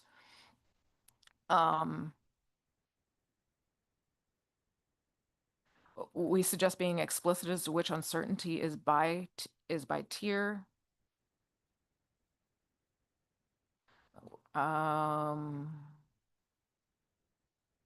And may mention that perhaps comparing the buffer across species, like was done, I think, in 2014 or something like that, may be a helpful tool in the future. Those are what I have for the risk table. Let me ask first if, actually, no, I forgot to make a comment, and one of that is that in our SSC guidance, and I tried to find it in council motions, and I never did come up with it, but I thought both we in our 2021 guidance for mostly groundfish stocks, but we actually included in parentheses and crab. And then I think the council repeated that reductions from max ABC should be a rare occurrence. And if it is more than just rare occurrence, that you should go back and look at the harvest control rule. Since the consensus was to keep the interpretation and process we have for crab, which is to do buffers every year for these stocks, I'm wondering if we can include in here sort of a recognition that that's changing our guidance, and saying that for now, our guidance is to continue doing buffers the way that we have for crab. We recognize that that's different than groundfish. What that does mean is that there will be buffers in every year, unlike the reductions from max ABC that we say are rare. So in other words, acknowledge that disparity and explain. We can even explain this because there isn't because of the P-star, there isn't necessarily a harvest control rule for crab. And I'm wondering if people are comfortable with that, so that. Wonderful. France? Well, since you brought it up, I had thought about kind of commenting on that in the long run, that maybe to consider sort of frameworking the tier related uncertainty. However, I think I refrain from going there because I feel that they are actively thinking about making it more consistent, and spelling out the tier-related considerations, that I'm fine with going forward with that, and for now. And then I'll again point to the workshop tomorrow, which is more in a climate change context, so it's a different consideration, but crab harvest control rules will probably, come up again, and so I don't think we want to make any specific recommendations now to look at revising the harvest control rules for crab at this point. Okay, that sounds good. Brad, go ahead. Yeah, Franz, I think that's exactly what they said in their final bullet is they're going to develop a summary table that tracks the buffers. It's like the precursor to the frameworking. So I think that aligns really well with what they're planning.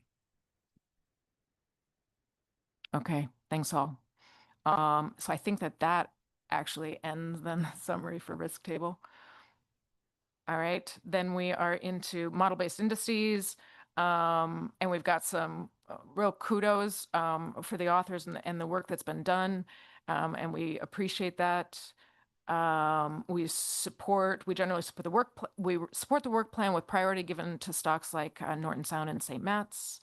Continue to encourage modelers to work with assessment authors to identify needs, and encourage sort of keeping tabs on expertise for groundfish.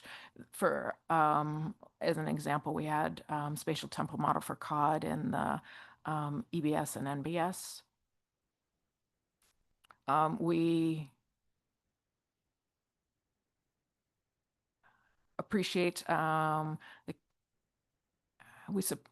got a note that says we support the planting minutes from Brad, so you can fill in if I missed something. There were 2 recommendations that we did have specifically for the model-based indices, and we will include those. And that's about what I have. I'm wondering, Brad, what did I miss from you? Was there anything major I missed? Okay. All right. I think that's model-based indices, and I think that those are the only 3 sections that we had comments on. Okay. Thanks for the patience. That was a little challenging to navigate in my notes. All right, it is almost 2:20. So let's go ahead.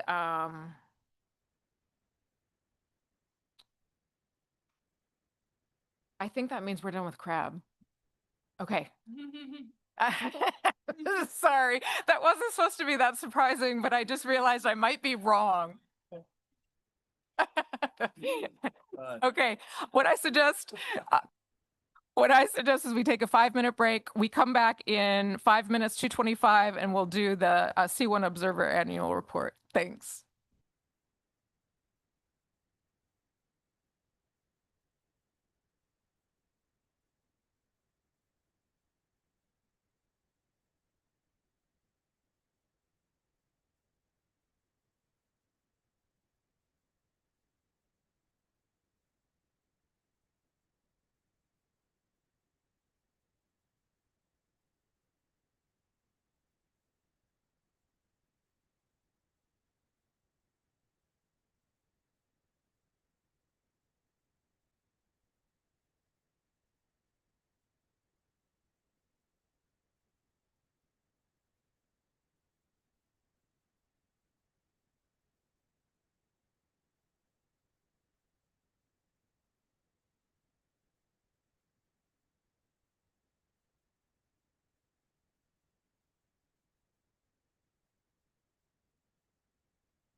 All right, let's bring it back together.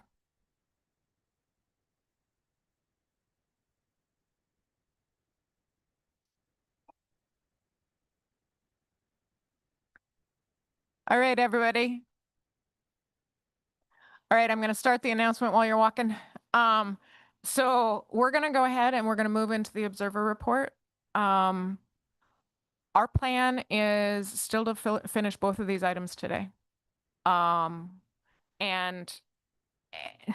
the reason for that is because I know a lot of you are traveling on Thursday. We have to get our report in, which means that you have to have some time before Thursday to do this. Otherwise, we will not get the information we need in time to review and get it to the council. So the plan is to take both of these up. So I am, after this agenda item, just so you know, I'm going to take another 10-minute break because I think we're going to need it. We are going to go past 5. We're aiming to hopefully be done about 5:30.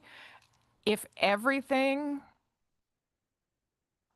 things are very tricky, then we will consider meeting after the workshop on Wednesday, but that's not the plan.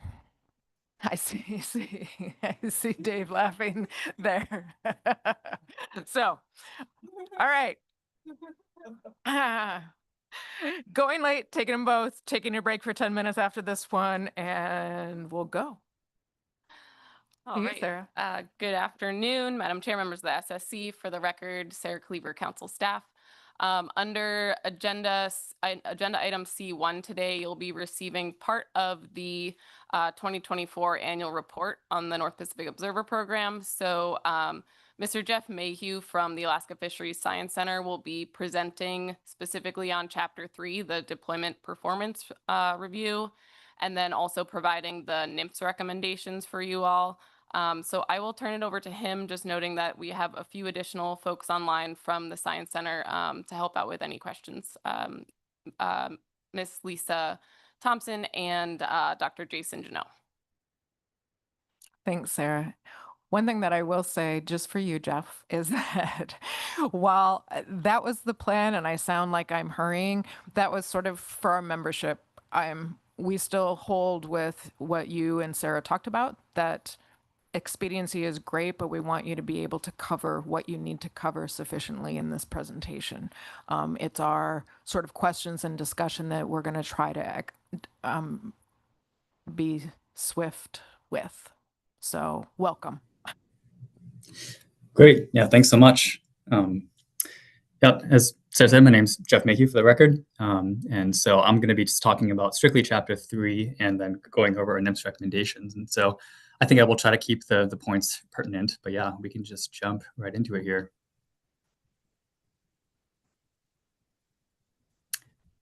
Next slide. And one more slide. Okay, so just as a really quick recap, I did present last year as we presented the 2023 annual report, also a kind of update on what our plan was for the 2024 ADP. So as a reminder, in the 2024, we applied a new sample design, both a new stratification method and an allocation design. And in that, we changed how we stratified. So in addition to the monitoring method and the gear type, we also added FMP. So we kind of also split spatially Alaska strata by the Bering Sea and Aleutians versus the Gulf of Alaska.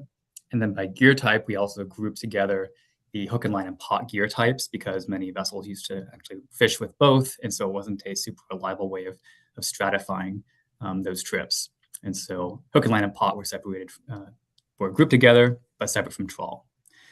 As far as the allocation method, in the past, you might recall that we used kind of a 15% hurdle method to assign the allocation to allocate to all of our strata. What we did in 2024 was we did what was kind of our newly developed proximitation allocation method.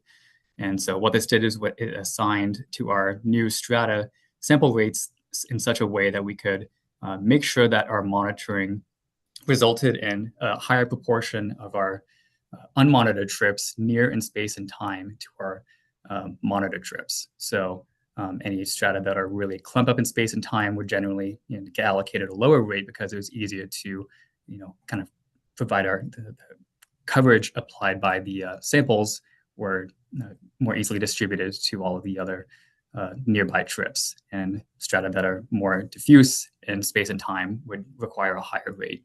At the same time, we also wanted to make sure we were guarding against low sample sizes, so strata with really few numbers of trips that are more prone to high variances also had an inflated, or I guess a higher allocation of those rate too. And we applied this to the fixed gear EM strata as well. Before it was a 30% sample rate that was policy. And so now this proximity allocation method was applied to our at-sea observers and our fixed gear EM strata.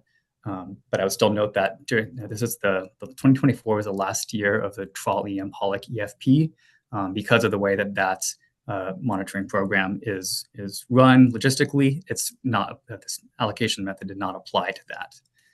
So that's going to be external from that. Also, just as a note, I think as I did present 2024, this new allocation and stratification design in 2024, the SSC also recommended that we went through a CIE review. So we have one scheduled for Q2 of 2026, and also to address the SEC's comments from the last presentation too in regards to trying to get a better handle on the observer effects. If you do look at Appendix A prepared by Dr. Craig Fonts, we are presenting at least there some newer methods that are still in development, so there weren't any results presented in that appendix, but at least as an overview of the methods that are going to be taken to kind of get a better handle on what kinds of observer effects and that we might be experiencing or being able to detect them in the future. So that's just kind of a little bit of a recap of what you might have seen and what is hopefully familiar from this last presentation. Next slide. So these are the 2024 deployment strata. These were drastically different for the partial coverage strata relative to 2023, but these are the same strata that we've deployed in 2025 as well, with the exception that the Pollock EFP is now a regulated program. But we separated all of the fishing in Alaska into the full coverage and partial coverage sectors. Full coverage is by trips taken by any, sorry, let's go back.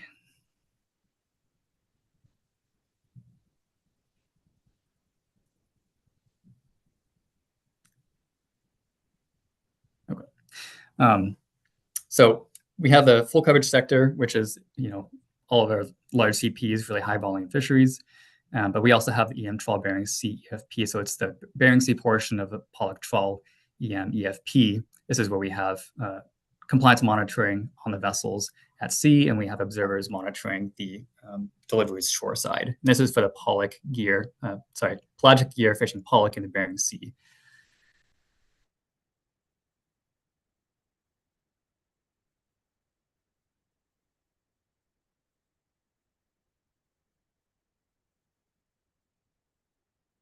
In the partial gear trawl gear or the Bering Sea or in the Goa. And partial coverage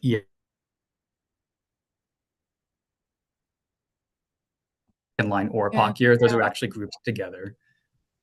Jeff, for some reason, you're cutting out, and so just within the last couple of minutes, we've missed what you've said. I'm wondering if you can try saying it again.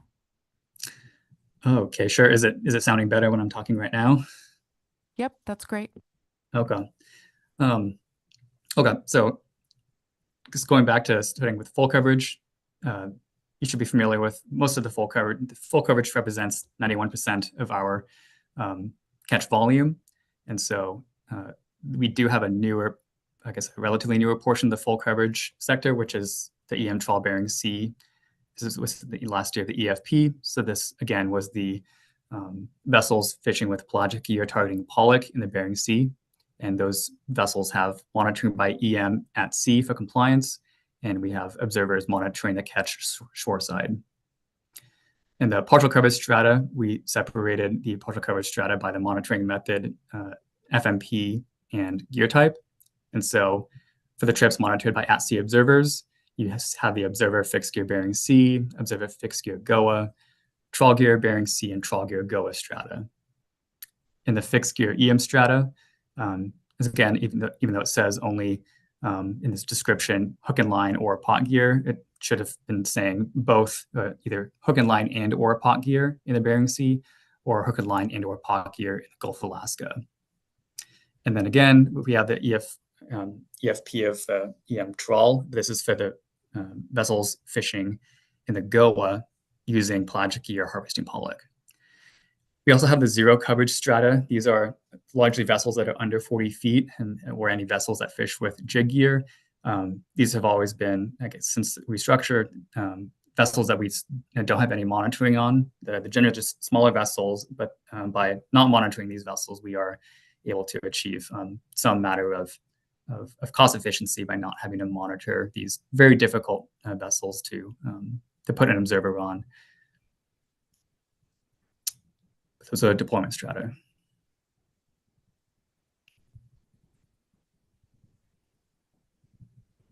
Can go to the next slide.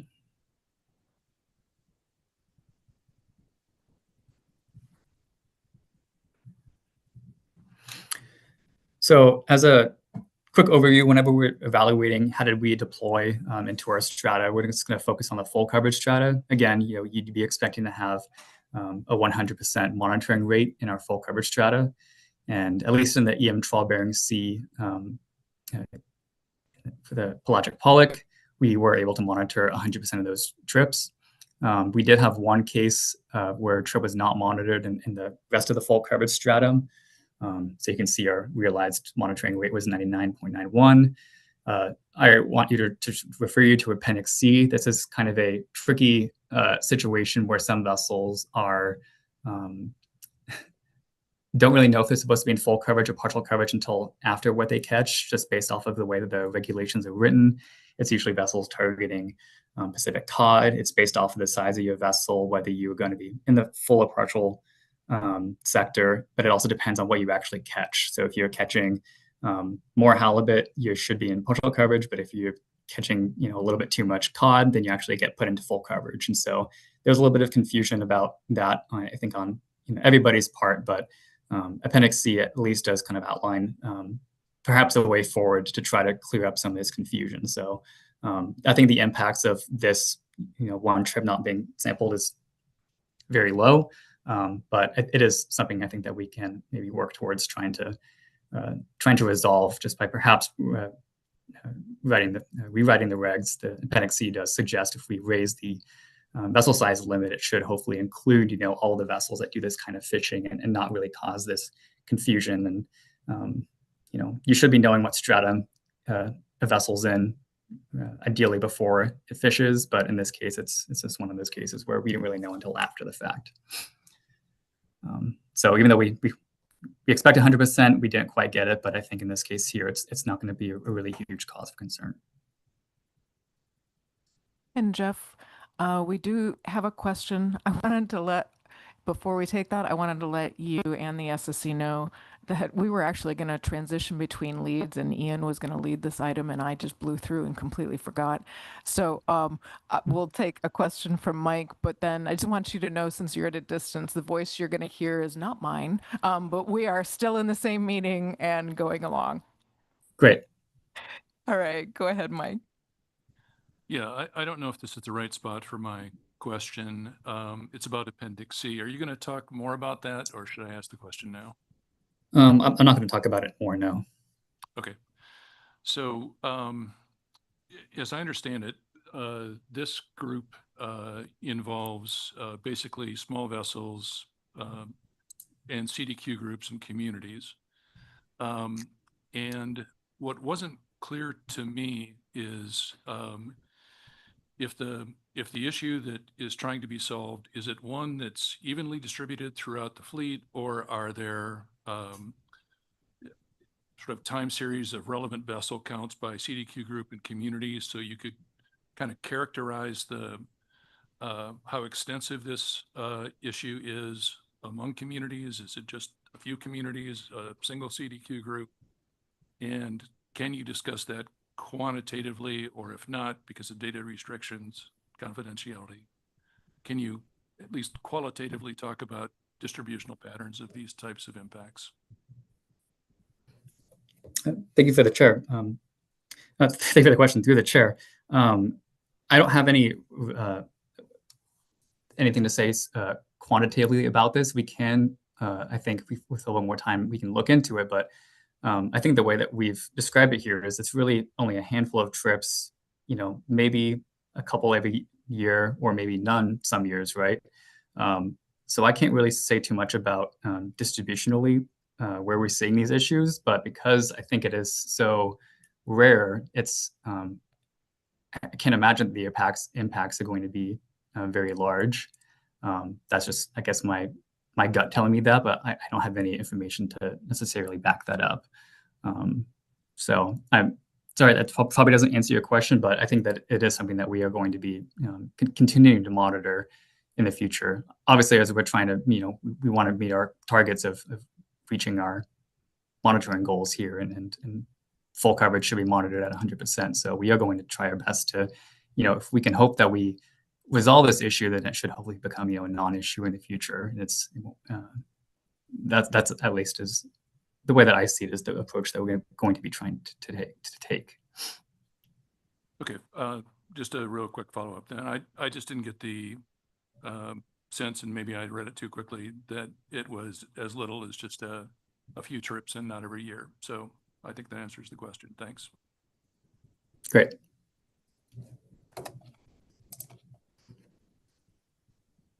Okay, you can go ahead. Thanks.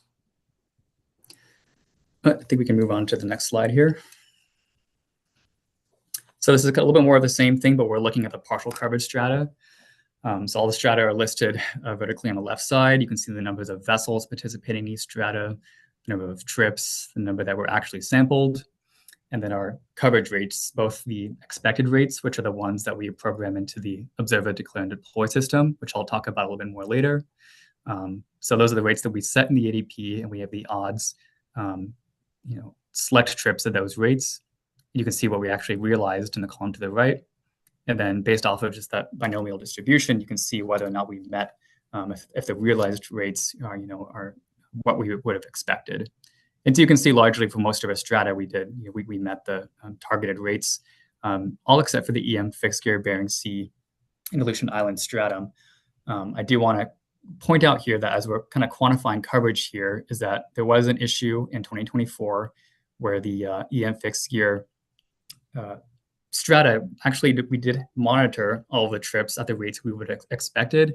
It's just that the review wasn't completed on all of those monitored trips. There was a kind of a temporary shortage of review capacity that happened halfway through the year, and I'll point that out a little bit later too as to when that occurred and what impacts that had.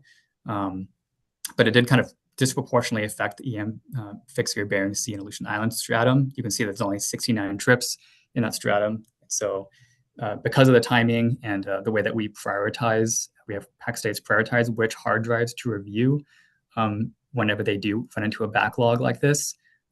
It ended up just disproportionately affecting the stratum. And so you'll see kind of the effects of this reduced review capacity in a couple of these other figures as well.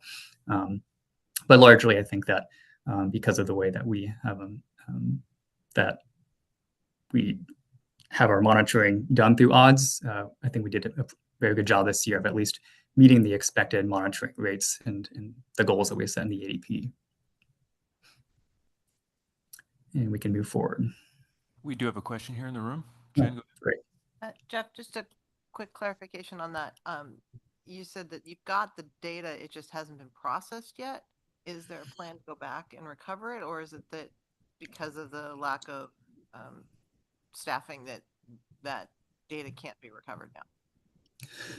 So those hard drives were received by PAC states, and to my understanding, is that as they were running into a backlog last year because of the reduced capacity, it was running into the beginning of the 2025 fishing year, and NIMS instructed PAC states to essentially don't try to go back and review those hard drives and just try to start 2025 clean. So we wanted to make sure that we weren't resulting in another situation in 2025 where we have this backlog being built and are having to kind of play catch up.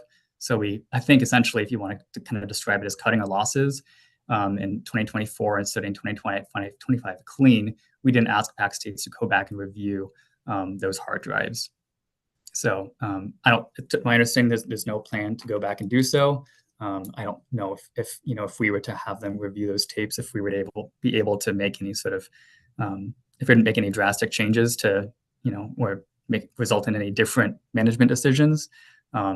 It's hard to say, but I think that we are just going to try to make sure in the future that, and this will come up in the NIMS recommendations too, that when we do have to run into a situation where we might have to apply prioritization of hard drive review, that we do so in a way that isn't going to disproportionately impact strata like it did in this case here. So there's no plan to go back and complete review of those hard drives. And we have a question from Curry.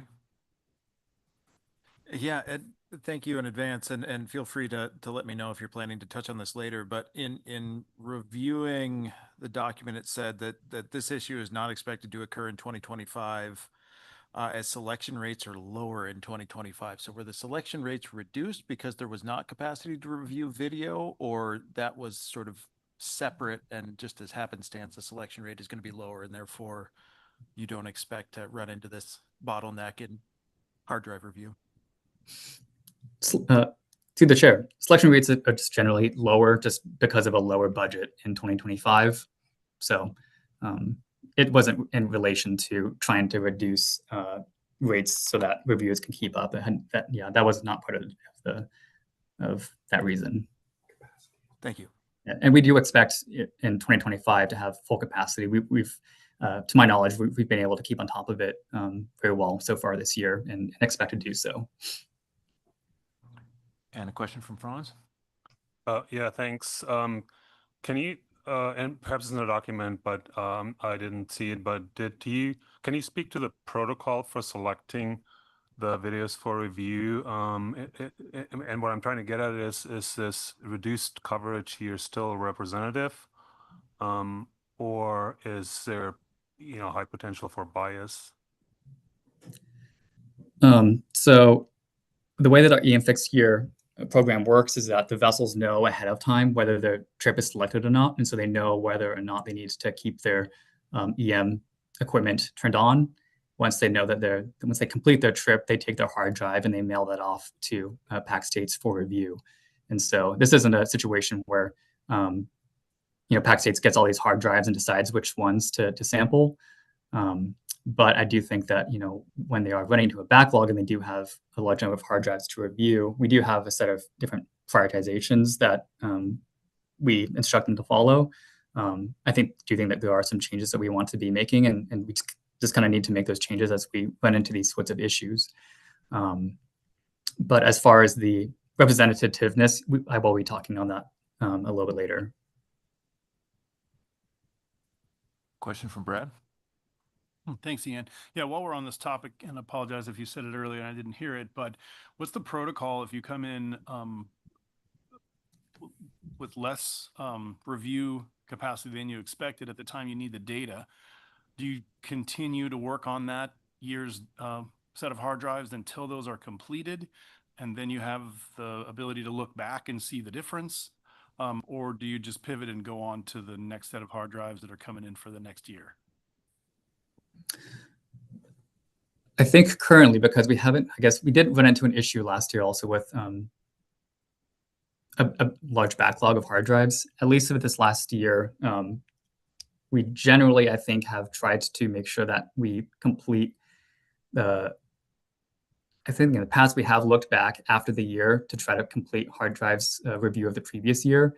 We decided to not do that, at least in 2025, just because of the circumstances of I think it was a larger backlog, and that it would have been onerous to try to continue working on that as the 2025 fishing year was starting up. So I think that our as a goal moving forward is to, even if we do change our prioritizations, that we work harder to make sure we don't have to use them, because as we set our rates in the ADP, we want to make sure that we are achieving those rates, and that, ideally, if we don't have to apply our prioritization list, and that we can just achieve the rates and not have to worry about making these kind of hard decisions about which hard drives to review. But I'm not the best person to speak about, I think, how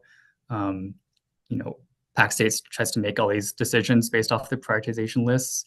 But I'm being told that we are meeting monthly with the regional office and with PAC States to discuss these issues. And so it is something that I think is discussed as it happens. But at least so far this year, we haven't been running into this issue and needing to make these harder decisions. I can also let Jason chime in on this too. We have a question from Caitlin. Yeah, thanks. Sorry, go ahead, Jason. Sorry. You can respond. Thanks, Jeff. Through the chair. So our prioritization rules are such that we do prioritize the current year. And we're typically prioritizing hook and line over pot. But those rules are being evaluated on a month-by-month basis. So we have a team with PAC States, the regional office, and the Alaska Fisheries Science Center, where we're sort of keep trying to stay on top of these issues. So I hope that helps answer the question. Thank you. Thanks. Go ahead, Caitlin. Yeah, I'm just wondering if you can clarify the language here, the coverage expected versus realized. And if you look at those two numbers, there are times when you're under the expected, and then in the far right hand column, it says you meet the expected. I'm assuming that, or I would read that as the threshold. You only have one coming back as under, so maybe you could just explain the numbers there.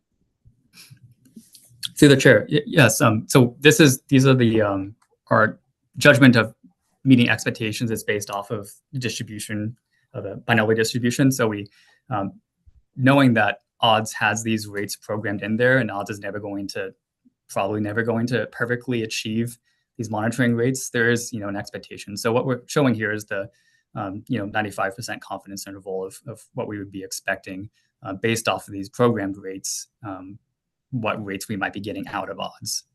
There are some more things I'll be talking about that might be influencing these rates, but there is a distribution around the expected rate that we hope to fall into. And so these aren't minimum rates to be achieving. These are, there is a threshold around the expected coverage rate. Okay, thanks for taking our questions. Go ahead and continue. Great. I think we can move on to the next slide. Okay, so when I was talking about odds, right? So vessel users will log into odds. They'll say, what kinds of fishing they're going to be doing. That places them into a stratum. Odds then decides which sample rate and comes up with a random number and decides whether each trip is going to be monitored or not. So just based off of how odds works, it just uses this random process. There are some more things that can kind of happen between the time when a trip is logged and either selected or not selected, and when that fishing actually occurs. But if we just want to look at the initial selection rates by odds, we just want to make sure that odds isn't just by chance selecting trips at a higher rate than we would have expected to, just by dumb random chance. And so this slide is really, there's nothing too interesting going on here. It's really just showing that based off of the initial selection, that odds selected trips in each stratum at a rate that we would have expected it to. So it was falling well within those distributions of our expectation, but it's also showing the final realized rates and odds. There is a little bit more stuff that goes on between that initial selection and final that I'll be talking about in the next slide. But if you just want to draw a line between when a vessel's first logging a trip into odds and what we actually finally realized in each of our strata, all of those processes worked as intended. So if you're looking at, again, remember that EM fixed gear bearing C, our realized coverage was lower than expected, but you can see here that odds did actually select these trips at 69.89% is the way that odds selected those trips. We programmed 74.29, so that's within what you would be expecting given that programmed rate. and we actually realized 70% of those trips were monitored. We just didn't necessarily have all the data from those trips.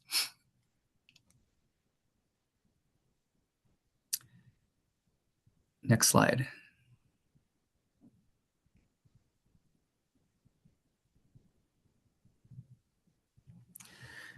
So this table is a little more complex because it's trying to walk through the different things that can happen between when a vessel logs its trip and when that trip is actually completed and flagged as having been either monitored or not monitored. And so when we were looking at how so vessels in the past, it's not currently the case, but in 2024, vessels in the at-sea observer strata might log a trip, they might get randomly selected to carry an observer. But if they cancel that trip, what would happen is a process called inheritance, where their next trip that they log inherits that monitoring status from their previously canceled selected trip. This is a way so that there's some flexibilities put into the program that vessels were able to change their fishing plans but do so in a way that wasn't going to drastically negatively impact our realized monitoring rates. We don't want vessels to just be able to cancel any selected trip and therefore we get no data, right? So inheritance was a way to try to make sure that our rates were being achieved. But the way that system was put into place, it usually resulted in a delay in that monitoring because it was the next logged trip in their queue that would actually get selected. So if you're selected for a trip, you log 2 more unselected trips. That first selected trip, if you were to cancel it, you would log that and put that at the end of the queue. So you would fish 2 non-selected trips before you take your inherited selected trip. So if that's convoluted, I can hopefully clear up any questions on that. But it's a system that we're going to be looking at here just because it kind of became problematic in 2022 and 2023 because we had very high cancellation rates during those years, resulted in a lot of our randomly selected trips being canceled, and we had a higher proportion of our trips being monitored due to inheritance. And so if you just want to think about, of a trip that's logged, you have 3 different dispositions. You can either be not selected randomly, or you can be randomly selected, or you can inherit the monitoring from a previously canceled selected trip. And so knowing that if you have an inherit kind of in your system, and when you log that trip, it's technically not a randomly selected trip. We want to make sure that our monitoring is random. That's what the whole design is really built to be like. And through the inheritance system, it was kind of preventing us from achieving that goal of making sure that our sampling was randomly distributed. And so at least when we look at the observer fixed-gear Gulf of Alaska stratum, for instance, you can see the non-selected trips, those were canceled 4.6% of the time. But randomly selected trips were canceled at a 5 times higher rate at 23.4%. And of the trips that were inherited monitoring, those were also canceled at a pretty high rate at 13.9. And ultimately, if you look at of all the trips that were monitored in that stratum, 13.1% were monitored because they inherited that monitoring and not because they were randomly selected. This was a much higher proportion that we saw in 2022 and 2023. So 13.1% is actually a large improvement over the previous years. And you see a slightly higher rate also in the observer trawl GOA stratum. But because you can see that there's not really a large discrepancy between that cancellation rate between the not selected, randomly selected, and inherited trips, this really had to do with the fact that in the last year, the trawl EM-EFP, that vessels could opt out of the EFP on a trip-by-trip basis, depending on the change of the fishing plans, what kind of gear type they wanted to use. And so this had more of I think it's more of a reflection of having that flexibility in the last year of that EFP, which is not currently in the regulated program. If vessels fish with pelagic gear targeting pollock, they have to be using their EM monitoring systems, and they aren't in the at-sea observer strata. So I would mostly kind of treat that percentage of inherits result as really just kind of a last year of the way that program was run. But to really kind of combat this instance where we're having more of a monitoring, a large portion of a monitoring as a result of inheritance and not random selection, we did change how odds works in 2025, where we essentially got rid of vessel user cancellations.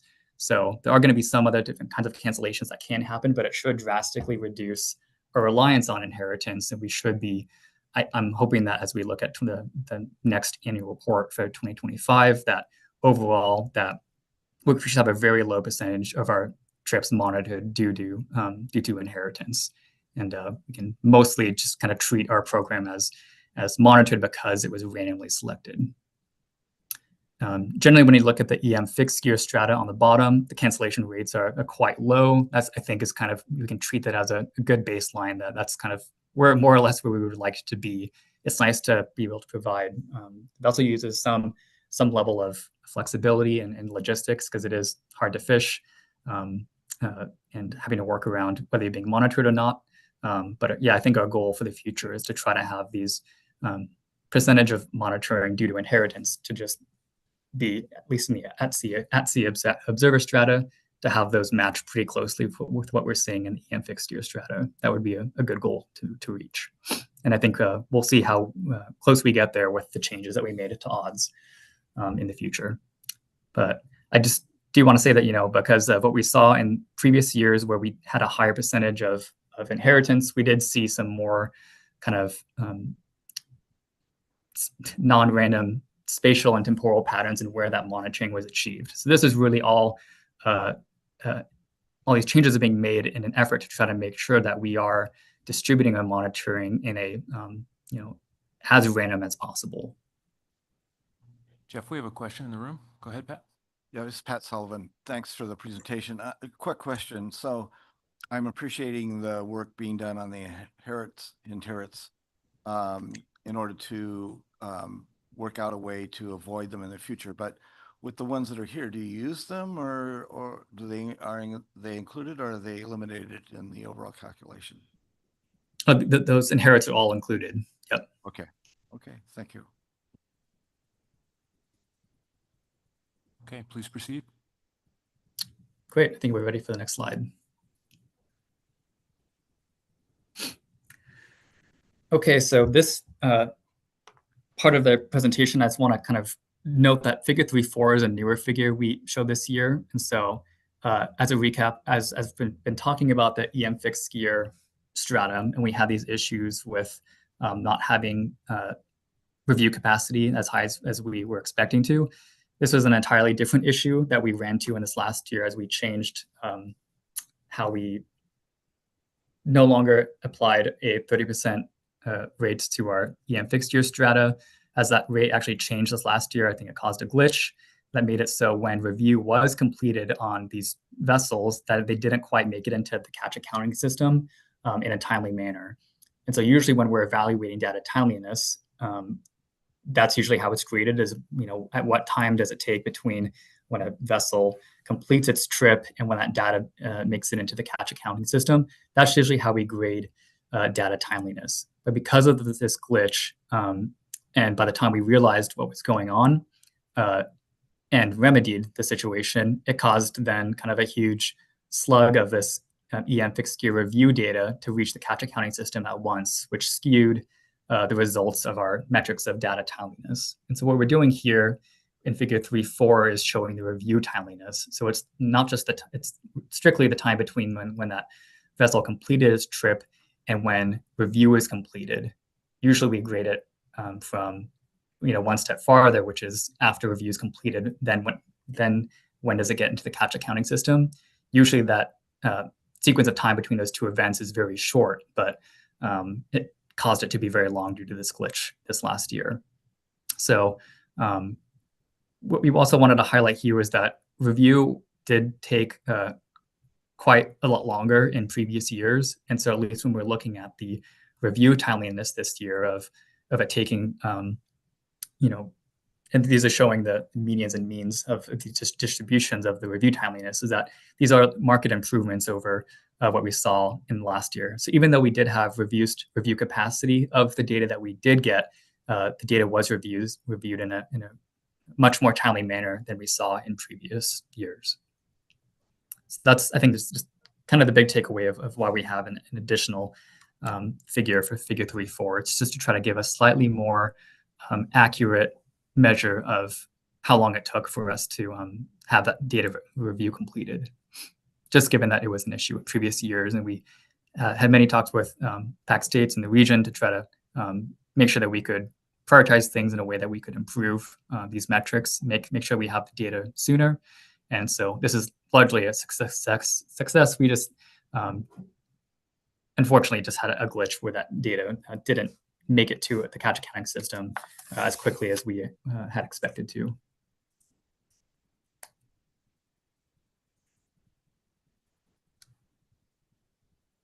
Okay, we can move on.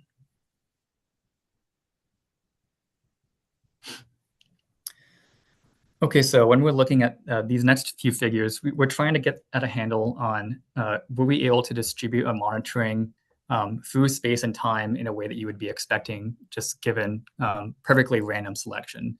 And so along the x-axis of this figure here, you can see the date. So this is as the calendar year is moving on. We have a strata rate faceted vertically. And again, what we're showing here is along the y-axis is the cumulative numbers of trips in each stratum, and it's showing what sample rate are you falling into the sample rate that you would be expecting given the binomial distribution as the year is going on. And if you're falling outside of that gray region, which is our expected region to be falling in, is our black line or realized monitoring rate. Is it maintaining its position within our gray distribution or expectation as the year is going on? And with all of this strata, we were able to maintain the rate that we would have expected throughout the year, again, except for in the EM fixed gear bearing C stratum. You can see that at the late July, I think early August is when we start, where that blue arrow is pointing, is where we started falling out of that range. You can see that the realized monitoring, realized numbers of trips that were monitored stagnates. And that's just due to the review capacity being low, the backlog being built, and also the way that when this occurred and the type of fishing that was going on in this stratum, there's a lot of pot trips that occurred in this stratum that didn't end up getting reviewed for the latter half of the year. And so you'll see the impacts of this in other figures as well too, but this is just kind of a easy way to say, like, heads up, like this is where we are expecting to see some likely impacts. There's a temporal bias here where we really only have kind of consistent representative monitoring temporally in that first half of the year.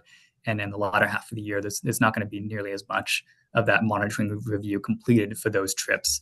And they happened to be, there was a mix of both hook and line and pot gear, but it at least from my investigations, that there ended up being a lot of pot trips that were not monitored in that stratum.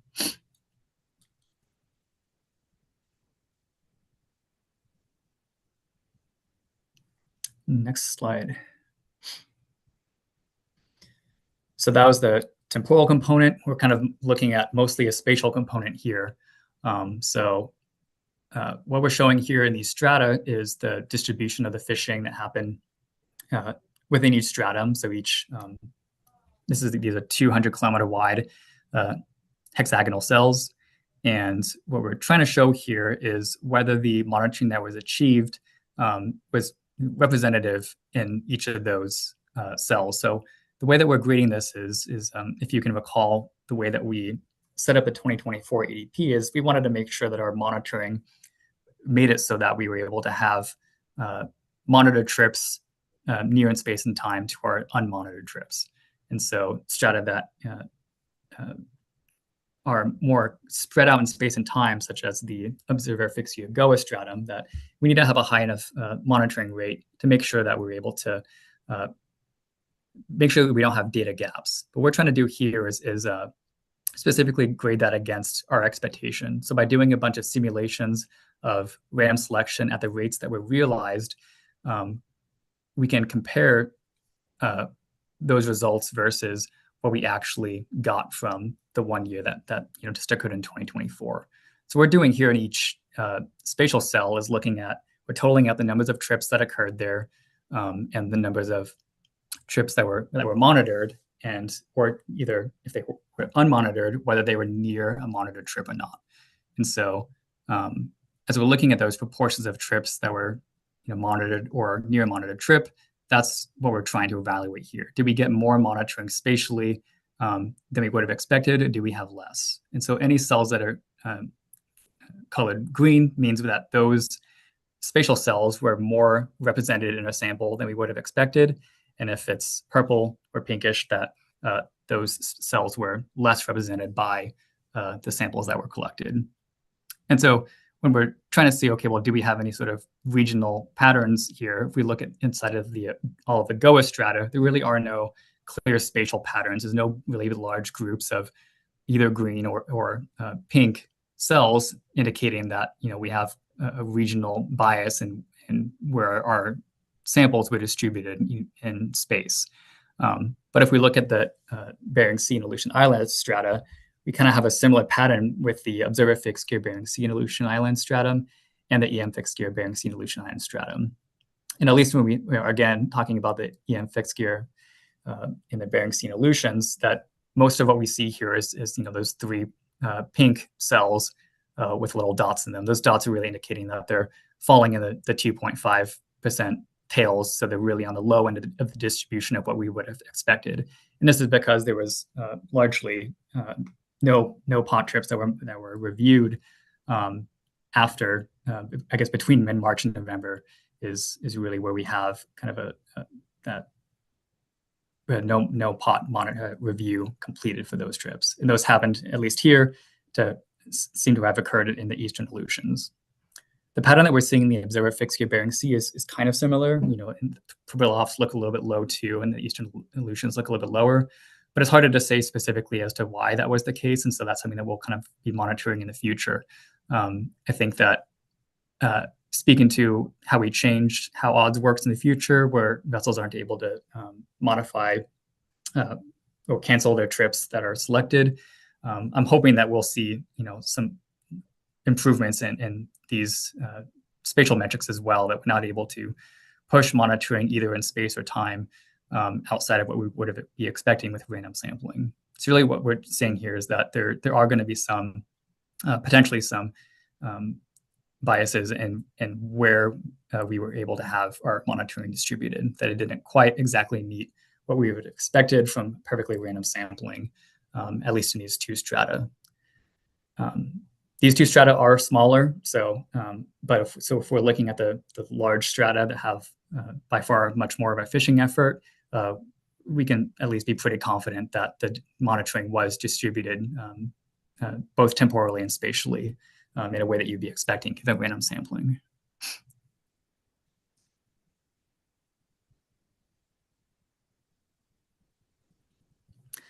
So here what we're doing is we're kind of taking a little bit what we looked before with both the temporal and spatial patterns. And if you recall in the 2024 ADP, the way that we allocate to our strata is by calculating a couple different metrics. And one of them is the proximity index. And so as I mentioned before, it's the proportion of trips in the stratum that are monitored or near a monitored trip in space and time. And we calculate this based off of what expected monitoring rate we have. And that rate then, looking at the previous year's fishing trips, gives us a good estimate of what proportion of trips are going to be falling into either the monitored or near monitored trip status, just based off those simulations. So what we're trying to do here is to see, okay, well, did we reach these proximity indices that we set in the ADP? And in the ADP, we really had an expectation that all of our strata would have a proximity index of at least 0.9, but for some strata it was actually much higher than that. So you can expect that 90% of trips in most of our strata should be either monitored or near monitored trip in space and time.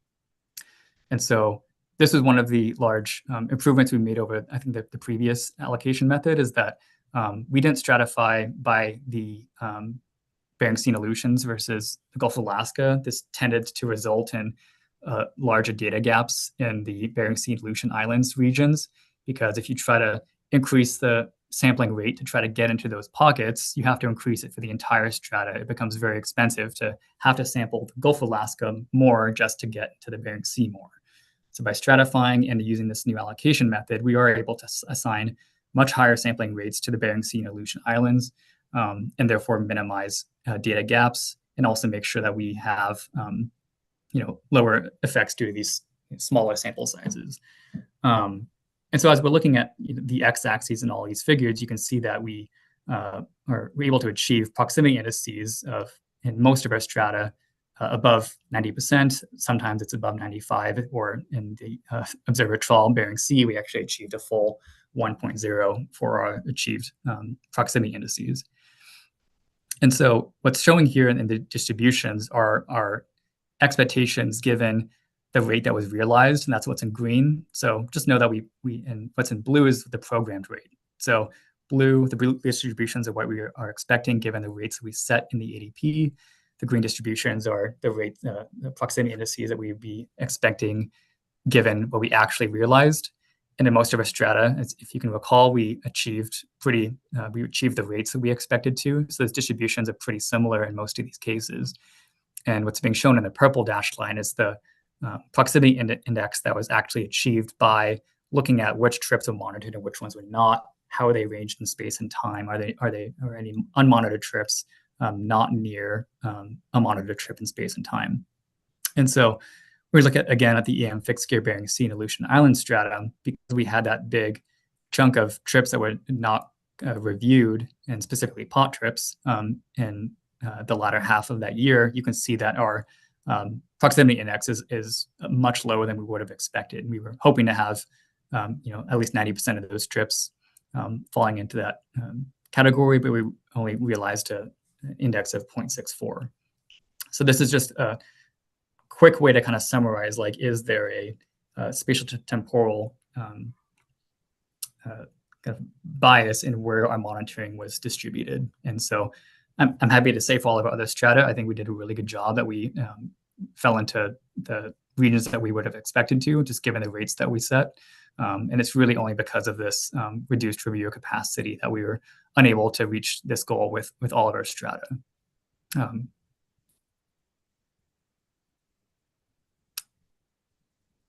Yep, and surprised there's no questions on this one, but I'm happy to answer any if there are.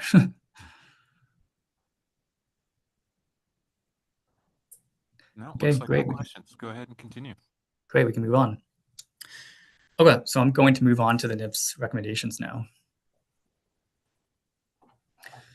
So having looked at the 2024 annual report, we always try to use what we learned in 2024 from the previous year to inform what we do in the next year, which is going to be the 2026 draft annual deployment plan. Really, this slide is kind of mostly going to be saying we want to do status quo, what we did in 2025 and also 2024. So we want to move forward with continuing with this proximity allocation method in the partial coverage strata, again, excluding the trawl EM strata in the GOA. So for the trawl EM stratum in the Bering Sea and Aleutian Islands, we'll continue to monitor offloads from trawl EM trips for salmon, halibut, and biological data shoreside.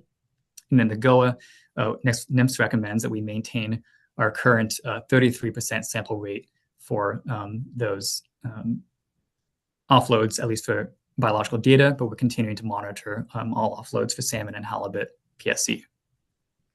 As far as the stratification, we're going to recommend using the same strata as we used before. This really helps the consistency in evaluating any sort of patterns between years. So again, just based off of monitoring method, fishery management plan, and gear type, we'll have all the same strata that I did list out earlier in this presentation. And again, also including that we'll have a zero coverage strata defined by vessels under 40 feet and fishing with jig or trawl gear.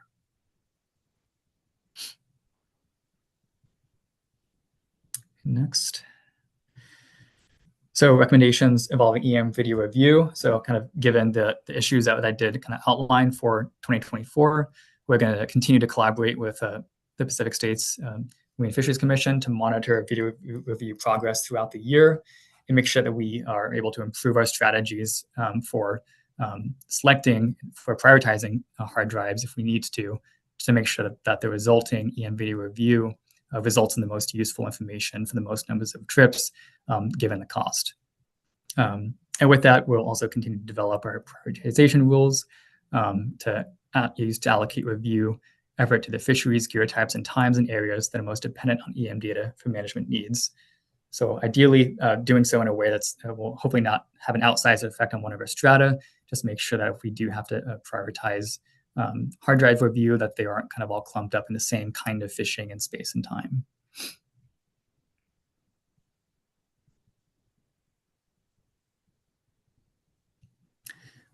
So more regarding fixed EM, but more on kind of the larger scale aspects is that we have, at least in the last year, we had 178 vessels in the fixed gear EM pool. And so our recommendation is to maintain this size between the 2 years. As vessels are that are not currently in the pool, they apply to join the pool. We evaluate these candidate vessels based off of the vessel size, fishing effort, minimizing data gaps and cost efficiency. So we recommend just using the same kind of evaluation process to make sure that we're finding good candidates that will be cost effective and provide good data and not worsen data gaps. Just noting that data collected on EM fixed gear vessels is different than the data that's collected by at-sea observers. Also, for any fixed gear EM vessels that are currently in the pool that have repeated problems with that cause data loss, NIMS is still able to disapprove these vessels' monitoring plans and remove them from the EM pool if they become repeat offenders and don't show signs of improvement.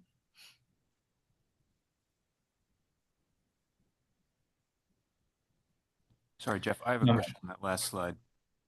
Great. Has the program received any feedback from stock assessment authors that are working with the data from the fixed gear fleet that would suggest that the level of biological sampling at this rate of EM sampling is adequate for their needs? Or is there potential to expand, or should there be some contraction of the EM versus in person where biological samples are collected? Thanks.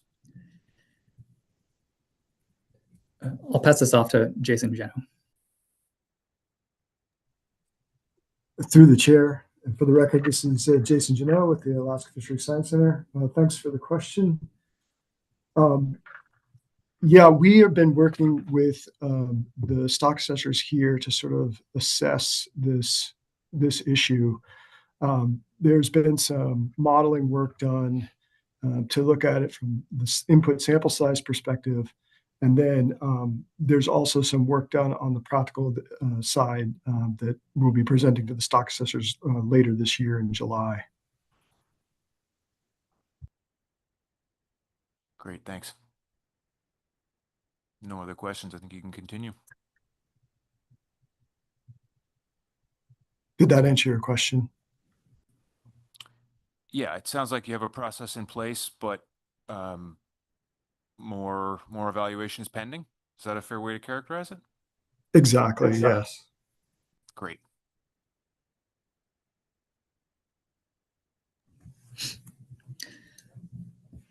Okay, in terms of EM development, NIST recommends to continue to collaborate with industry partners on EM development and cost efficiency projects, as well as work with the FMAC and PCFMAC to develop priorities and potential grant proposals to the National Fish and Wildlife Foundation.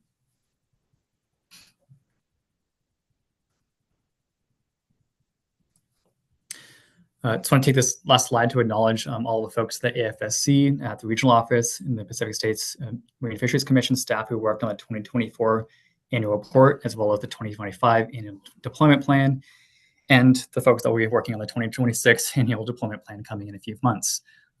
Huge shout out to all of the observers who make all this possible, as well as all the observer providers, captains, crew members, EM providers, video reviewers, and agency staff who make fishery-dependent data collection possible. And with that, we're happy to take any further questions. Great, thanks for the presentation. We'll start with Curry. Yeah, thank you very much. I appreciate the various ways that you've and your team have sort of visualized any areas of potential difference between monitored and unmonitored trips. So figure 3.8, I think, does a great job, as well as testing that hypothesis. You know, my read was that there were some differences in particular strata where there were differences in dazed fish, vessel length, or species landed between monitored and unmonitored trips, but they were all fairly small. Is that your interpretation as well? Yeah, I think that's a fair interpretation. I would note that, yeah, I didn't speak too much about those observer effects into or really at all in this presentation here.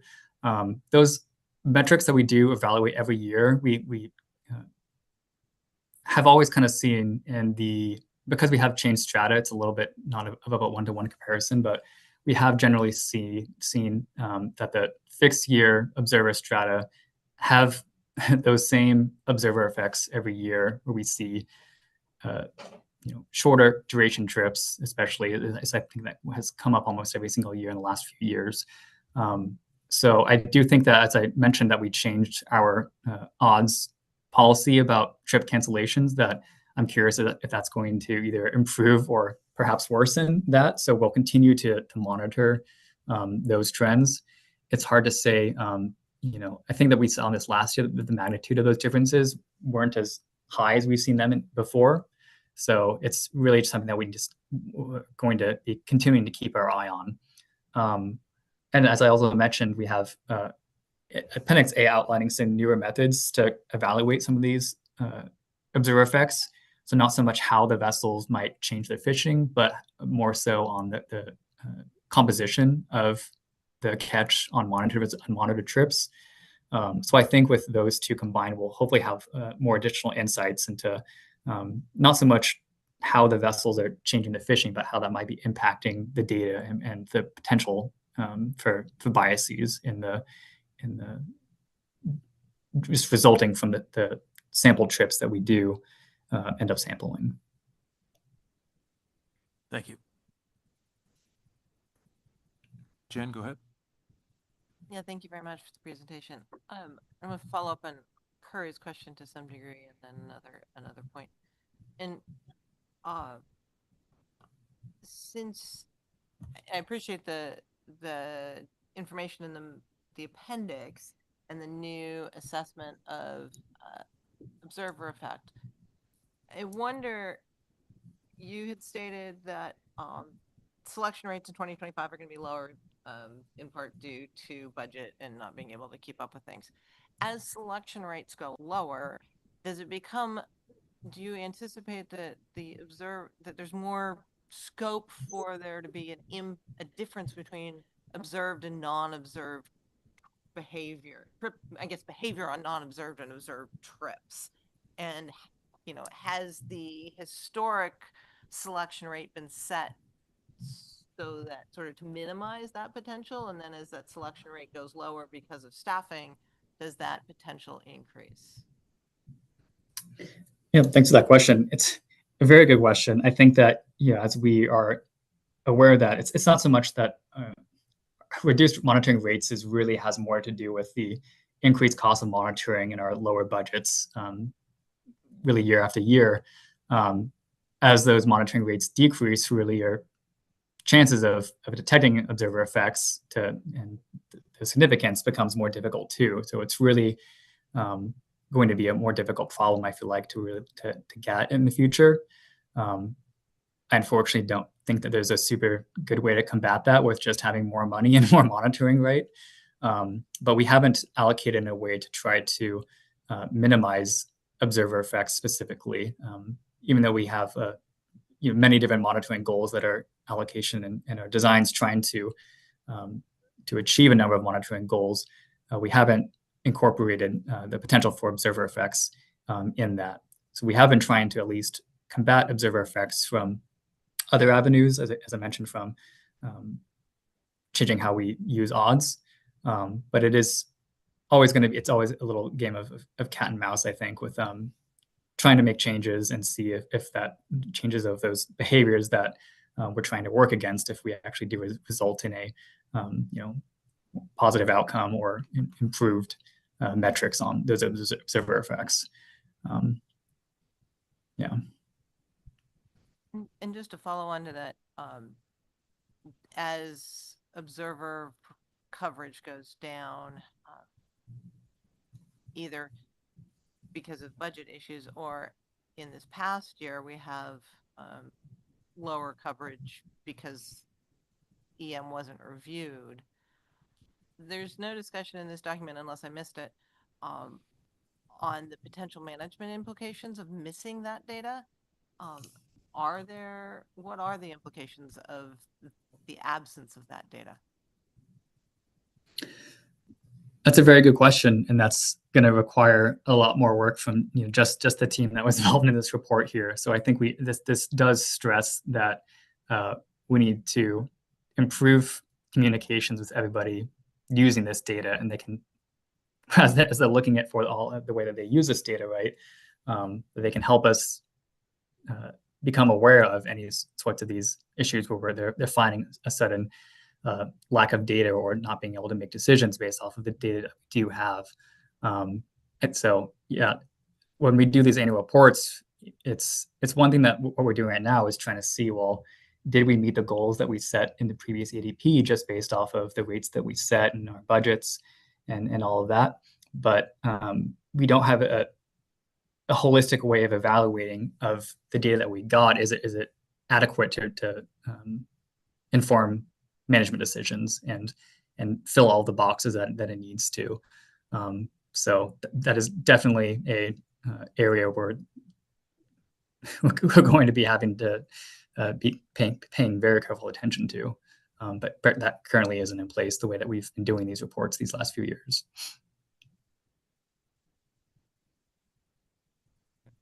Okay, we have a question online from Rob. Yeah, thanks. Thanks, Jeff, for this presentation. Also to Jason and Lisa for providing a lot of the requests that we had from the previous review. One couple questions I had was that you mentioned in the document that currently for the EM EFP, you're currently in the 5th year, if I remember correctly. And I was curious, how much longer are you expecting that to continue? So 2024 was the final year of the EFP. So it's currently in 2025 regulated program. Okay. Okay. And then the other, so thinking back to our requests from last year, I really appreciate all the effort that went into evaluating observer coverage and the additional metrics, proximity analysis, et cetera, and how well you're hitting those targets. There was also multiple recommendations as far as trying to assess what is what's being missed with the electronic monitoring. As we all know, in terms of species ID, some seabird bycatch information, marine mammal bycatch information potentially too, and then also fish ages, sizes, et cetera. So there are questions that I don't see addressed in this document were related to how the EM is changing, the collection of the biological samples and these other metrics that are important, and what effect those are having on stock assessments. And I know that's a huge, that's hard to quantify all that, but I'm just trying to figure out what's the plan for addressing all that, and how do we best track it? Yeah, I'll pass it off to Jason Janot here. Yes, thanks for the question. Yeah, and this goes back to Dr. Stewart's earlier question as well.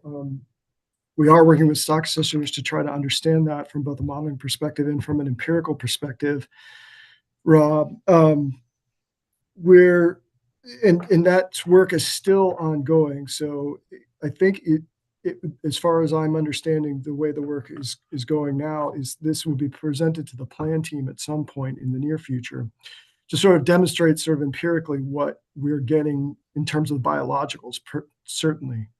In terms of protected species, which you mentioned earlier, we haven't thought much about that just yet because we were focused more on the stock assessment impacts at this point. So I'll stop there and see if that at least partially answers your question. Yeah, thanks, Jason. That definitely partially answers it. I guess I'm wondering I think that's great that you're working with the plan teams, and you mentioned that's mentioned in the document. I'm just wondering, what is the timeline of us as of the SSC seeing being either drawn into this or having some metrics or some types of summaries provided to us? Are we a year from now or a couple of years from now, or do you have a sense on that? Yeah, thank you for the question. Yeah, I mean, this is really, I think, our only chance to get in front of the SSC is at this time of the year. I think we have tried in the past to get in the fall during the October meeting to present, for example, the ADP, and everyone's schedules just seems to not work out that well. So it would be at earliest a year from now, unless the SSC were to request some other timeline. Okay, yeah. And then one final question on that. Is it, I guess, are you at a point at where you're kind of working with plan teams to come up with metrics that you would provide to help with this assessment, or the evaluation of what's being missed from EM, the biological monitoring? Or do you already pretty much know what you would want to do and just need the time and person power to do it? No, we're still working on development at this point of what that looks like, and we have a meeting scheduled with the stock assessors to present that work in July of this year. So we're fairly far along. We haven't presented it to the plan team yet, and I don't know. I think it will depend on what kind of feedback we get from the stock assessors, what kind of timeline we present it to the plan team. But it is ongoing. It's currently one member of FMA and one stock assessor working on this. And so this would be part of, these would be sort of supplemental reports that go along with the stock assessment that sort of show how well our biological samplings fit in with within the particular stock. Okay, yeah, that makes sense. Thanks. Appreciate it. Next, we have a question from Brad. Yeah, thanks, Ian. Yeah, quick question just in terms of timing related to the CIE review that was proposed for the second quarter of 2026. Walk me through the time. Are we going to get a chance, the SSC, to see another annual report before the CIE review? I don't expect to, because I think that our CIE review plan is for end of March, if I remember correctly. So the results of that CIE review, we should be able to speak to the next time that we're presenting the 2025 annual report this time next year. Okay, thank you. And a question from Curry. Yeah, thank you. I of course really appreciate how your team has sort of approached this question of kind of deployment relative to realized fishing effort in space and also observer effects. But I'm curious if you've ever looked at whether or not there's sort of depth differences and that might be reflected in observed versus unobserved fishing events. I'm sort of curious as this sort of leads into some of our discussions about whether or not the species mix is the same beyond just the number of species and or the size composition of those species. Fishing depth, you mean? Sorry, fishing depth. Fishing depth? Okay. Yeah, we haven't ever evaluated that to my recollection. But I think it is maybe something that we might be able to look at. I'll have to see what, just based off of the data that we're currently pulling, if that's something that we can easily also extract. Is that something that you feel like you have a suspicion that there might be some sort of trends as far as observer effects go with fishing depth? I don't have an explanation for why an unobserved or observed fishing event would occur at a different depth. But as we start to think about whether or not the samples being collected, biological samples, might differ between observed and unobserved fishing events, one of the things that I tend to think about is sort of ontogenetic movement of fish as they age from shallow to deep. And if there's a difference in the depth fish, then we might expect that the age or length compositions that we're getting are different between observed and unobserved trips. It's sort of my thought process. Yeah, I'm hoping that I think with the newer observer effects that we're looking at, that are going to be more composition based, it might speak a little bit to that potentially. But yeah, I can definitely take note of that, considering fishing depth and our evaluations of observer effects. Rob, do you have another question online? Sorry, legacy hand. No problem. Jen. For me, this is reflective of my ignorance to rejoining the SSC. I was surprised at the fact that the review time for the EM data seemed to be 1-to-1 to fishing time, which is quite a substantial investment of time for this data stream. And I'm just wondering, has there been an investigation or effort invested in automating any of the review? You know, AI is doing really amazing things. And in this document, there was discussion of some of the review time is, you know, just linking data streams together. And it seems to me that an effort that includes some more computational, kind of AI approaches might help drop that and thereby reduce bias. Because I mean, somewhere in this document it says that even as the EM was being reviewed, in some cases, if they were really big pots, and really full, they weren't reviewed. And so there's already some. It seems to me that some thought about what things are being reviewed and how to review them would be really important. And so I kind of wonder what the team's thinking, or what have there been efforts that I'm just not aware of because this is my first observer report in 8 years. Yeah, there was actually effort to use AI to help. To my understanding, it was to help kind of tag, different fishing events. Everything was still intended, I think, to be reviewed by a human reviewer, but it would at least be able to facilitate, being able to track and categorize the review as the review is going on. But those programs, I believe, sunsetted, and so there currently is no, I think, road plan to really incorporate AI into the review in our EM fixed gear fleet, to my understanding. Let's see, then like some notes. Yeah, and I'm being told by Lisa that 2 companies that Pacific States Marine Fisheries Commission was discussing this with, and there are meetings regarding it, but nothing solid yet. And this is through the EM group at headquarters, is what I'm being told. But I would agree that, being able to use these tools, which I feel like it'd be a perfect use of them to improve our EM times, and also the uses of the data as well, would be welcome for sure. But unfortunately, I don't have any concrete understanding of when that might be something that we can be incorporating. Okay, last call for questions in the room here. Not seeing any. Thank you very much for your presentation. It's good to receive a full report again. It's been several years, and so thanks again for presenting to us and for being patient with our schedule today. Thanks so much for the opportunity. We're going to move now into, first I'm going to check and double check public comment, which we have no written comments and no signups so far that I'm seeing.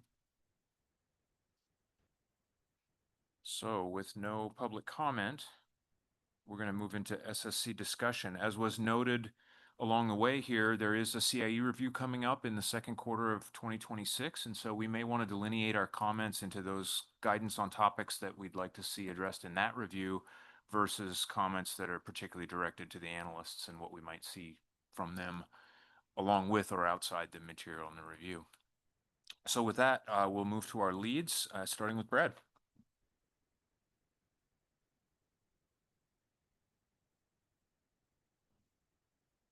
All right, thanks, Ian. So first, just thanks to the analysts, and Jeff and Jason. Thank you for a clear and straightforward presentation.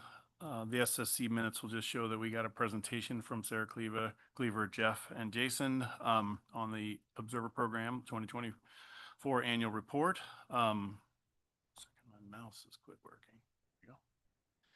I just wanted to highlight at the outset of this that the North Pacific Observer Program is the largest in the nation, and with over 4,000 trips on 400 plus vessels in 2024, that's almost 30,000 human observer days logged, and that 91% of those of catches associated with our full coverage strata, which is pretty incredible if you think about it across the globe.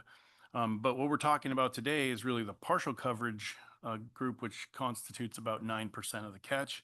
And so at the outset, I just want to say that our minutes should reflect that we appreciate the outstanding and sustained effort of the observers, EM reviewers, program staff, and others that support the program to sample, summarize, and interpret this information.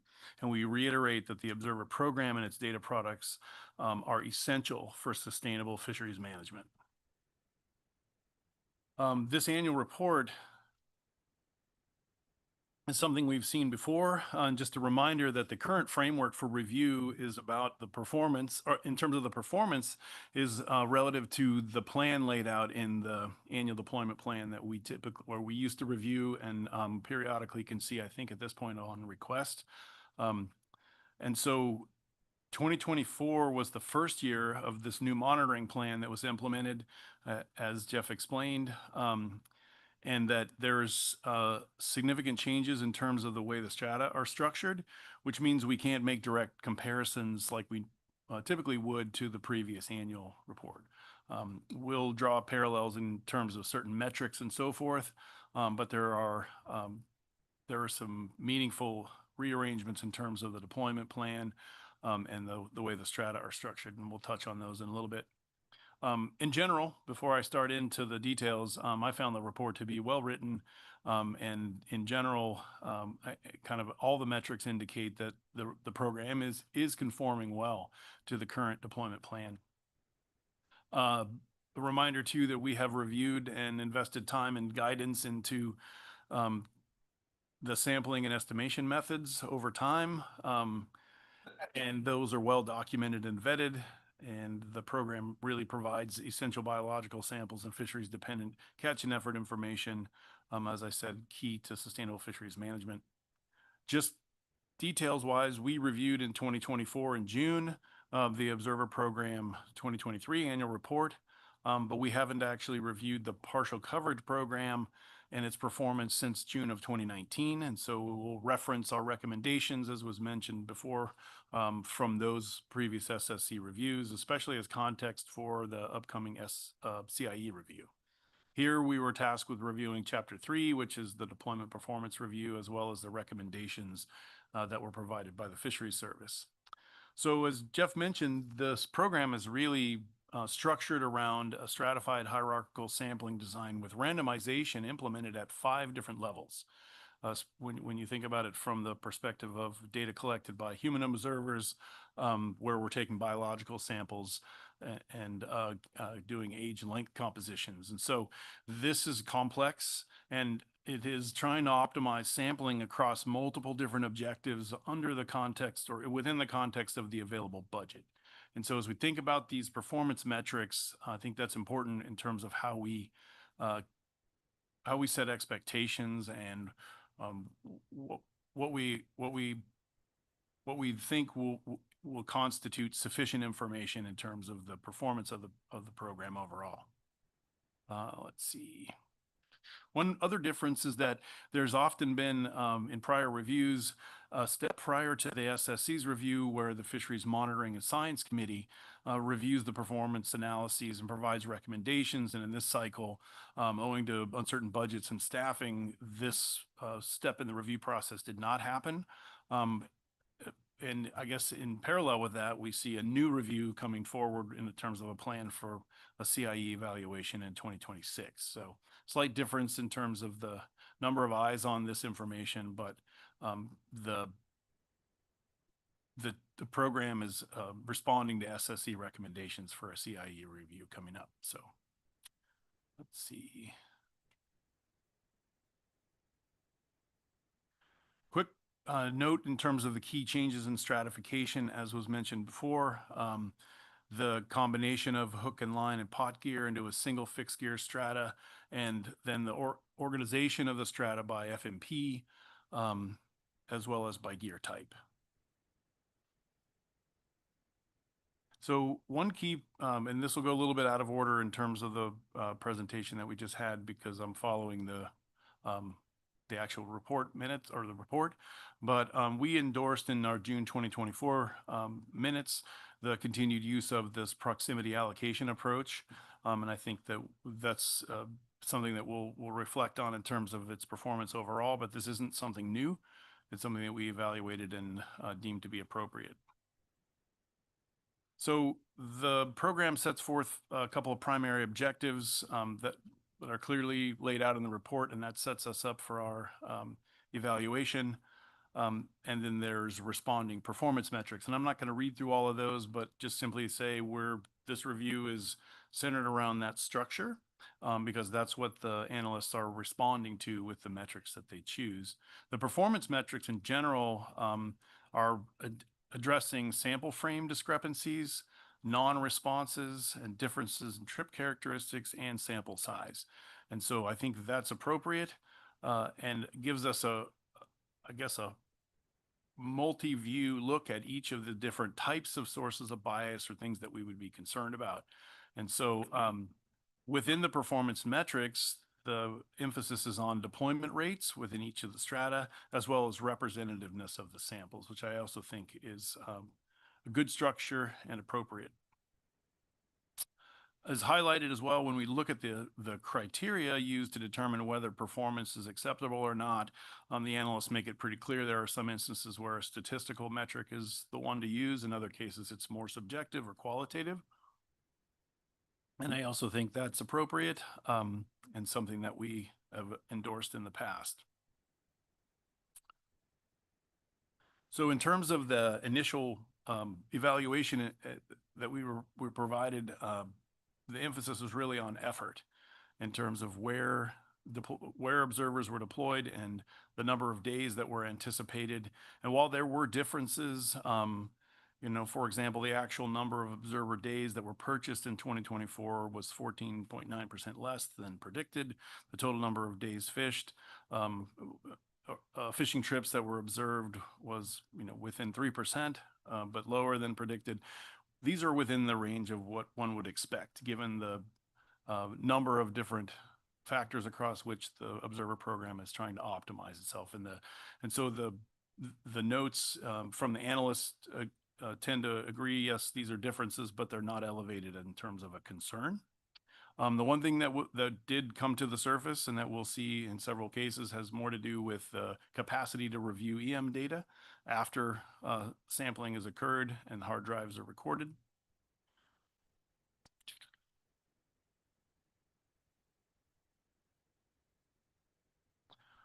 Another metric of concern, or one that we watch closely, is the degree to which observed trips relative to the inheritance of trips that are canceled. So we look at the cancellation rates to examine whether or not we think there's an observer effect. And I wanted to just note that appreciated the Appendix A and the methods laid out to examine this in more detail, and that the only instance where we saw the cancellation rates between the not selected, randomly selected, and inherited trips, well, first they differed by strata, but the random selection that really stood out to me was the fixed GOA stratum with observers where the cancellation rates were about 5 times higher than trips that were not selected for the odds program. And so great example of where that simple metric really highlights one that stands out that then we saw the analysts dig into a little bit deeper and then come back around and explain why. And to me, that's exactly what the evaluation criteria are there to do. They're not necessarily, definitive in and of themselves, but they lead the analyst to look a little bit deeper.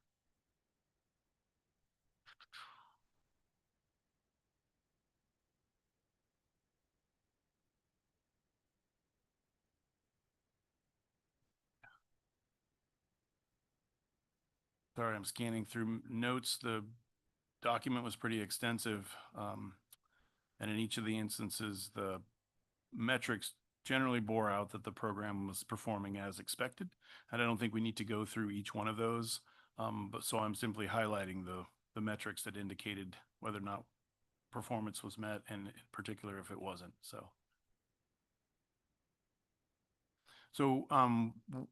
one question that was put forward was whether coverage was representative with respect to temporal patterns.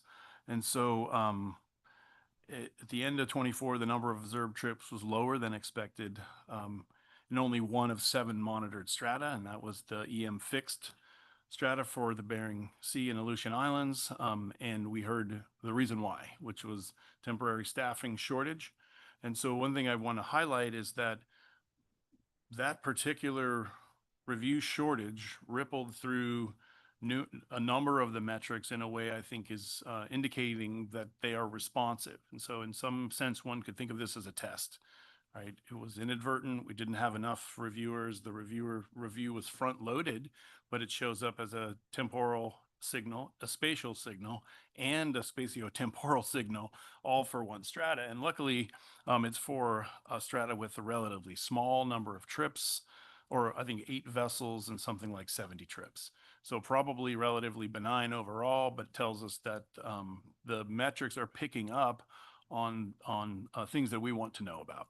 And so I found that encouraging. The analyst also explained why that happened and indicated response going forward, but it's something I think the SSC needs to keep an eye on.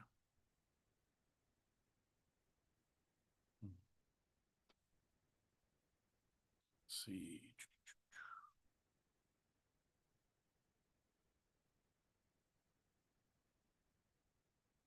So as I mentioned before, that temporal bias that showed up because of the EM fixed BSAI stratum and its lower than expected capacity for review also resulted in a proximity index that was lower than expected, as indicating that it also picked up on the signal. And I think we want to signal in our minutes the importance of making sure that, if possible, appropriate funding is provided for these EM reviews, and if not, that this is something that as early as possible we have some indication. As we heard before, that budgets are likely to be lower, coverage may be lower, so that we can at least anticipate that this might potentially cause challenges through the management process. So.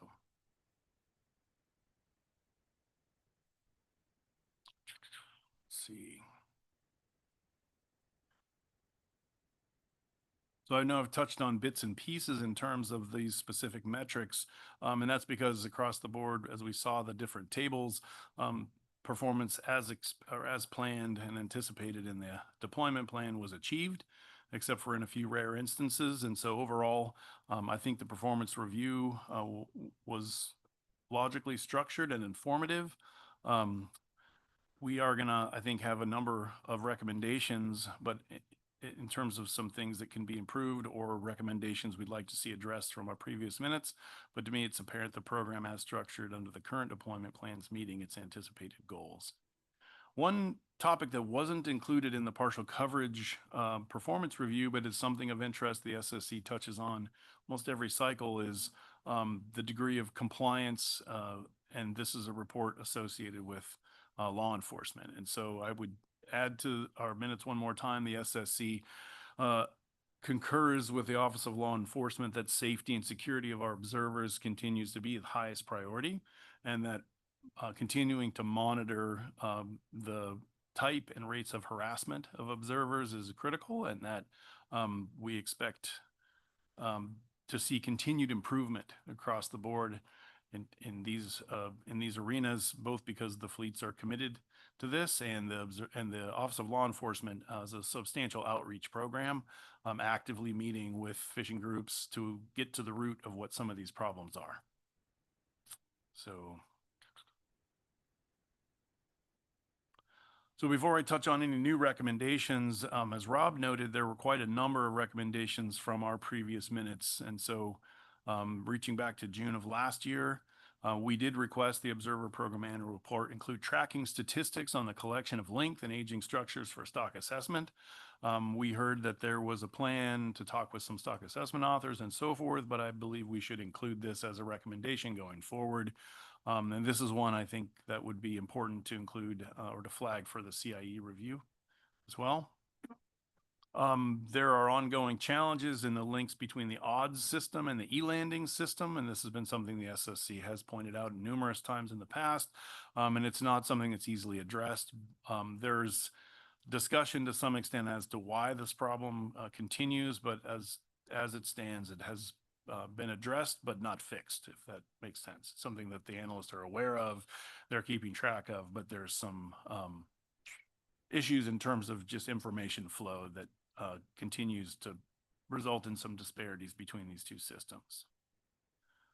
We have a recommendation that actually reaches all the way back to June 23, where we will ask that the some sort of metric of cost per day calculations for EM coverage, similar to those for observer coverage of human observers, be provided as a basis for evaluation of operational trade-offs between cost and data quality. And so there was some information provided in terms of the cost of the EM program, but in terms of this report, the cost information wasn't available at the time of publication. And so I think this is something we should also continue to request going forward. We have consistently or have in the past recommended the CIE review, and we heard that there is one plan going forward. So I think that's good.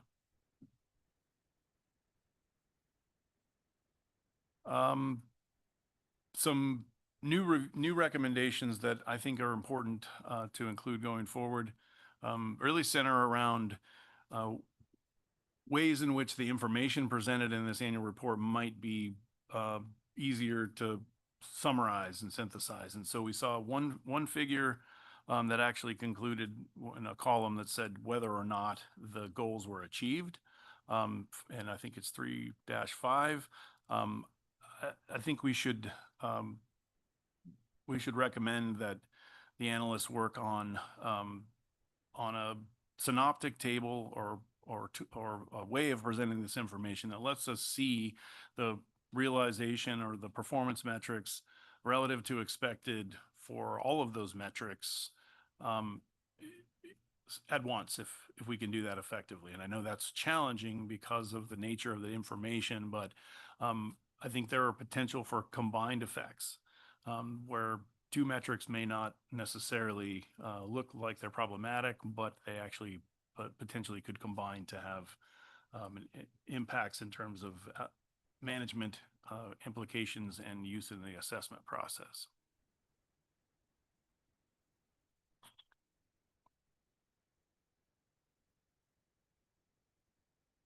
Okay.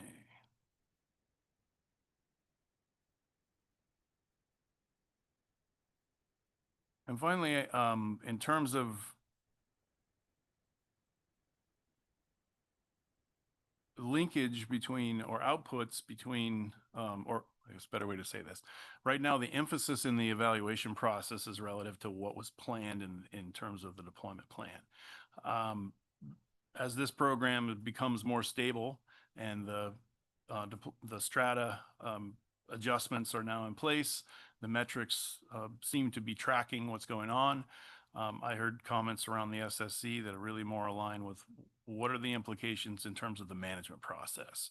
Are we getting sufficient samples to support the stock assessments? And this is obviously complex because it's different for each assessment in terms of what the authors need. And there's an emphasis on PSC species that have been prioritized by the council. And so shifting or expanding the scope of the annual report to both include the performance metrics relative to the deployment plan in terms of where the effort's going, but to begin to look at the precision and accuracy of the estimates that are derived from this output and this information. And I realize this is complex because that does require input from the stock assessment authors, and it may not necessarily fit in terms of this plan itself. It may be something that shows up as a metric in the SAFE reports in the future, but I think we should signal that we would like to see the expansion of this evaluation into the outputs rather than just focusing on the inputs in terms of effort.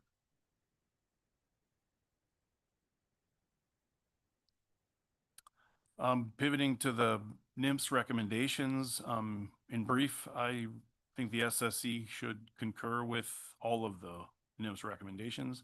They're not, most of them aren't new, and they're pretty straightforward in terms of recommendations to continue the proximity allocation method under the deployment design, maintaining sampling rates where EM deliveries are monitored for salmon and halibut PSC, continued to maintain the new stratification structure, and so forth. And so those are spelled out clearly in the report, and I think that those the SSC should endorse all of those. So finally, overall objective of lowering variances of estimated catches and minimizing data gaps stands, and I think that's also related to the outputs of the program versus the inputs. So I'm sure others have comments, so I'll stop there. Thanks. Thanks, Brad. We'll go to Rob.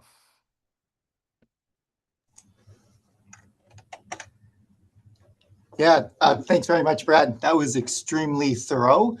And I am mostly going to, I just got a couple points to add. Just again, pointing out this is still such an impressive effort, this whole program. The number of vessels covered, as Brad mentioned, each year is amazing. And then the number of observers, like I think they mentioned over 300 observers trained, and 2/3 of those were returning prior observers too. And again, just emphasizing the appreciation for all the effort that went into evaluating the deployment plan and how well they targeted it. I really like the way Brad described our interest in tracking the other end of those metrics and how that's affecting, as has been discussed in the past. And as my questions were kind of focused on, is how that's affecting stock assessments, protected species catch, et cetera. And I think Jason was pointing more toward that information potentially being in the relevant assessments, as Brad mentioned too, and whether it's in like bycatch reports. But I also strongly support that. That's a good topic for CIE review. And then also just within this report itself, whether some of those metrics are in here or none at all, but just they make sure that they point to where those metrics are and where the reader of this report would find those subsequent metrics once they're developed.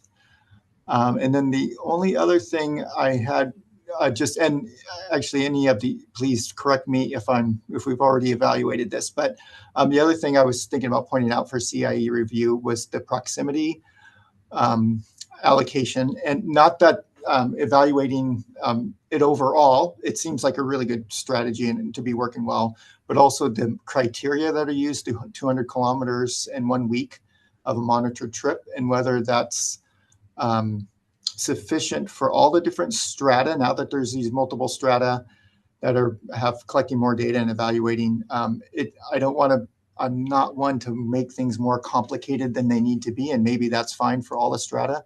But I also wonder if those criteria should change in some situations.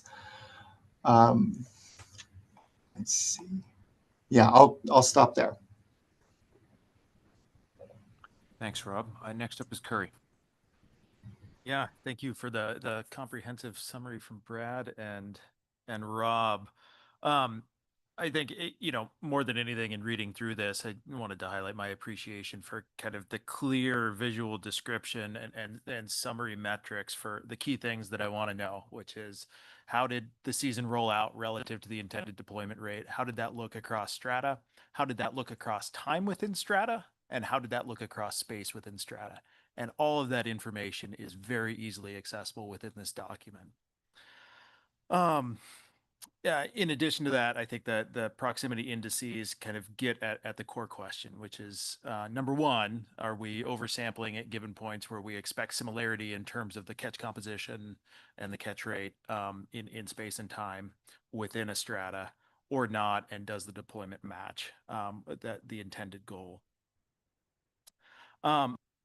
In addition, when evaluating observer effects at the trip level, I really appreciate the use of the permutation test. We talked a little bit about this, sort of asking this question: can we reject the null hypothesis that there's sort of no difference in the size of vessels or the duration of trips or the number of species caught, so on and so forth? I think that's really a very useful exercise. I think I would sort of ask, or maybe we could provide a recommendation that there may be other metrics that can be approached in that way. You know, one of those might be either the average depths fished over the course of a trip. I'm thinking more from a fixed gear fleet perspective, but across strata. Or if possible, at the fishing event level. And this is one thing that I hadn't really thought about until now. I don't know that that's possible within the data that are available. But if not, sort of average depths fished at the trip level would be useful.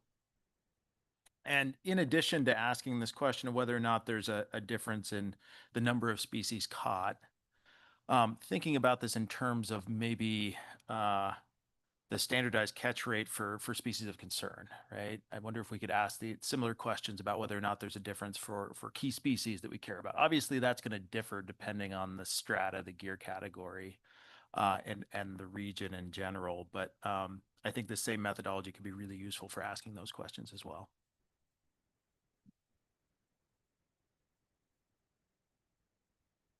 Thanks, Curry. Jen.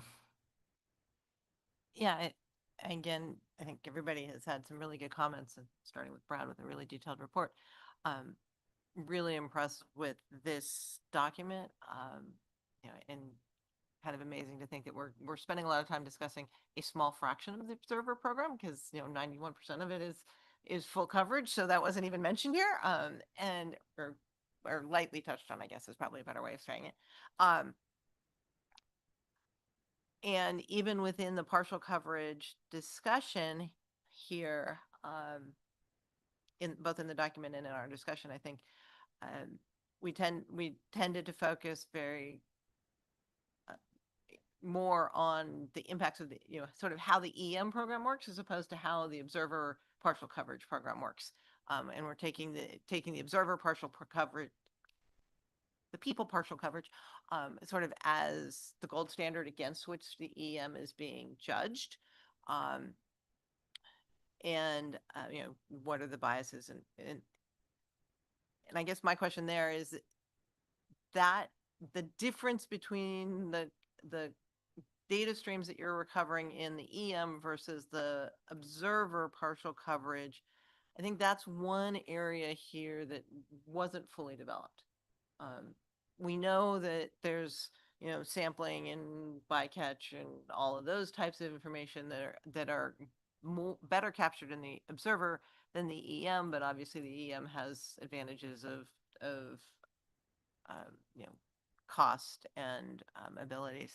So that sort of the trade-offs, moving the data that's recovered into the management framework and into the plan team documents, et cetera, stock assessment documents, I think could use a little bit more attention, maybe, and that might be a CIA type conversation.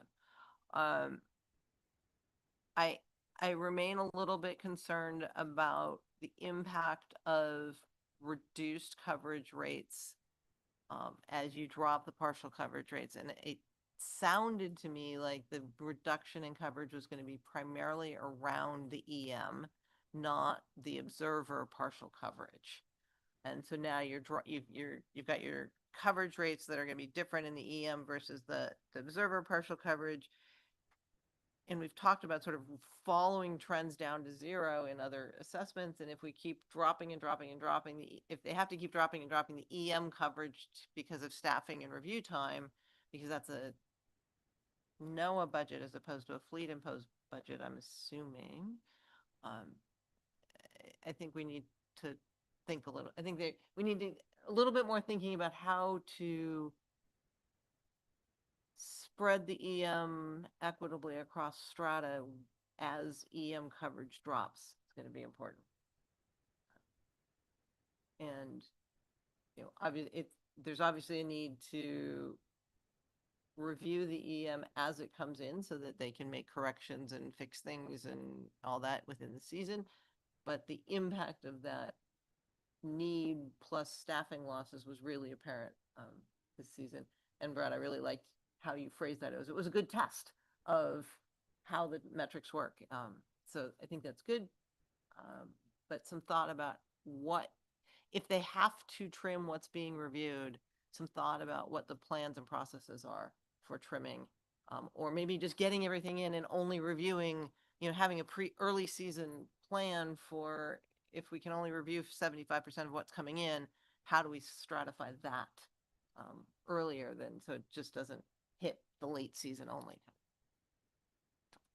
Otherwise, I thought it was a really good document. I really appreciate the appendix on comparing how to develop an easy to understand metric. I thought that was a really I look forward to seeing that further detailed in the future. And I'm going to leave it at that. Excellent. Do we have other comments from SSC members? Pat? Yeah, just a quick comment and one is my understanding from previous discussions, and tell me if it's not relevant here, is that the onboard observers are more focused on the biological and the EM is sort of catching other things. Is that the case or not? Well, anyway, it would seem to me that if we have unobserved areas of boats that are unobserved, why we can't put the EM there and maybe do some kind of bridging between what's being observed by human observers relative to the electronic monitoring element. Would that be useful? And then the second thing is, in the past, I've been involved a lot with doing this sort of cross-validation to see if the unobserved boats are behaving the same way that the observed boats are, and that can be done using spatial information there. And I was just surprised not to see any kind of separate validation thing going on here. So take it or leave it for whatever it's worth. Point of clarification on that. So there was some analysis in there on the areas fished. Some of the permutation tests did look at observed versus unobserved trips. Did you have a specific recommendation for permutations beyond that? Right. So validation? at least what I was involved with was whether they were fishing in different areas, for example, when they were not being observed, or if their behavior was different. For example, I was using how fast the boat was going, what direction it was turning, and so forth to determine whether it was actually fishing or not, and then using that to determine what the quote unquote digital fish trips look like relative to the observed fish trips. Jason? Yeah, getting back to maybe the comment on the observed rates in EM, and maybe I'm wrong here, so maybe staff can clarify. I was under the impression that the rates were dropping for across all of strata, and it wasn't just restricted to EM, and that there was a plan in place in terms of prioritizing the EM. But I don't know, through the chair, maybe staff can clarify if that's the case, just to make sure that we get it right in the minutes. Yeah, if staff are online, the question, if you didn't hear it, is are the anticipated reductions in coverage rates for 2025 likely to occur across all strata, or is that mainly focused on EM? Through the chair, this is Jeff Mayhew. Yeah, in 2025, the rates were lower across the board for all strata. We have yet to see what those might be in 2026, but yeah, it wasn't just an EM fixed gear specific drop. It was really across the board. Part of this has to do with budgets being, if anything, less than it was before. but also with a newly regulated trawl EM program that is funded from the partial coverage fee. In the past, in the EFP, it was externally funded. So we are now also supporting really a third monitoring program under the same budget. So that's partially why in 2025, we had lower rates across the board. Great. Thank you for that clarification. I think we have a question from Sherry as well, or a comment. Sure, I do. And I think so. One of them is a question, and I think that, and Brad or the other leads may have to check me on this. But Pat, you had mentioned that if there are trips where observers can't go out, that be looked at by EM. And my recollection is that those are two separate programs, and that there's actually a lot of infrastructure that has to happen in order to be in the EM group. And so to fill it in, if somebody misses a trip on the fly, I have a feeling it may be a huge overhaul for the program. Okay. No, And if that's that, fair. I probably was misunderstanding the connection between the two. I guess I was kind of thinking you had the two simultaneously. Now it clicks that that may not be the case. But especially if AI is being used, we might not need a special thing to allow EM. We might force EM in the sense of, like, if it's working really well, put it on all boats or something like that.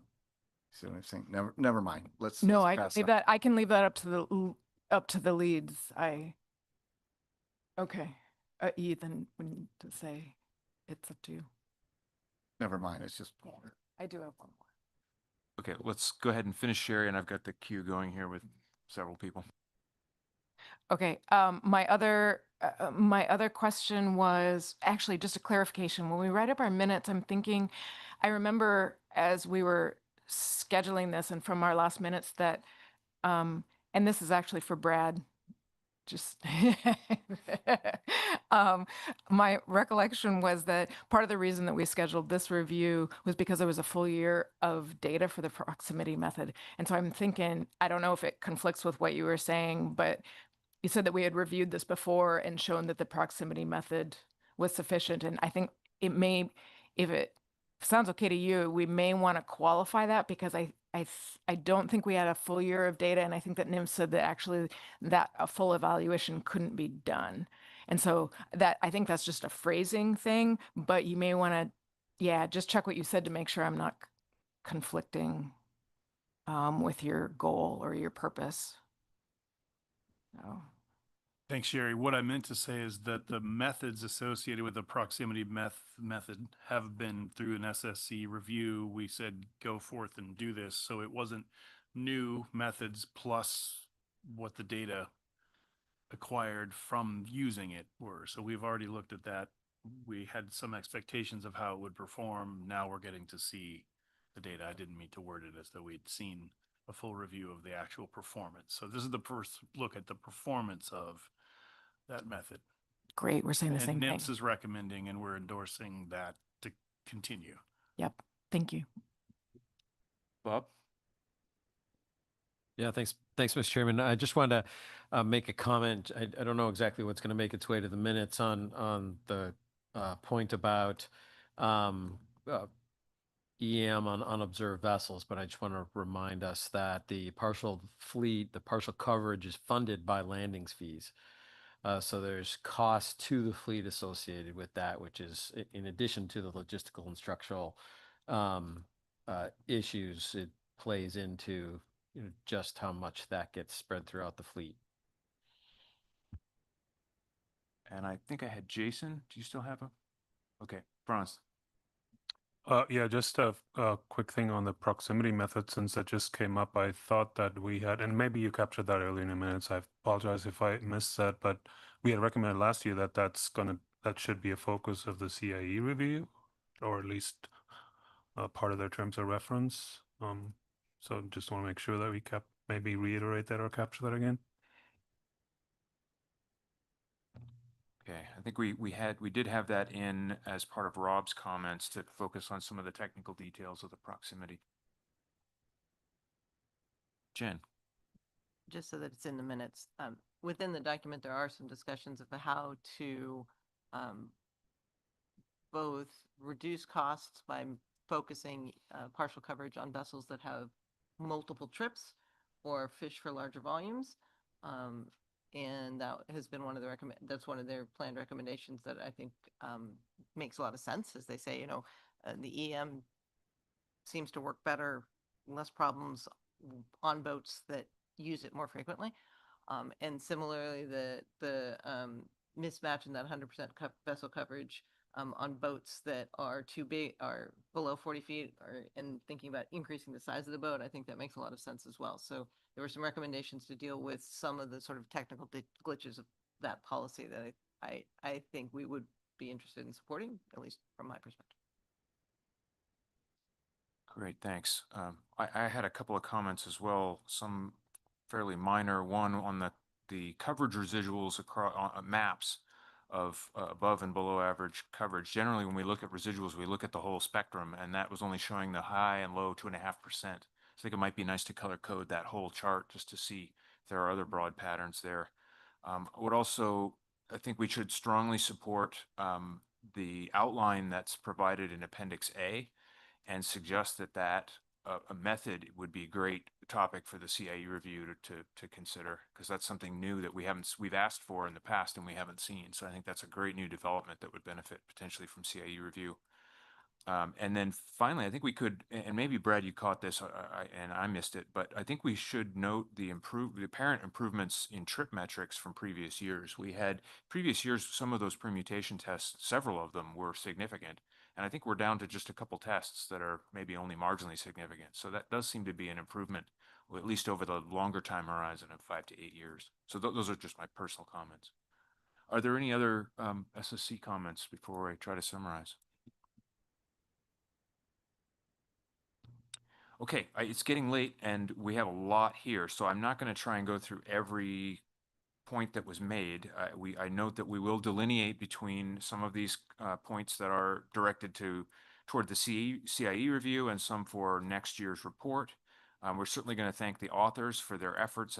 We were pretty unanimous, and this was very clear and straightforward, many improvements over previous reports. We'll highlight the importance and magnitude of this whole observer program. And we'll also note the challenges associated with such a large program, optimizing across multiple objectives within what is always a very fixed budget.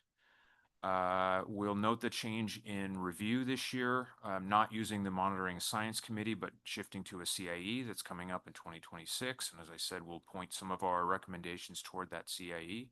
We'll note that we have in the past endorsed the proximity approach, and that we focused on that for this this review, and that generally I think we feel the proximity deployment approach was more or less successful. And we'll note a few places where there were issues. I won't list them all, Brad did, but we will keep an eye on these places where some of these issues cropped up. One that I will note is that the importance of EM review and the inability to cover all of the EM data as it came in last year, and we'll note that this creates not only a bottleneck during the year, but potential loss of data, and it may continue to cause challenges throughout the upcoming management year. We will also note that cancellations, as the authors did, cancellations remain an issue that may need to be addressed. We will highlight that we continue to support safety as the highest priority in this program, and expect to see continued improvement in it. We will recommend continued interaction and work with the assessment authors, and flag this topic of data needs for stock assessment and other management purposes as something that the CIE should be considering as well, and how to best evaluate whether this current program is meeting the needs of stock assessment authors in particular, and how it might and how EM and human observers may interact with that. We will reiterate our previous request for cost comparisons between EM and human observers. We will suggest that we really liked the various ways to summarize the performance metrics, and we'll suggest that those summaries themselves be summarized, perhaps even in a a single table or figure to really give a broad perspective of how successful the program is.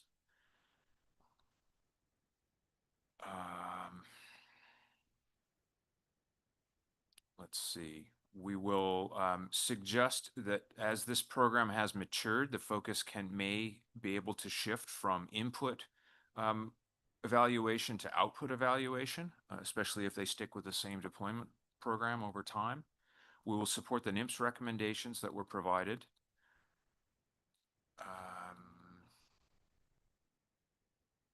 We will ask that the CIE consider some of the technical details of the proximity allocation approach, particularly 200 kilometers in 1 week, and the relative merits of those versus alternative choices.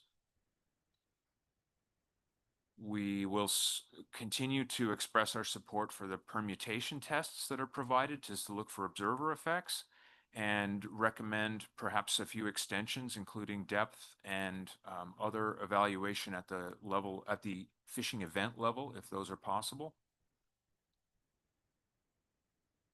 We may ask, or we will recommend that looking at the standardized catch rate for maybe one or a few species of concern, in addition to just the species composition, as another of those potential metrics.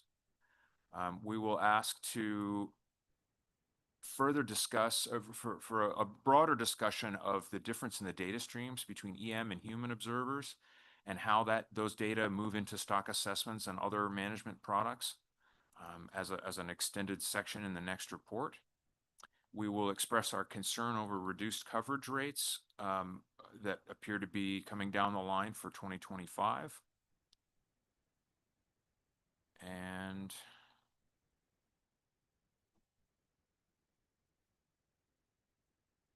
almost there. We will support efforts to continue to streamline, particularly for EM, to be able to reduce costs, perhaps focusing on vessels with multiple trips and other places where there may be coverage that can be achieved at a lower cost. And then we will also recommend CAE review of Appendix A and the methods there, while strongly supporting it. Note the improvements in trip metrics from previous years, and also the color coding of residuals. Hope I got everybody's comments there. Okay, Sherry promised you a 10-minute break, so let's take it, and then we'll come back for sub-area apportionment. Have a cup of coffee.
Test, test.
All right, let's bring it back together.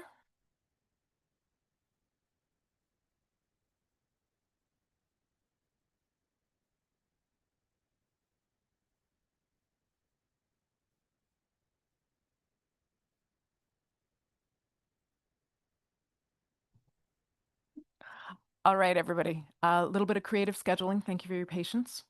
For this next item, we are going to, perhaps for the sub-area apportionments, we're going to go ahead and we're going to receive the presentation without any questions, which will take us until bad.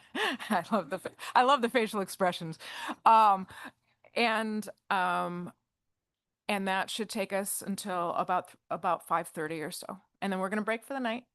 and do the harvest control workshop tomorrow.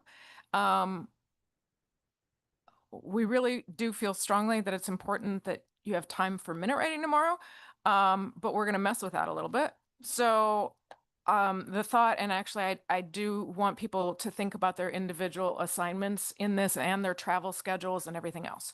So the thought was to have the workshop tomorrow from 8 until noon, break from lunch. The SSC has time for minute writing for about an hour and a half from like 1 to 2:30 tomorrow. And then we would meet as an SSC and have questions and discussion from about 2:30 until 4. And then 4 o'clock on, there's you can drop in for gear demos, but you can also work on your minutes as you need with your travel schedule to meet the deadlines that Allie has already set out. So while you're thinking about that, I'll tell you the other piece. The other piece is that from 1 until 2:30, we're hoping that the leads of the sub-area apportionment, the co-chairs and council staff can meet, because it's pretty clear that we're not going to get through questions and discussions in an hour and a half on this as it is, we don't think. And so what we wanted to do is talk with you from starting at 1, and it can go until 2:30, to see what are the questions that we think we can answer for the council, and what can we write up into our report and say, we have addressed this, but we haven't addressed this. So it's clear to everybody what pieces of this the SSC has addressed, but we can get we can get as much guidance as we can going forward. So what it means is that the leads, so Dana, Franz, and Ian is double committed to this meeting. If they're able, would meet with us from 1 o'clock until up to 2:30 to figure out how to get this discussion contained enough so that we can have an hour and a half tomorrow and have the rest for minute writing before everybody either takes off or stays. So I'm curious if, I don't know, if there's any mutiny, or if there are individual people for which that will absolutely just doesn't work. Franz has a great approach. We'll make it work. Okay. Yeah, Chris. So that commits us to being here for lunch tomorrow. And lunch is a challenging thing to do. Like, just getting some calories is a challenging thing to do here. So I forgot that lunch was not provided tomorrow. So that's a good point. Completely forgot about that. Does it help? Does it help that you'll have from 12 until, what will you have from 12 until 2:30 to do it? Okay, Mike. One clarification, when do we get to ask questions about this? I would like to tease you and say never, but it would be starting at 2 o'clock Okay. tomorrow. Sorry, thank you. 2:30 tomorrow. 2:30. And that's what we're going to spend time trying to guess how many questions you have. So we may, yeah. Okay, let's go ahead and do that. And we're going to Sarah. Thank you. All right. Thank you, Madam Chair and members of the SSC. For the record, Sarah Cleaver, council staff. I hopefully won't see how many questions you're going to have by the looks on your faces. So here we go. So in December of last year, let me make sure these slides are moving forward.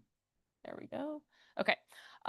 December of last year, the council requested communication between SSC leadership, council leadership, and staff on possible approaches for sub-area apportionments of ABC within the groundfish harvest specifications process, and to bring options back to the council and SSC for further discussion and decisions. The council spoke to its intent that possible approaches would consider the intended purpose of sub-area apportionments of ABC, the role of council advisory bodies in recommending those apportionments, the application of the spatial management policy, and timing within the harvest specifications process. And so the reason that the council requested this is that recently for some stocks during the harvest specs process, it has been challenging to figure out the appropriate process for establishing sub-area apportionments of ABC. And most recently, as you might recall, this topic has really focused on issues related to spatial management of rockfish. For some of those stocks, particularly in the Gulf, low survey abundance estimates have resulted in smaller apportionments of ABC in some regulatory areas. And while the surveys that are used for those apportionments often represent the best scientific information available, the trawl survey doesn't access certain habitats where rockfish are generally caught in the fishery. And so this has led to uncertainty in some of these apportionments. The current council process treats these apportionments of ABC essentially as limits on sub-area tax. So this can result, these small ABCs can result in low tax that can constrain fisheries, but it's not always clear whether these sub-area apportionments are absolutely needed for biological reasons. And in general, over-specifying sub-area apportionments, particularly for incidentally caught species, can at times result in these fishery constraints within target fisheries for some stocks. So this report is really intended to assist the council and the SSC with trying to establish a process for the annual recommendations for the stocks and stock complexes that are managed as target species under the groundfish FMPs. And that's target species as defined in the groundfish FMPs doesn't necessarily mean that they're targeted, they can be caught incidentally. And so the report is based on discussions within the harvest specifications process that we've had at the SSC, some at the plan team, as well as at the council, and then conversations between staff at council staff, regional office, NOAA GC, and the Science Center. And so there might be ideas in the paper that were posed in one discussion that may have disadvantages that were highlighted in a different discussion.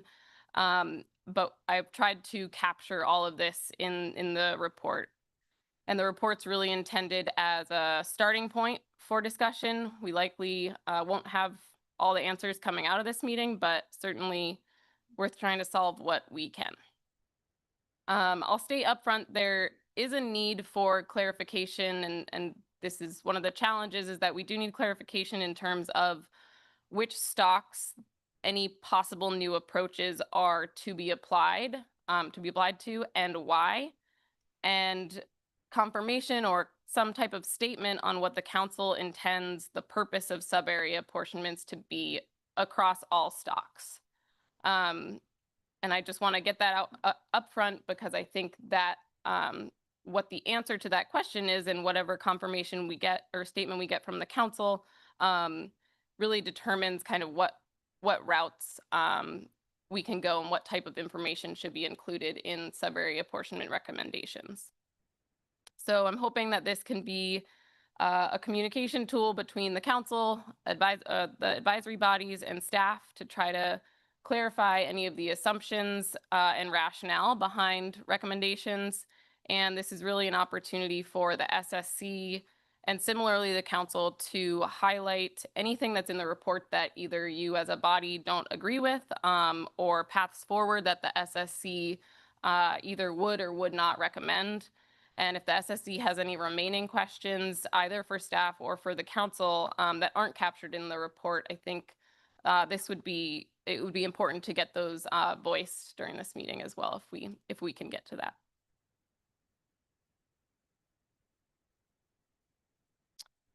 I was clearly very tired when I wrote this heading because I thought it was funny, and it's not.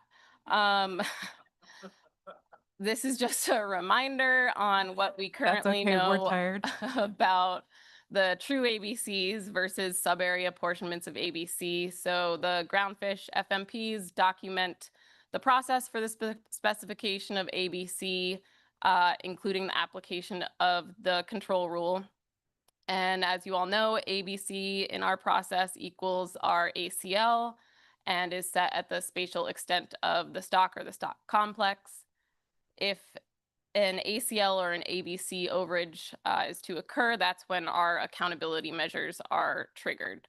And on the other hand, there are no requirements for the specification of subarea apportionments of ABC. They are not the ABC for the stock, therefore they are not our ACLs, and there's no documented process for apportionment of ABCs across subareas in the FMP. In our current process, subareas functionally act as a maximum for the council to recommend tax at or below. And often, particularly in the Gulf, subarea tax are set equal to the subarea ABCs. And so that's led to some confusion regarding the management triggers in the past.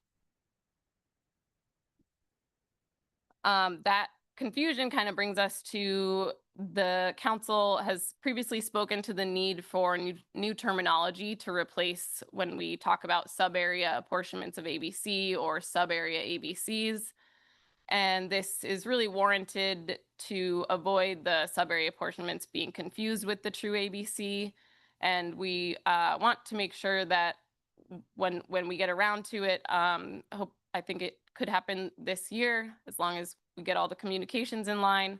We want to try to pull the subarea apportionments out of that ABC column in the harvest specs table and put it under a new terminology to eliminate some of that confusion. So we have a few staff ideas. They're not perfect, but they're here on the slide. For subarea ABCs, we would rename them or talk about them differently as subarea estimated apportionments or biologically accountable subarea apportionments, open to other ideas. And that gets us to the intended purpose of subarea apportionments, which it might be prudent to try to land on at the council level and at the SSC level what the intended purpose of these apportionments is prior to coming up with a new name. But I think those two names that we've posed kind of capture most of the possible answers to this question. So I have a question mark here on the slide because what we've written is really our best assumption of what the intended purpose of subarea apportionments are, because none of this is documented. It's not in the FMPs, and there hasn't been a clear statement or expression of intent from the council. So based on staff understanding, the subarea apportionments are based on distribution of biomass, or for tier 6 stocks based on catch, according to best scientific information available. These apportionments act as an extra layer of precautionary management for some stocks, accounting for uncertainty regarding stock structure and biology, and potentially avoiding localized depletion in any one regulatory area. And again, they functionally act as a maximum TAC for the council when it does its TAC recommendations. It also seems that the purpose of apportionments might be different right now for different stocks. So for some stocks, the subarea apportionments are rooted in management that occurred back in the 80s and 90s. And for some stocks, we received recommendations on apportionments from the author plan team SSC. But then when that recommendation leads to potential fishery constraints, it hasn't been clear what the appropriate process is.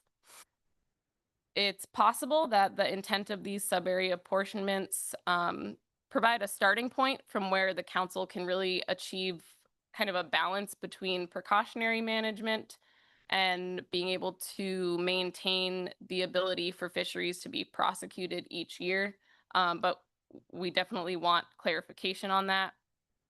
And at this point, I also want to note that we have this guidance from the council on the slide from December, after trying to work through some of these spatial management issues.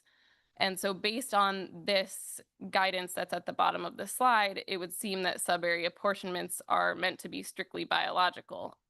So I'm going to come back to this point, but I wanted to highlight that upfront. So we really do need some confirmation from the council, and then consistency on that understanding at the SSC level on what the intended purpose of these apportionments is. And I'll note that if the sub-area apportionments are considered scientific recommendations coming from the SSC, that that influences the information that should be considered in developing them, and then what the council can do with those sub-area apportionments.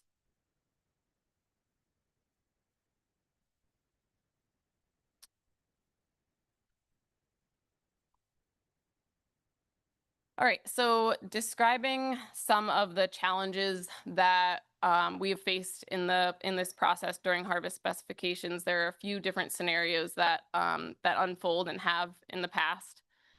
The first on the left, there's a specific conservation issue or biological concern that necessitates a specified sub-area apportionment. That's more of a clear scientific recommendation, and I'll just see if we can get PowerPoint back up.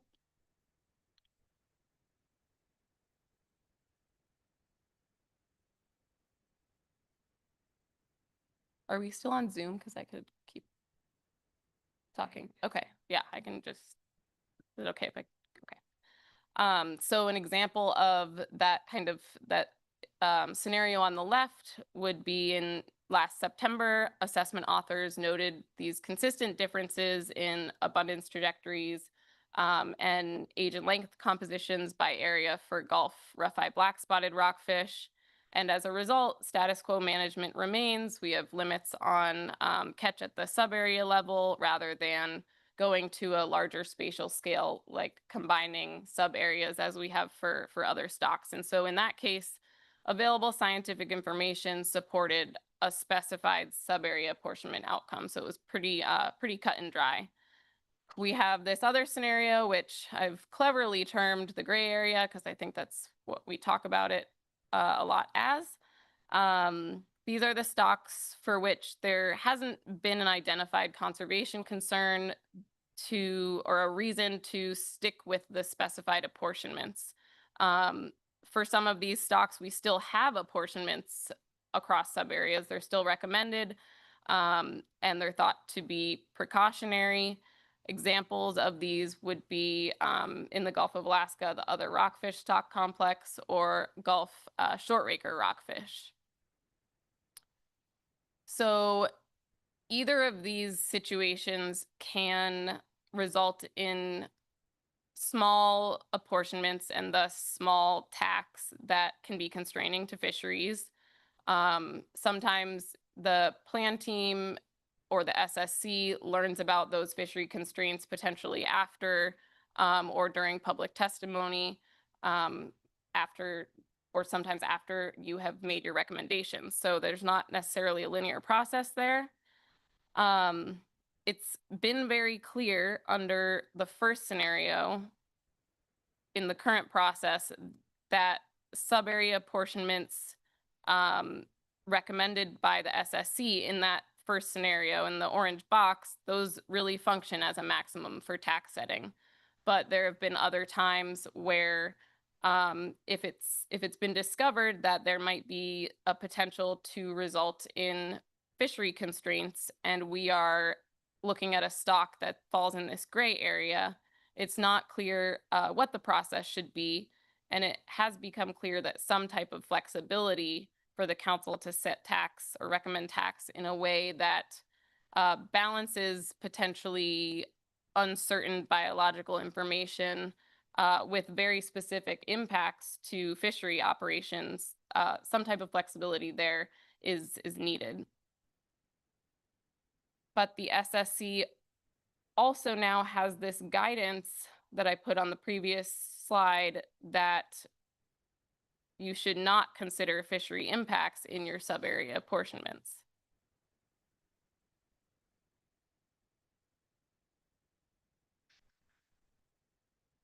Trying to get this to advance.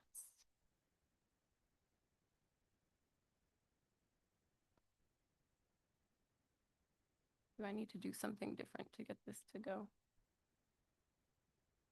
Yeah.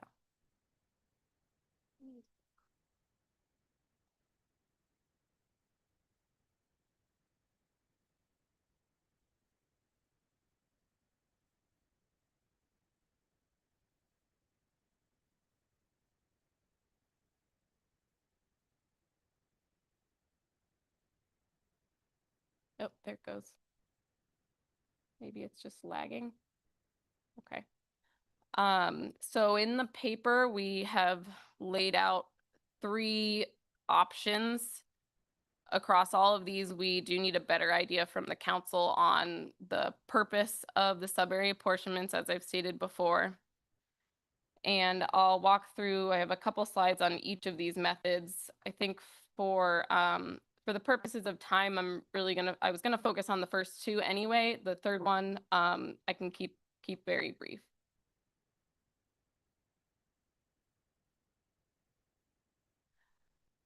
So for the first method that we went over in the paper, for some stocks currently, the SSC recommends, or for all the stocks, the SSC recommends a true ABC. There are some stocks for which that's the only, other than the OFL, that's the only recommendation coming from the SSC. There aren't any sub-area apportionments for those stocks. So under this method, this would just be applied to more stocks. The SSC could expand the number of stocks or stock complexes for which it only recommends the true ABC and no sub-area apportionments. The council would then recommend the tax and the area allocations for those stocks. Based on what the council currently does in current practice, this would only occur for stocks in the gray area when there's not a clear scientific recommendation coming from the SSC on sub-area apportionments, or if the SSC has determined that sub-area apportionments for a certain stock aren't biologically necessary. There are likely, so we've really only been talking about this and thinking about this in terms of our non-target stocks, like certain species of rockfish. But there are likely other stocks where it could be prudent to continue recommending these sub-area apportionments. And in order to figure out which stocks this could apply to, we need a description about what the sub-area apportionments are intended to mean that fits for all stocks. With this method, the SSC could still provide, and I imagine should still provide, contextual information to the AP and the council regarding the degree to which spatial information is available for a stock. For example, authors would continue to provide survey abundance, that information as they currently do, and the SSC could continue to provide your feedback on those apportionments. But while not arising to the level of necessitating a specific constraining biologically based sub-area apportionment, this information would still be valuable within the council process in deciding how to set sub-area tax. It would be a starting point for them to use. It would just be included in the SSC report. Additionally, the SSC could continue to provide input to NIMS and the Alaska Fisheries Science Center on the types of information for inclusion in the different socioeconomic products in order to provide that relevant socioeconomic information for the council in its tax setting. And I won't go too deep. I won't go deep into that. I know you were supposed to have a whole discussion about that. So I'll leave that. And if there are questions, we can delve into that tomorrow. Because apportionments of ABC they're not required in most cases, or in general, they're not required unless there's a specific recommendation from the SSC. This option would enable a process by which the council can make a policy choice regarding how precautionary its management of certain stocks should be, while still having a scientifically informed starting point from the SSC. And implementing this approach could simplify portions of the harvest specifications process, in that it would be less complicated than the other methods that we've posed, and potentially less complicated than the status quo in some respects.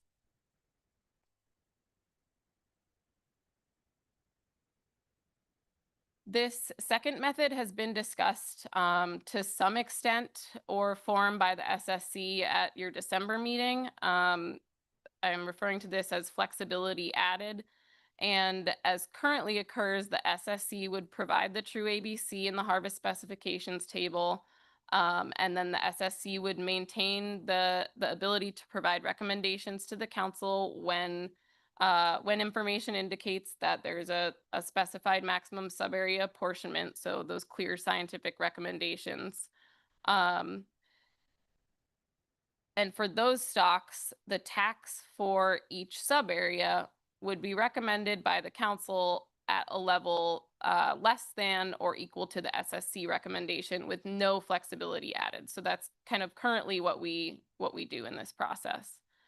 For stocks under this method, for stocks in the gray area, the SSC could note, as it typically does, whether there is either no conservation concern for stocks or whether there is kind of lacking scientific information, or the information that you have is not definitive in one way or another. And so this would essentially describe that information that you would provide to the council would essentially describe why that stock kind of falls into this gray area.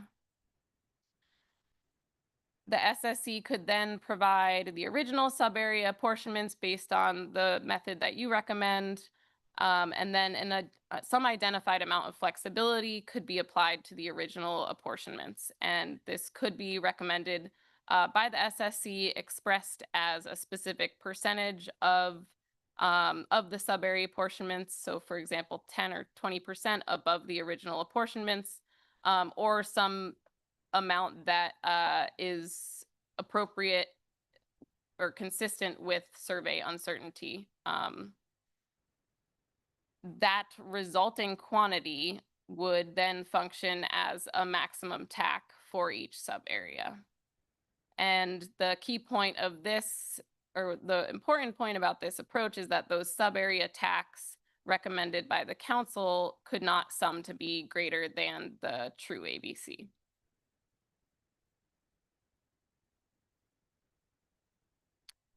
There are certainly some questions left to address with this method before it could kind of be totally fleshed out. In order to move forward with this, we would need to have a better understanding of which stocks should have added flexibility and what the reasoning behind that flexibility is to be given to those stocks and not others. We would need to come up with a process on how to determine what % of flexibility should be given, and which advisory bodies are providing input on that. And the limited flexibility could continue to result in situations where fisheries are constrained for these stocks that are in the gray area. And so again, if there's no conservation concern, we would want to get some rationale on the table as to why the subarea apportionments are still being recommended, and what what is the plan if that were to happen again, if we ran up against a subarea apportionment again. Under this method, as with others, we really need to know what the original subarea apportionments are meant for. And then this method, which I'll kind of just breeze through, I've heard that kind of looking at a reserve for some of the choke species, as is currently done for some of the species in the groundfish FMPs, this could be an option moving forward, but this would be a much more complex option and would require regulatory and FMP amendments. So we would need to delve into this process a lot further.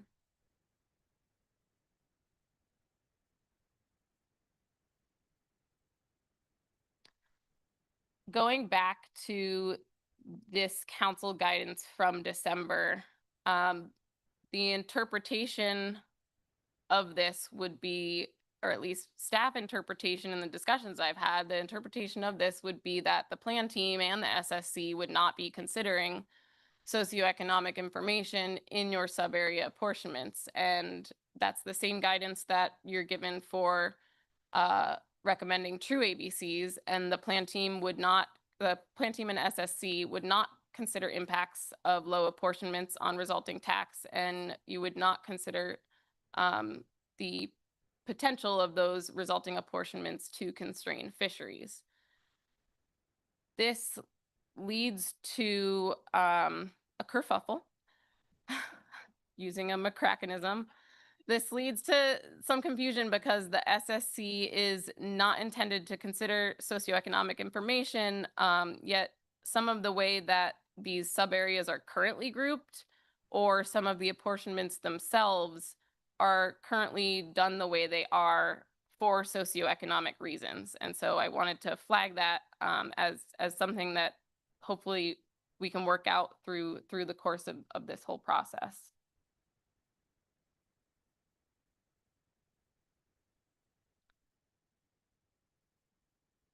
Kind of a similar reason why there is this kind of snafu in the process is the interaction between that guidance, which I've included again here on the screen, and the spatial management policy. The first step of the spatial management policy I've included in italics, and the December guidance is in bold on the slide. So if we take an example where a sub-area apportionment is recommended by the SSC and it results in a potentially constraining TAC, according to the council guidance, SSC making a recommendation based on the biological and methodological information that you have is fine, and the SSC has acted in its role by considering only that information and not socioeconomics or impacts to fisheries.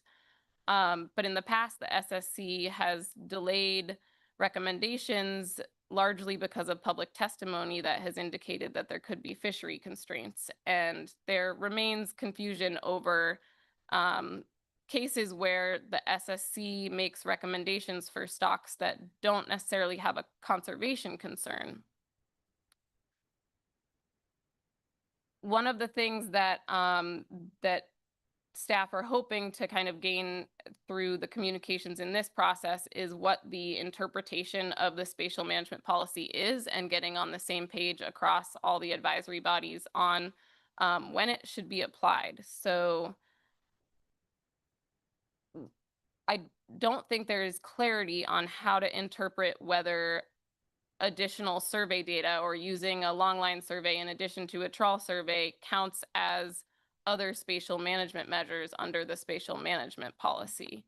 Thus, we're not sure whether the spatial management policy is intended to be applied in these types of situations. And I know the SSC and the plan teams have communicated your challenges with the spatial management policy to staff and to the council, but hoping to get more guidance on that and an example of where this has happened. I think in working through this, using an example and getting answers to that might be really the best way to kind of move forward. So if I think the underlying text there should link you to the SSC's report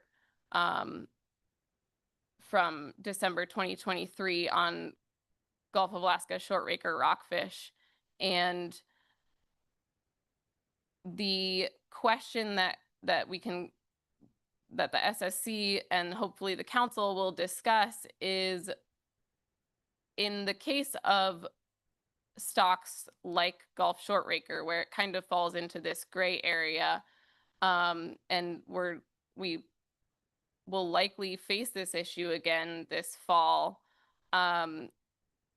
how would the SSC interpret the potentially conflicting guidance between these two pieces of information? And is that interpretation consistent with the council's interpretation of the spatial management policy? So given what the guidance that you have in front of you, if Gulf of Alaska shortreker, for example, comes up again as a a situation where using additional survey information would lead to a lower apportionment in one area, and that could be constraining to fisheries, would the SSC stick to the biological and methodological information that you have in front of you, or should the SSC delay a recommendation and follow the spatial management policy as you have in the past? I'm sure there will be a lot of questions on that tomorrow. But for now, I think moving to this last slide should hopefully direct kind of some of the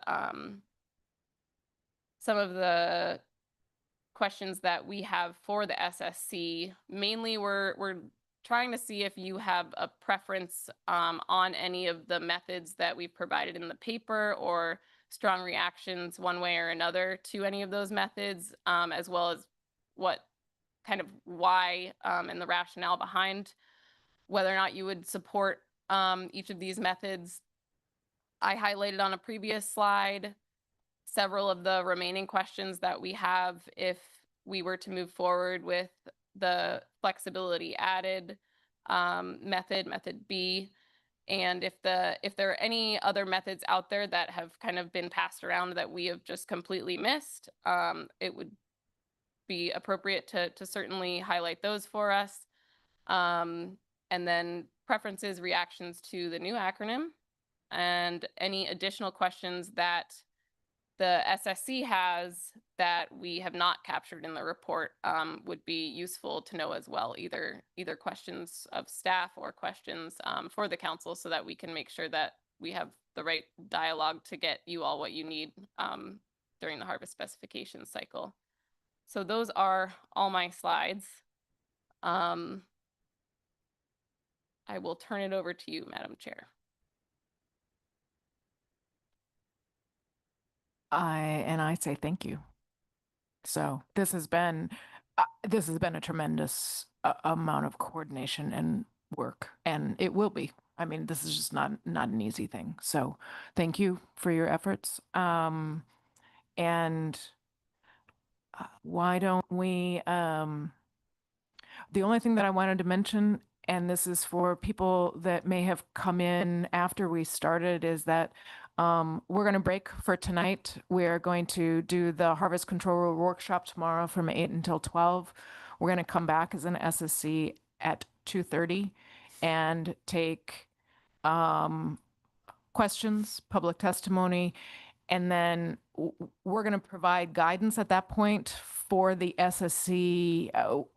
We're going to figure out what parts of this we will have time in an hour and a half to provide some clarity on it. We're probably not going to be able to address all of this.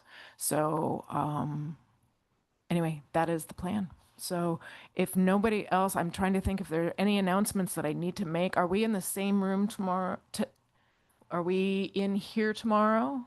Yes, we are. And Diana's there. Just trying to think if there's anything I need to say before tomorrow. Just for remote members, reminding them that there's a separate Zoom link, a different Zoom link for tomorrow, if you didn't say that already. Great. I did not say that.